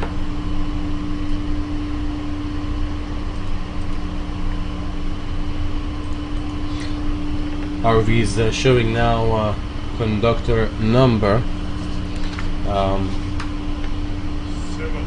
7, and right in front of us, this is member BR-2-2-36, which is the small horizontal member on the east side of conductor 7. As we see, it's entirely in this one view, completely covered with marine growth. No sign of any disconnection or fracture that can be reported. And no fouling with debris. Marine growth is about 80 to 20%.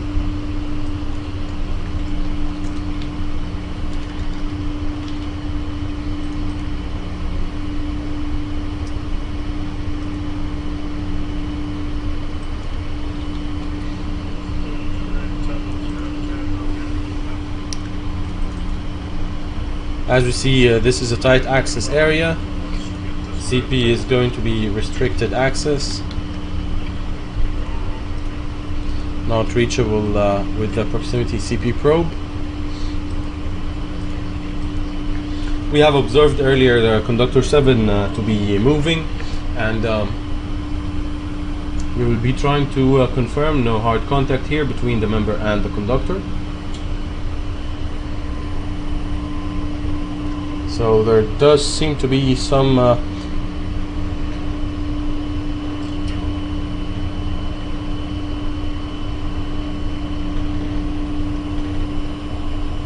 we can see the fender that is welded on the member, and we can see a small water gap at the time of inspection between the conductor and the member. So no sign of fretting or marine growth removal on the conductor itself either, so it's apparently not having any hard contact or any anomalies for the member itself. Pausing the media. Alright.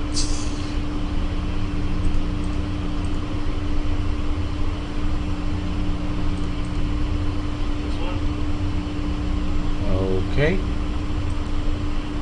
34.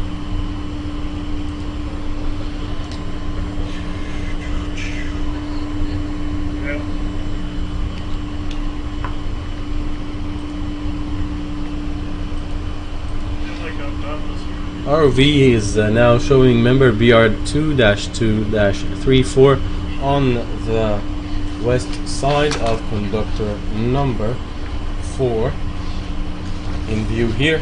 and we can see the whole member in one shot. As we see, it's covered completely with marine growth, no signs of any damage or deformity. No disconnections can be reported, no fouling by debris. Covered with 80% to 20% hard to soft marine growth respectively. And no visual damage for the member. We're trying to also observe for water gap between conductor number 4 and the member itself. As we see, there's a lot of marine growth here, so it might be not possible to confirm, but there does seem to be a small water gap that is bridged at several locations by this hard marine growth. No anomalies to be reported for this member, and as for the CP, it's considered as restricted access, as this is a tight access area. And that concludes the GVI for the member. Pausing the media.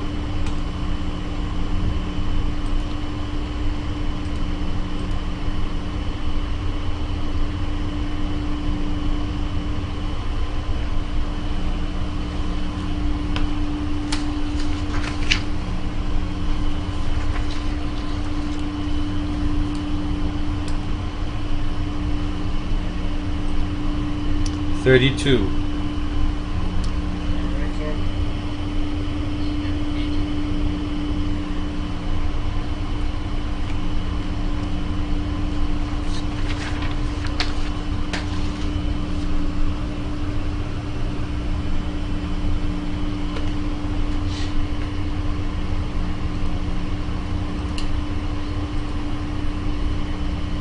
In position now to start GVI and proximity CP tasks for BR-2-2-32, which is the short member on the east side of conductor number 6, which is right ahead of the ROV.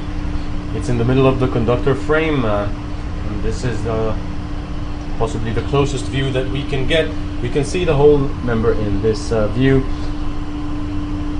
Appears to be fully covered with marine growth, with no disconnections that can be reported, no movement for the member itself, seems to be secured, no fouling with debris as well. Marine growth coverage is the same as the average estimated for this elevation of 80 to 20% hard to soft marine growth respectively, and that is the average coverage for this elevation from this side. No visual damage observed.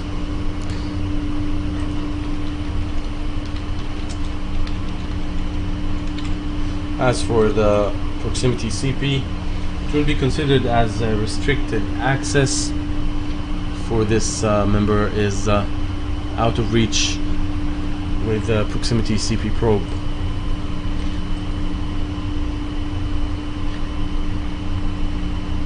No signs of movement as well for the conductor, so we are not expecting any abrasion or damage, and the media will be paused here.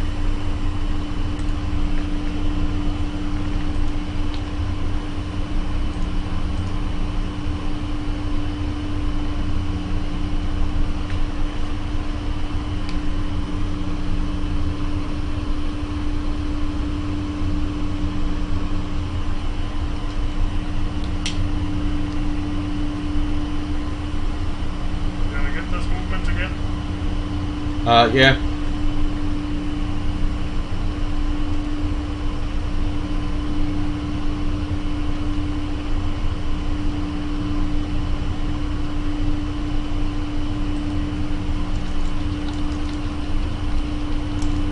Like more again. Hmm? Like more. Like who? Seems like more movement. Yeah, yeah.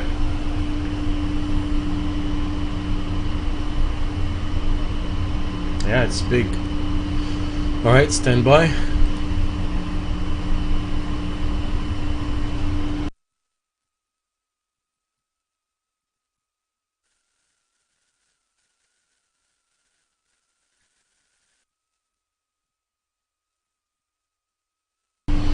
Recording a clip for the movement observed on conductor number 7 at minus 29.7 meters here, right above level 2. And we can see the conductor still moving with noticeable range of movement. We have not seen abrasion marks on the member itself, which is on the east side of the conductor, while we were performing its inspection.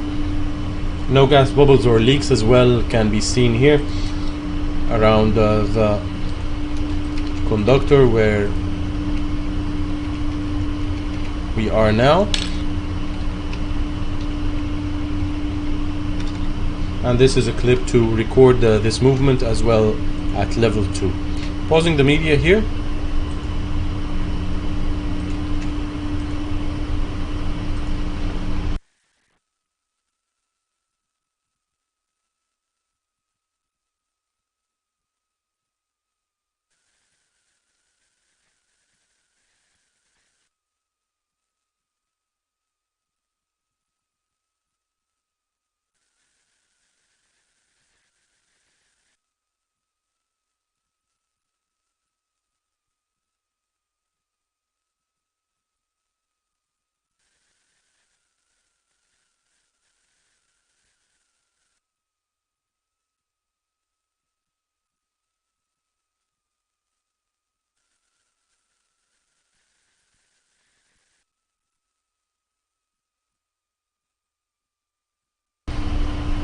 ROV is now showing member BR2-2-37, which is on the south side of the conductor frame between rows 1 and 2. And we are now observing the western end where it's connecting with member number 45. This connection appears to be all covered with marine growth but seems to be secured. No disconnections or fractures can be reported here.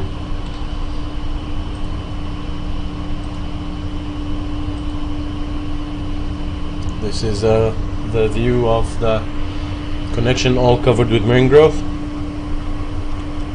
But the member itself appears to be secured. There's no movement or vibration to be reported.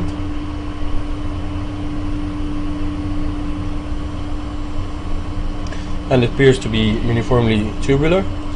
And we will be proceeding from this point for the GVI and proximity CP tasks assigned to this member. In view here, this is conductor number 7.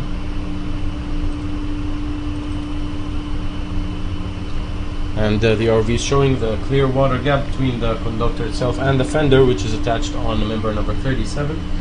So no signs of any fretting either on the conductor or on this fender.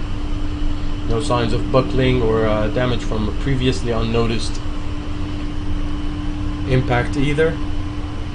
No debris is trapped between the conductor and the member. So this is a clearer view of the water gap. The connections of the short members to our component subject of this video are all covered with marine growth, as we can see. No disconnections and no anomalies can be reported. We are approaching the end, which is on the east side of this member. This is the connection on the east side, right below the ROV. Also all covered with marine growth. No disconnections or damage can be reported. And the ROV is approaching now for the proximity CP minus 993 millivolts, minus 993 millivolts. And that concludes this video for BR2-2-37.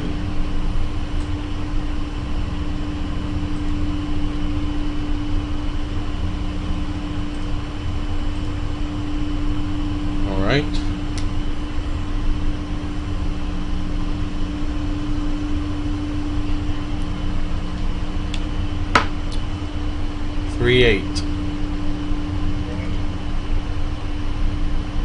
I figured you wanted to do it. Hey? I figured you wanted to do it too. Yeah.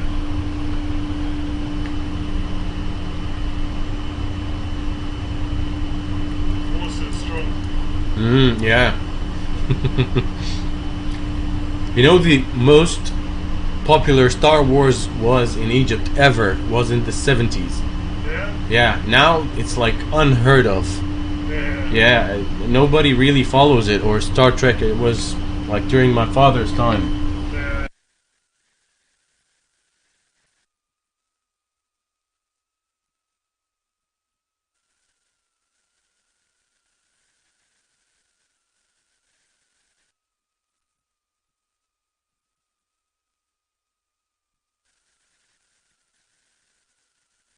It's okay. It's just not going to get me crazy to watch everything. Yeah, but only in like the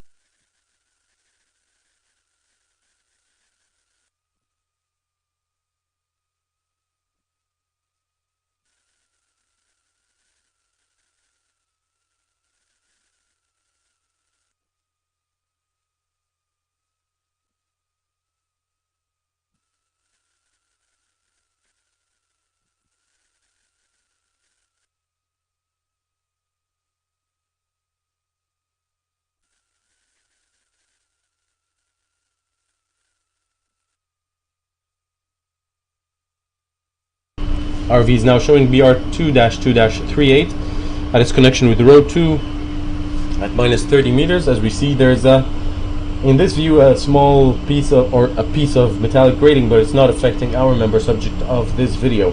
As we can see, the connection is covered completely with marine growth with member number 47, and we cannot report any disconnections though or fractures. It seems to be secured. Uniformly cylindrical, unaffected by any fouling at this connection or in the extent visible right now. And we will be moving along this member for the GVI and proximity CP tasks assigned to it. As we see, it's completely covered with marine growth. No excessive thickness, about 80 to 20% hard to soft marine growth. No movement observed. No signs of damage from a dropped object.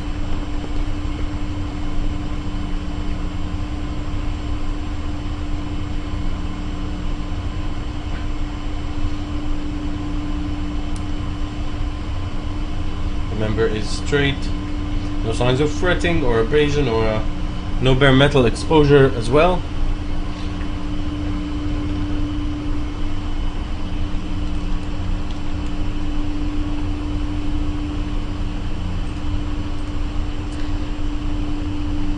And we are now showing the connection of this member to member number 23 on the east side.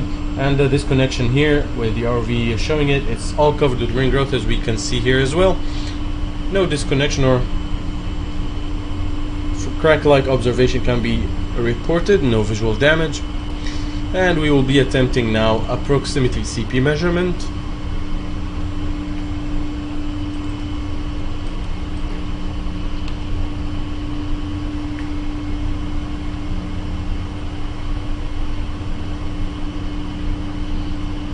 Trying to hover the proximity CP probe over our member.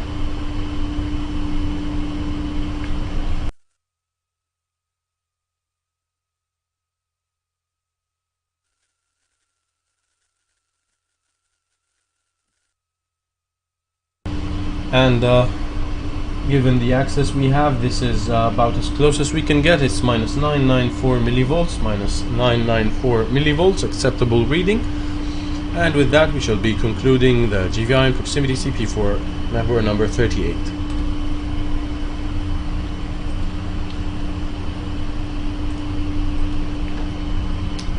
Alright. Do you want to do this third bit, like the middle bit of the member on row 2? yeah.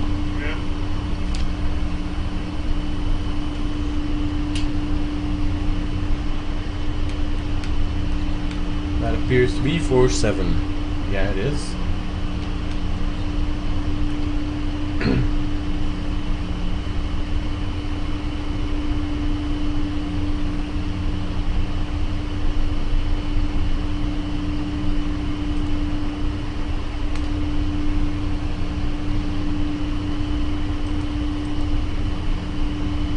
ROV is in position now to start GVIAM proximity CP tasks assigned to member BR-2-2-47, which is in the middle of the horizontal bracing between legs B2 and A2. It's the part at the center, so we can see it here at the node, which is in view here. This is its starting point according to the design drawings. On the west side, we can see this metallic grating in the close proximity, but it doesn't seem to be affecting our member. The member is all covered with marine growth here, and we cannot determine or observe the connection to the preceding section further to the west, which is member part 46. But there are no anomalies to be reported at this point.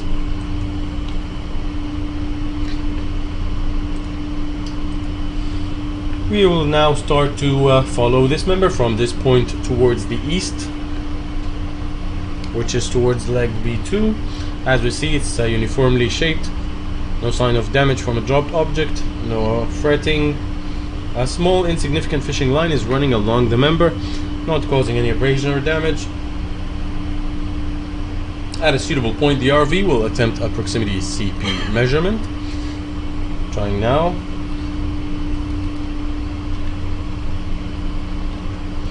And the reading is minus 997 millivolts. Minus 997 millivolts for member BR-2-2-47. Several outcrops of soft marine growth here can be seen, and in general the coverage can be estimated to be about 80 to 20% hard to soft marine growth. And according to the supplied drawings, this is the last point of this member right here at this node, where it connects with member number 16. The horizontal diagonal in the far end, and we cannot see the connection to the next or the following section, number 48, but no visual damage to be reported, no anomalies found in this video.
Starting now, GVIAM proximity CP for member BR-2-2-48, which is the bigger diameter horizontal in view here, going towards the bottom left corner.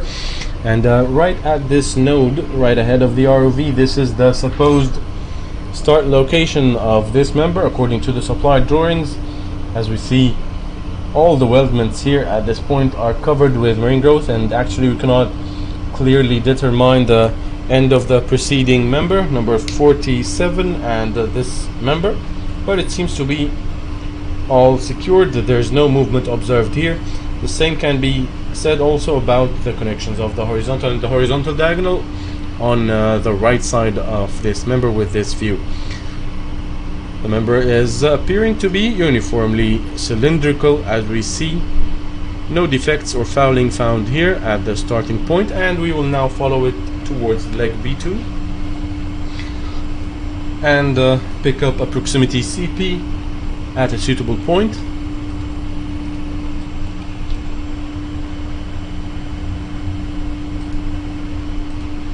Approaching now with the proximity CP probe, and the reading is minus 994 millivolts, minus 994 millivolts.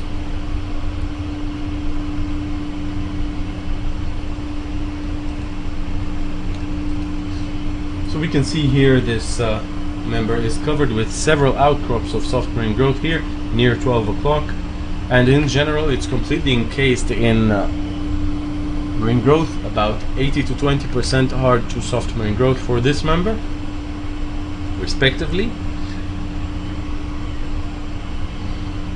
We continue to see no fouling by any significant debris, no abrasion marks, and this is the connection point of this member with leg B2.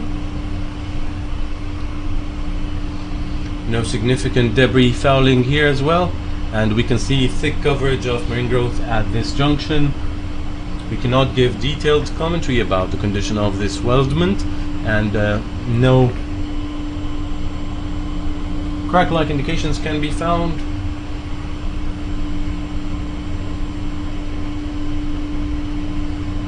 No disconnections as well, and this shall be the last point for the general visual inspection, as well as the CP for member BR-2-2-48. Pausing the media.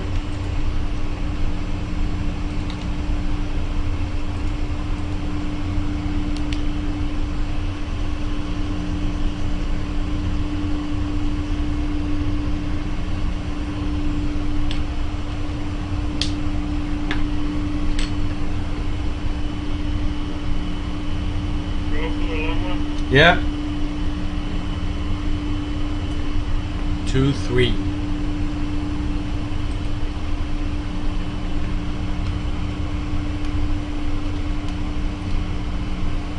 Can you do this clamp? We can do this clamp. Should have done the one upstairs. We'll have to go there many times. Upstairs the current is really shit. Yeah. The general will just carry with the member. Okay. Member. General carry with the member.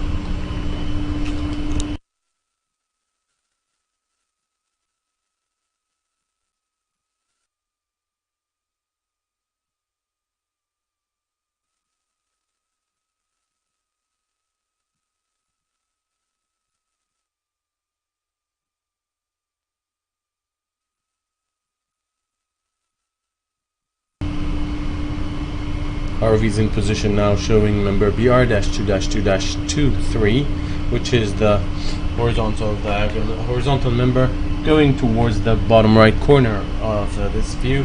This is its connection on the south side on the bracing on row 2. As we see, this connection is all covered with marine growth.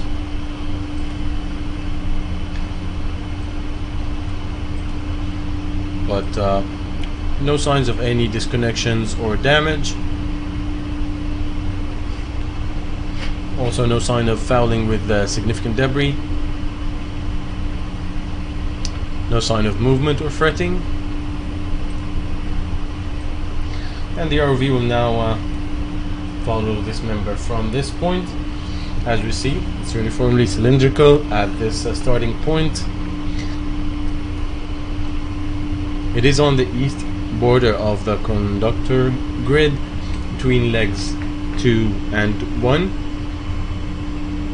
So we're now following it to the north row of the platform. This is the clamp around the riser number 10 at this elevation, and we can see a lot of marine growth here at the connection point of its horizontal stub to the member.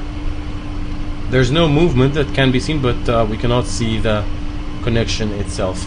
Anyways, the ROV is also having its probe on the member, so the proximity CP reading we are getting is minus 994 millivolts. Minus 994 millivolts for the proximity CP. and we are still observing the member to be free from any abrasion or fretting, no fouling with significant debris. And at 12 o'clock we are seeing these large thickness bryozoans.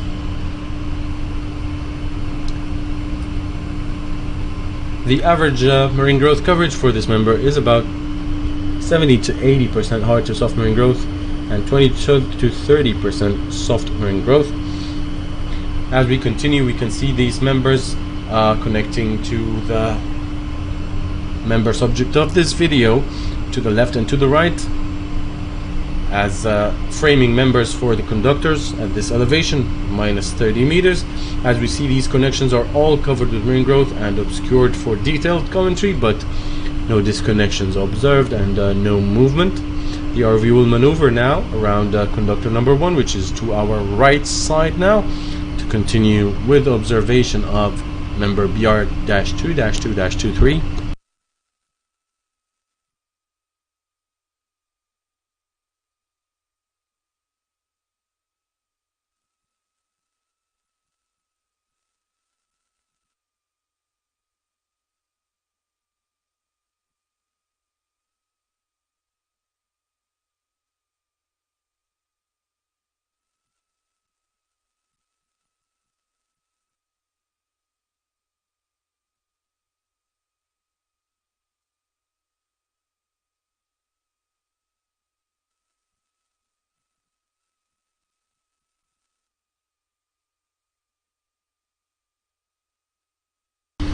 And the ROV is back on the other side of conductor number 1, and we still are observing the member 2-2-23 in the middle of the view. And as mentioned, the connections of all the framing components connected to it here appear to be secure.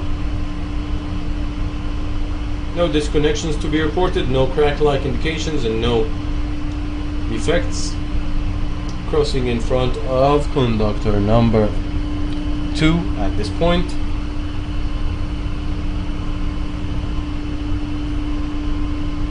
Correction number 3, and this is conductor number 2.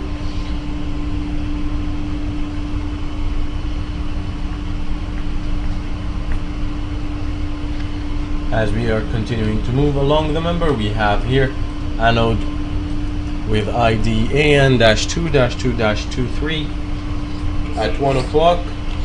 This is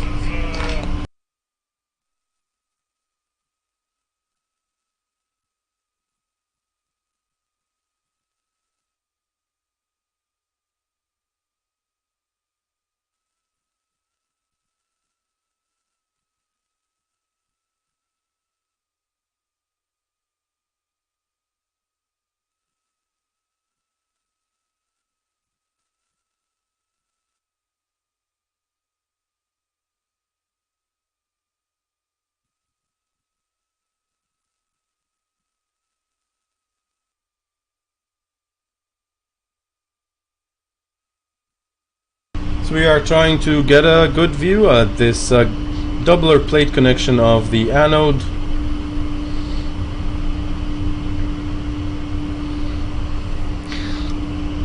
With what we can see here on the side that is right below the ROV, it's completely covered with marine growth. We are unable to verify a disconnection here for this odd location or orientation of the anode. must have been put like this too.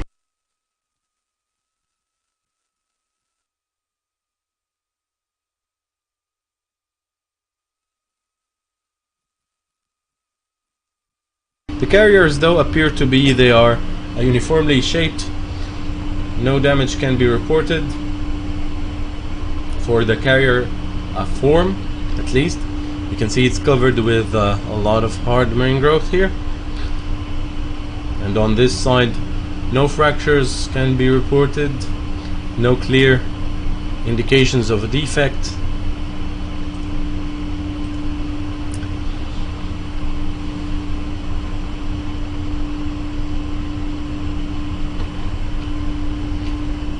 Trying to observe also the anodic material. So we can see a lot of marine growth around it, but also some metal oxide remains or deposits.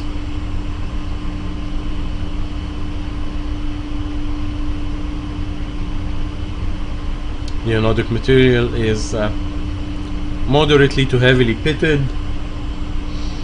We are continuing to move along both the anode and the member.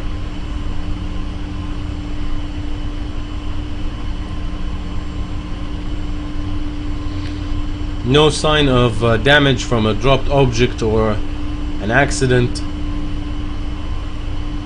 No buckling. Anodic material itself seems to also be intact. This is the second carrier coming in view here. Also with this view we cannot report any disconnection. And the wastage assigned to this anode is wastage grade 3, between 50 and 75%.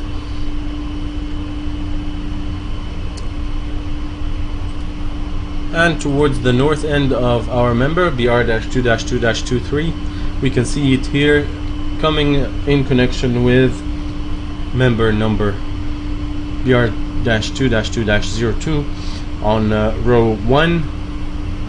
As we see, this connection is also fouled with marine growth.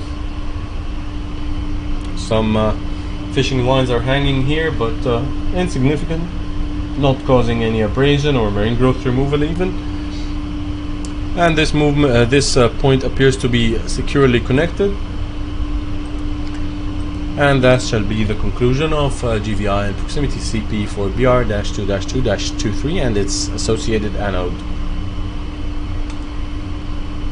Yeah, so it just seems to be welded that way, yeah.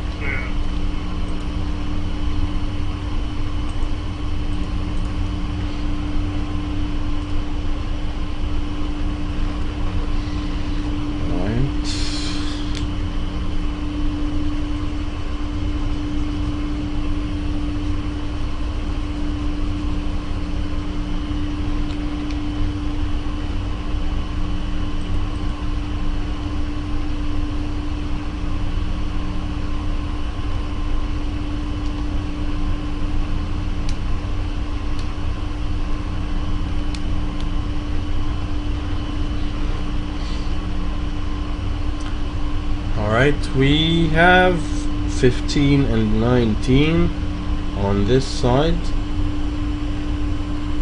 Do 15 and 19 and I'll speak to the vessel about moving. Okay. To the other side, then on 2 rises. Let me call them now quickly.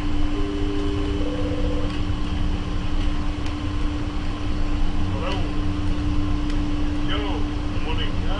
We will be good to go move to the opposite side. Yeah, ROV sign on, yeah?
RV is showing now member number BR-2-2-15, which is the diagonal coming from member number 2 on row 1 to the bottom right side of this view towards the east. So as we see, this connection is all covered with marine growth, completely obscured, but it appears to be secured. There's no movement. and the member appears to be straight, unaffected by any fouling. This fishing net though is insignificant and not causing any abrasion. Member is cylindrical, no sign of damage, and we will be following it for the GVI and proximity CP tasks required.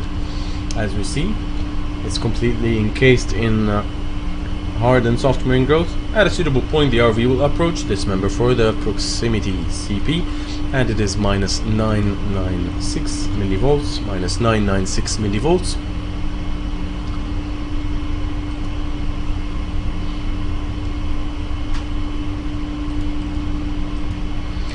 Continuing to observe the member, and as mentioned, it's completely covered with marine growth, about 80 to 20% hard to soft marine growth. And we have now this anode attached at 12 o'clock. This is anode with ID AN-2-2-15-01. This is the first carrier. You can see a doubler connection, however we are unable to confirm any disconnections, and it appears to be a uniformly shaped carrier at 12 o'clock side of this member. We are also seeing the anodic material here, the same condition for this sacrificial anodic material, covered with a lot of hard marine growth, heavily pitted as we can see here in this view. Several soft marine growth outcrops are at 12 o'clock side also of the member as we continue to move along.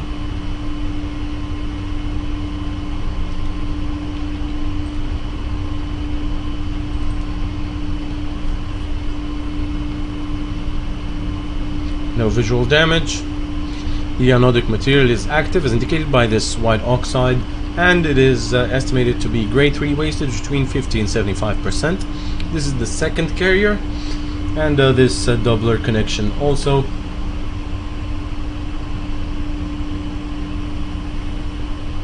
It appears to be well secured to the 12 o'clock side of the member. No visual damage. And we will be continuing to follow the member now towards the east face, which is row B.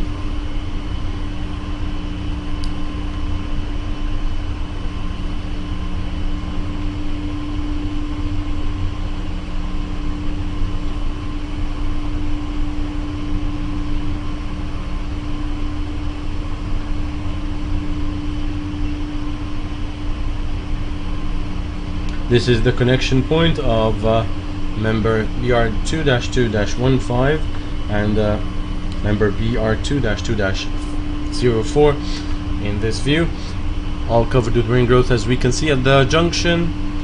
No fractures, no fouling with debris here, and no visual damage. Pausing the media.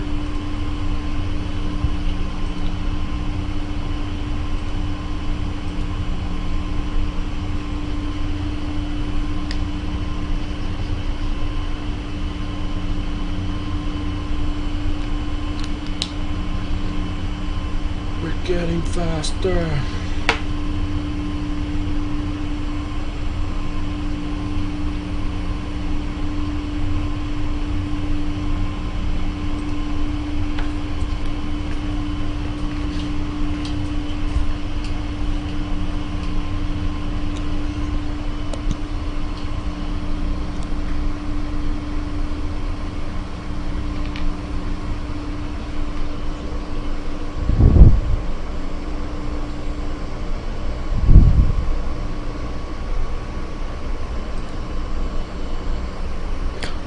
Nineteen, huh?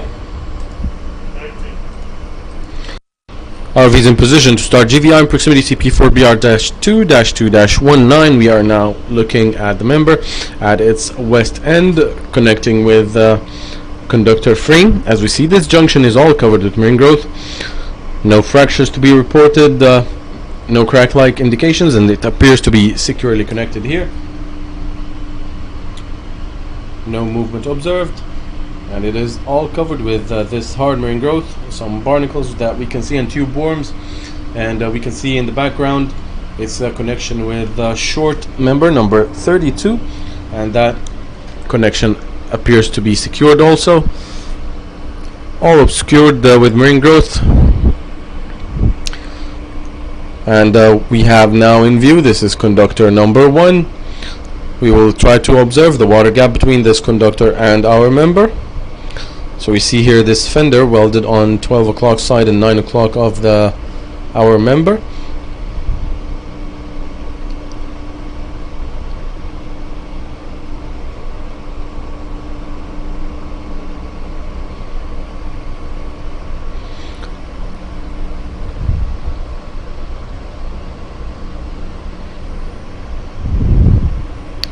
So there does seem to be possibly a water gap here. We can see clearly a water gap, and despite the conductor's movement, we can see a fish there. So it's a clearance of at least 100 millimeters. Coming back to our member.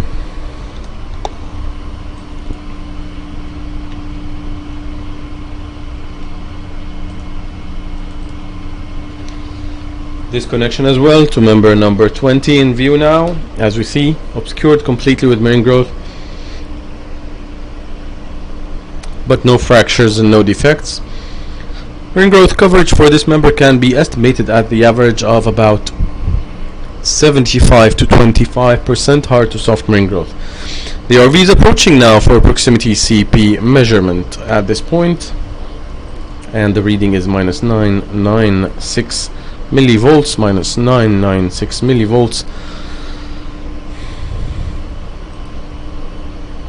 and we are continuing to follow this member towards the east side. An outcrop here of bryozoans, soft marine growth.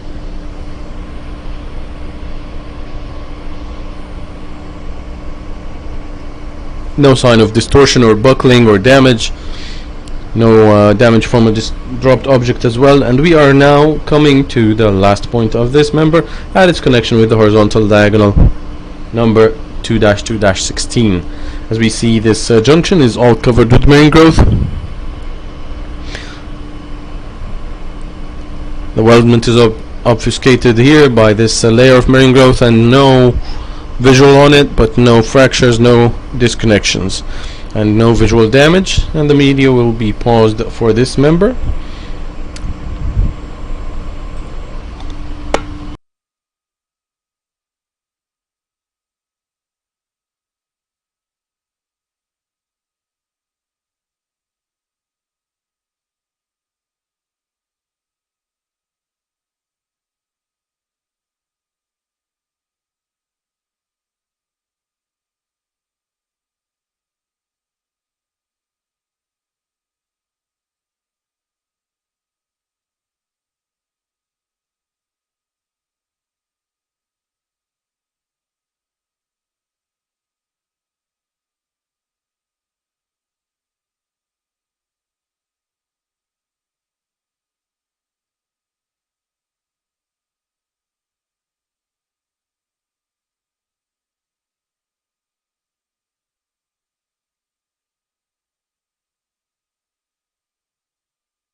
RV is now in position to start the GVI and the CP for member BR-3-2-15, which is horizontal diagonal and the mudline elevation inside the jacket. And as we see, all the outer brace on row B side is completely buried, and aided by the navigation screen, this is roughly the midpoint of that member, the K node where our member is expected to start. And as we see, it's completely buried at this point, and we will be moving from this point towards row 2, which is on the north side.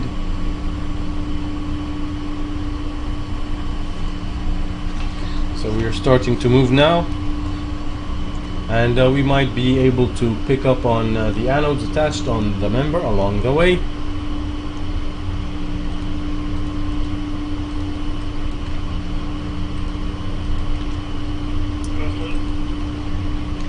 So this appears to be an anode attached to the member. However, the weldment is completely buried and obscured. We cannot give any comments on it. This is anode AN-3-2-15-02, covered with marine growth, but it appears to be active, as we can see here.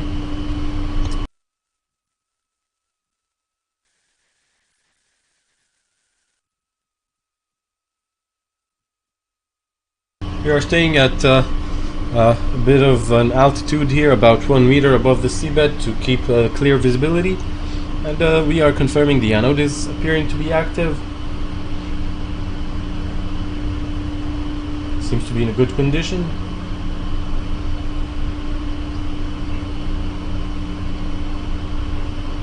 There's a tire debris here, tire fender debris, but it seems to be not in contact with any component. The anode is about grade 3 wastage, so that's between 50 and 75% wastage, and this is the second carrier.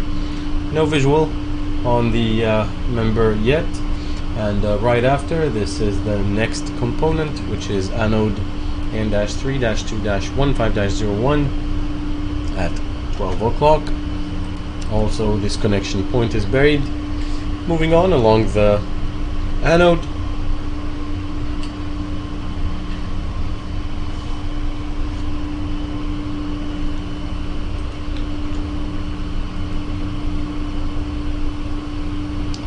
covered with some hard marine growth, as we see, and also some white oxide indicating it's active.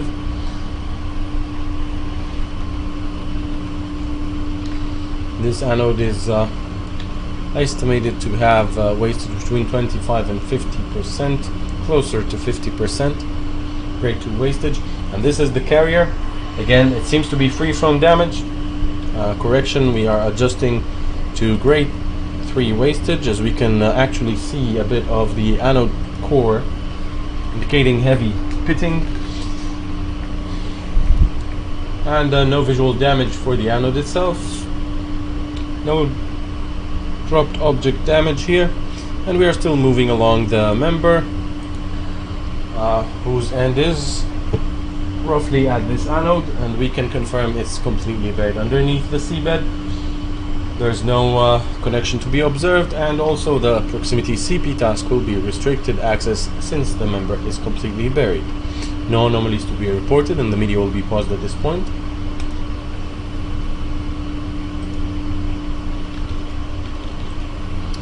Okay.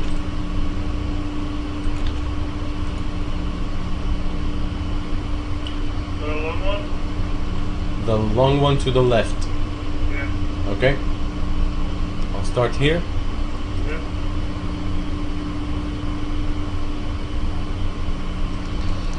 RV's in position now, facing member number BR-3-2-23, and this is its correction 3-2-03, and this is the anode attached on top of it, and this is the only indication to give us an idea of the location of the RV. So to the left side. This is the supposed starting point of member BR3-2-23, subject of this video, which is supposed to be running on the east side of the conductors between row 1 and row 2. We are now at row 1 side. This is the north end of the member, supposedly. And we can see it's completely buried underneath the seabed here, and we will start to move along the member. We can spot the anode attached at 12 o'clock side of the member here. This is anode with ID AN-3-2-23-01, confirming the connection of the anode to the member is completely buried underneath the seabed.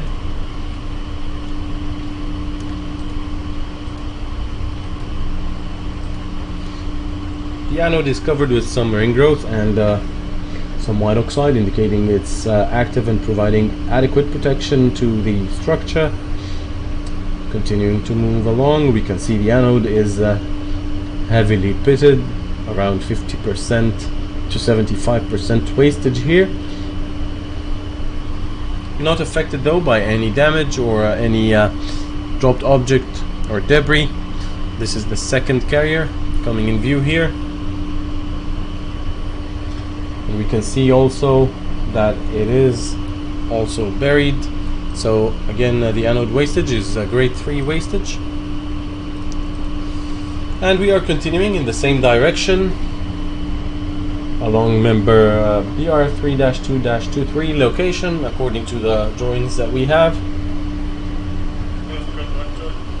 So this is the first conductor, which is conductor number 2, according to our drawings.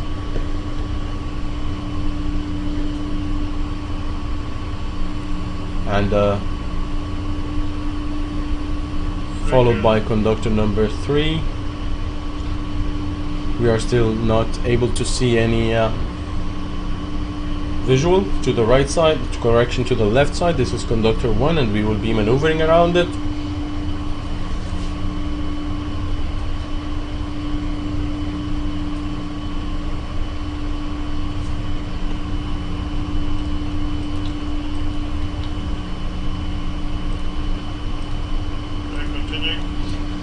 So we maneuvered around conductor 1, and we are continuing now, passing around along conductor number 4, which is in the background here. It's supposed to be on the west side of our member.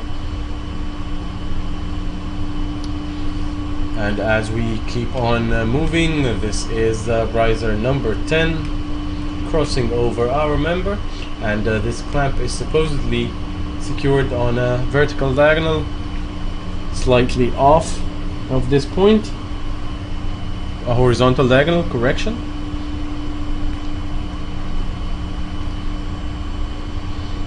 Still no exposures.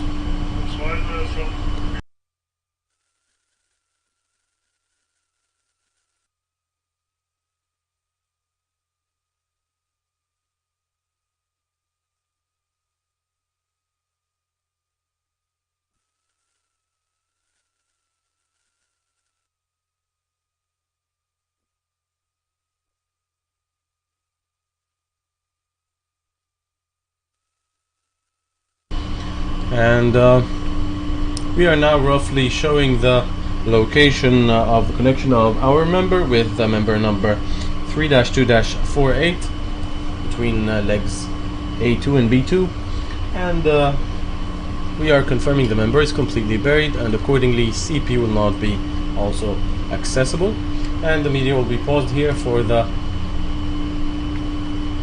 ROV to move to the next position.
Showing now conductor number 4 at the mud line, a depth of 47 meters, and we are seeing it with a heading of 230 degrees to start GVI proximity CP for member BR3-2-21, which is supposed to be coming from the right side of the conductor with this view towards the east face.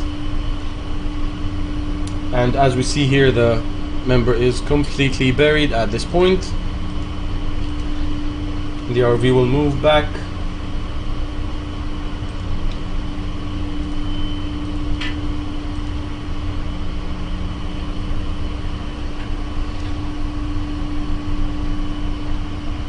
As we continue along the path or the direction of this member, we are also seeing it on the left side, or the supposed location of it according to the drawings is on the left side of conductor number 1 with this view, on which is its south side. And we are continuing to go back over its supposed location, and somewhere in this proximity we should be over the connection point of this member with the horizontal diagonal BR-3-2-16, which is also buried. Okay, yeah, I think this is the anode.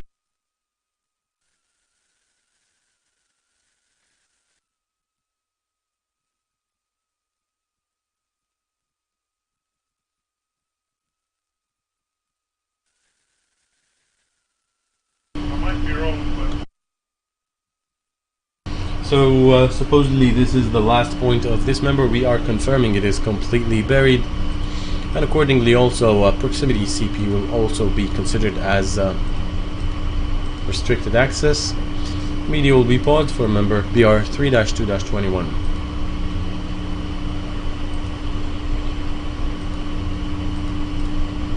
Okay, if you can move like just a touch to the right, and we can do 19.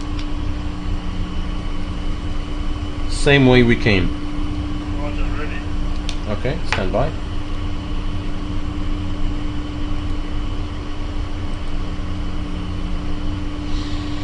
This is the supposed location of the connection of member BR3-2-19 at its connection with the horizontal diagonal 3-2-16 on the mudline elevation.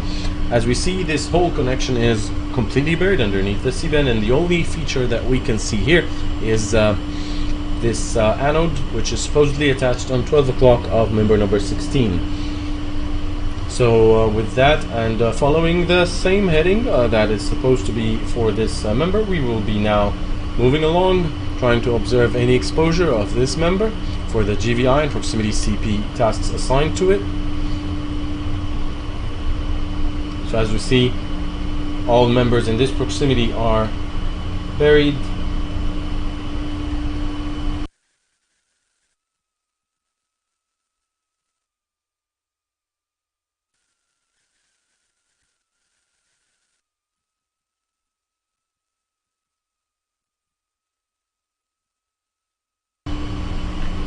No exposures.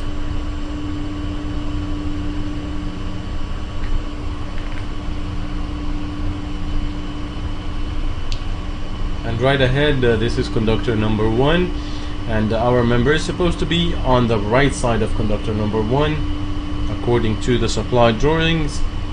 As we see, it's completely buried, and right behind here, this is conductor number 3, and this is supposed the end point of our member. As we see, it's entirely buried, and accordingly this shall be the conclusion for GVI and CP measurements for this member. Media will be paused here. Okay, there's a small one right behind conductor 1, so if you can turn to the left behind the conductor.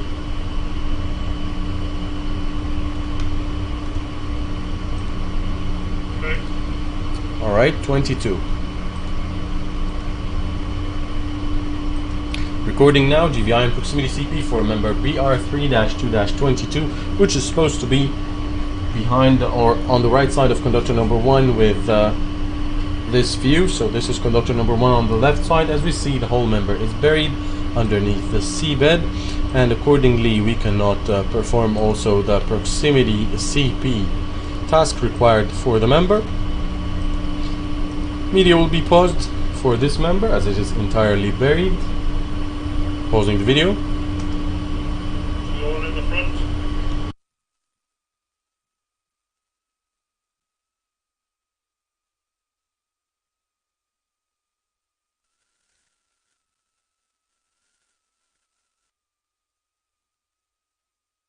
Starting now, GVI proximity CP for BR-3-2-20, which is supposed to be on the left side of conductor number 1.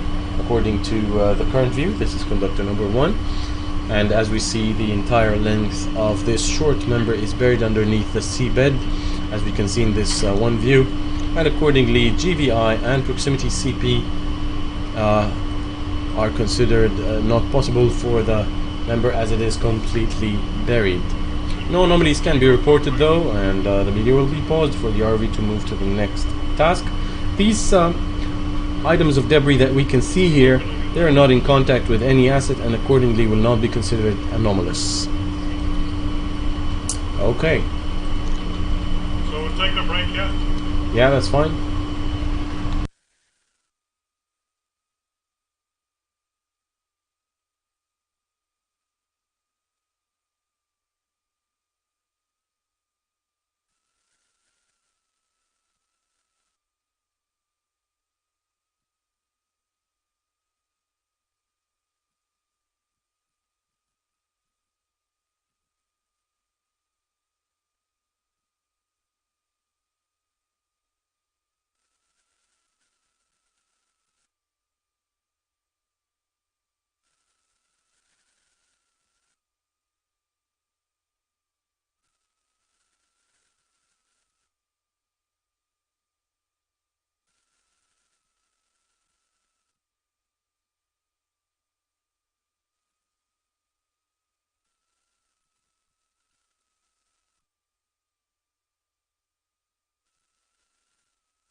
Starting 16.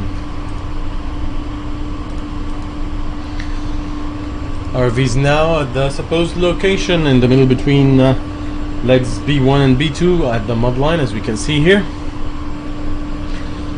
And we will be starting the JVI and the proximity CP for member BR-3-2-16, which starts from this point to the left side. It's a horizontal diagonal, and as we see it at this junction point, it is completely buried. And we will be trying to follow the member from this point and try to see any exposure of it or the anodes attached on its 12 o'clock position according to the supply drawing. As we see no indication of the member at this point, and to the left side here we can see partially the anode. So this is probably anode AN-3-2-16-01. We cannot see the anode carrier connection, but the anode has some white deposit indicating it is active.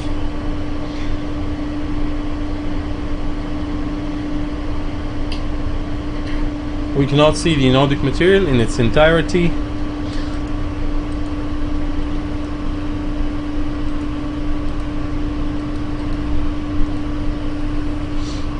But the anode is in generally a good condition and operational, providing protection to the platform.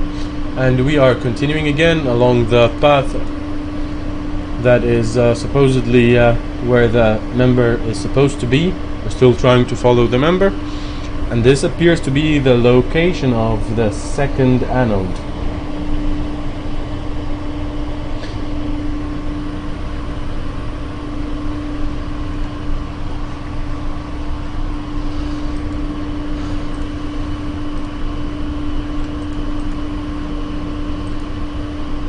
We are unable to be very 100% confirming, but this appears to be the anode number 3-2-16-02, and we can see that it is partially buried, and we can see also this debris, which we will be recording right now.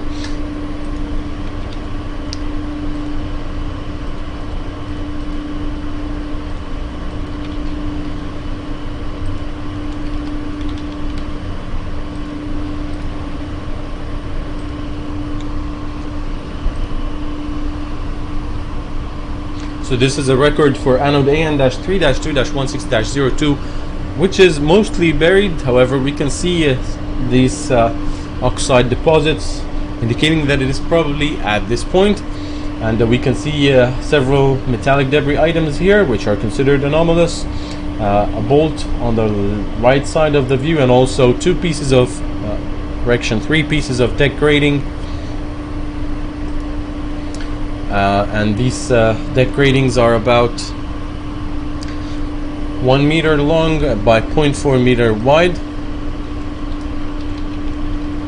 So these metallic gratings are about 1 meter by 0.4 meter, and another small bolt on top here.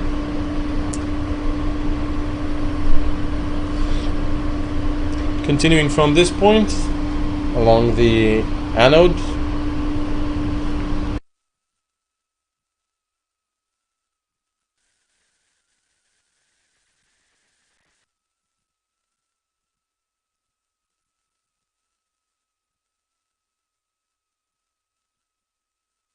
and at this point there appears to be some soft debris hanging on another hard item here.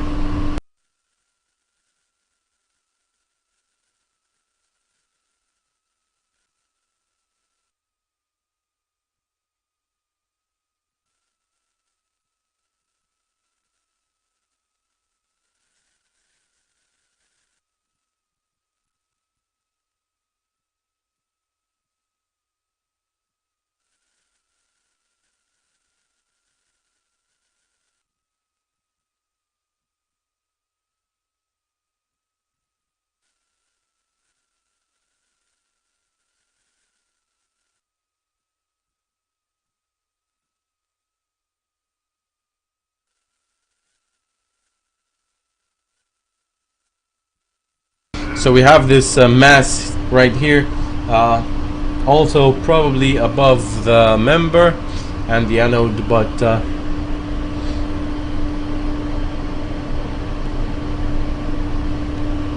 it's covered in this cloth and we cannot really define its nature.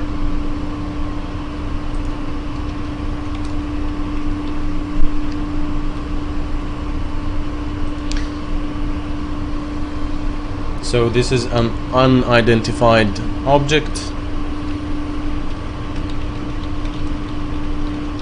wrapped in soft.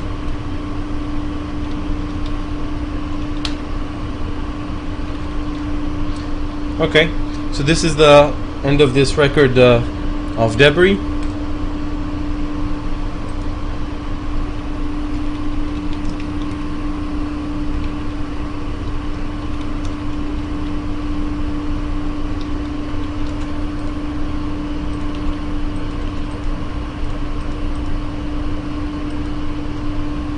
We are continuing along the member towards, and at this point this is the supposed location of the connection of member number 16 to member number 48, and as we see, this whole area is buried, and we have not been able to get a visual on the member itself, and also CP proximity will be considered as restricted access due to burial. Pausing the media. That is very weird. The body, I'm telling you. Yeah.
Our views at the supposed location of the horizontal diagonal BR-3-2-38, which is supposed to be at this location right in on the right side of the RV. This is conductor number 7, so we are confirming that this is the supposed location of our diagonal member, but as we see, it's completely buried at this starting point, and it's moving from right under the RV at the bottom right corner towards the location of this vertical clamp. As we see, this connection also is completely buried. No visual obtained on the member itself so far.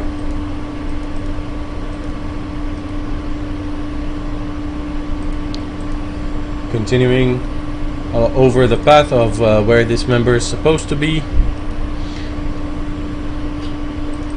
And this is the supposed ending point of this member right here in the middle between rows,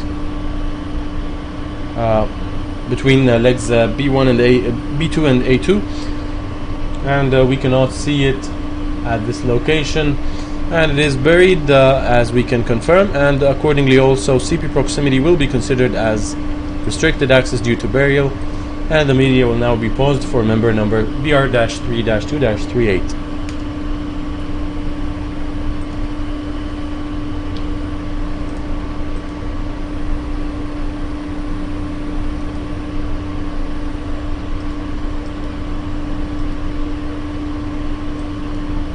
Why is the city?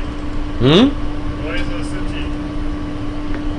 Sorry? Right.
ROV is now at supposed location at member BR-3-2-37, which is supposed to be between conductor number 7, which is at the top right corner in the background, and riser number 10, which is on the left side of the ROV now. As we see, the member is buried at this first point, and we will be following it, looking beside the conductor on its left side, trying to observe any exposure of the member.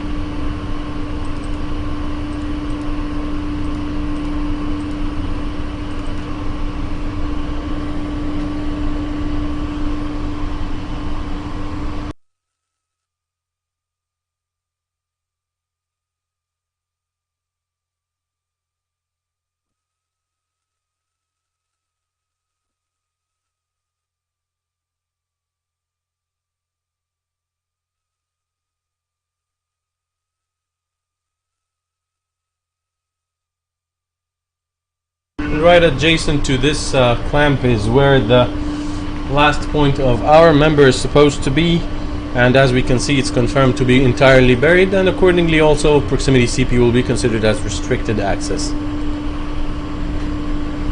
Alright, if you want to turn to the right and do the short stuff. 39. 39. Yes, 39, maybe 40 as well. Yeah. Ready. This is 39 on the left of this conductor, right? Yes.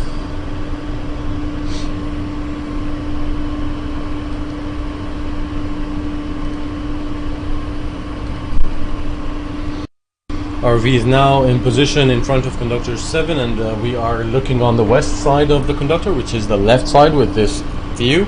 And as we see, the member BR-3-2-39, which is supposed to be at this point, short member, is entirely buried. Accordingly, the GVI and CP tasks for this member are considered as restricted access.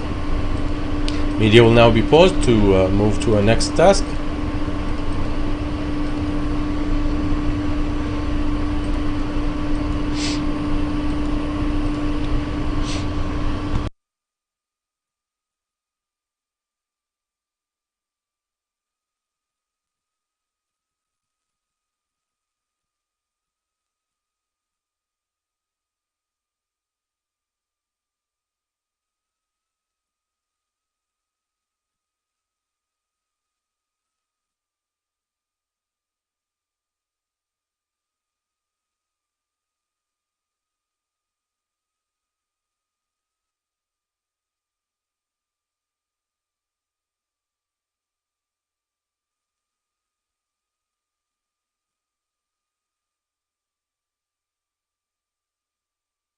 Starting now, the GVI CP 4 member BR-3-2-36 short member supposed to be on the east side of conductor number 7, which is the conductor in view here.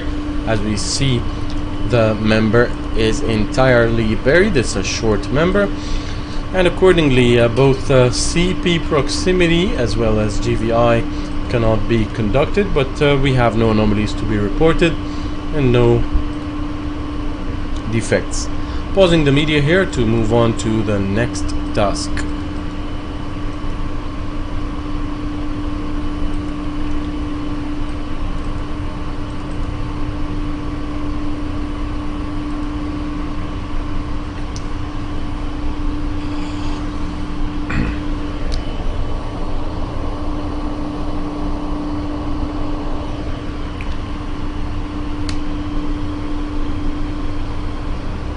You want to do 35 as well? Yeah. Okay. Where's the? So that's. Looking for movement. Hmm? I was just looking for movement on this number 7. It's moving here? No. Yeah. The thing is, as you go shallower, it's expected to be.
Starting now, GVI and CP4 member BR-3-2-3, which is supposed to be on the west side of conductor number 4, which is the conductor in this current view. As we see, the member is short in the drawings and it is entirely buried here, and accordingly we are unable to view it as it is completely buried, and accordingly also the proximity CP cannot be conducted, will be considered as restricted access for this member, and the video will now be paused to move on to the next task.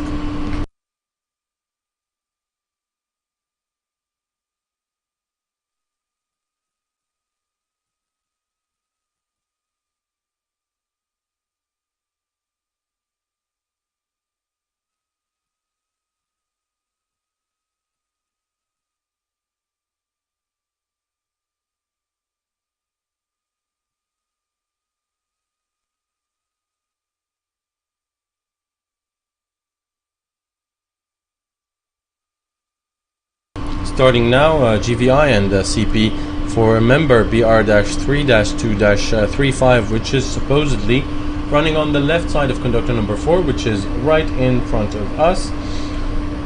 And we are now on the east end, supposedly according to the drawings of this member. As we see, it's completely buried here, and we will be trying to spot this member. On the left side of the ROV, this is conductor number 7, and our member is supposed to be running on its right side with this orientation. As we see, no exposures here. We cannot give any commentary on the member.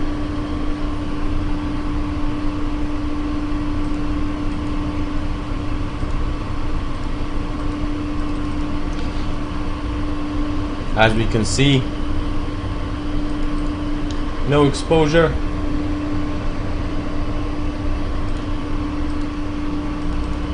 We cannot see the member. It is appearing to be entirely buried, and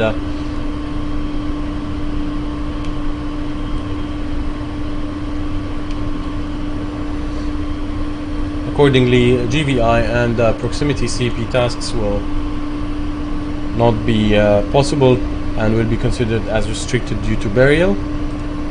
And the video will now be paused for the ROV to move to the next position.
ROV is now in position facing conductor number 6, and we are trying to conduct GVI and proximity CP tasks for the short member BR-3-2-32.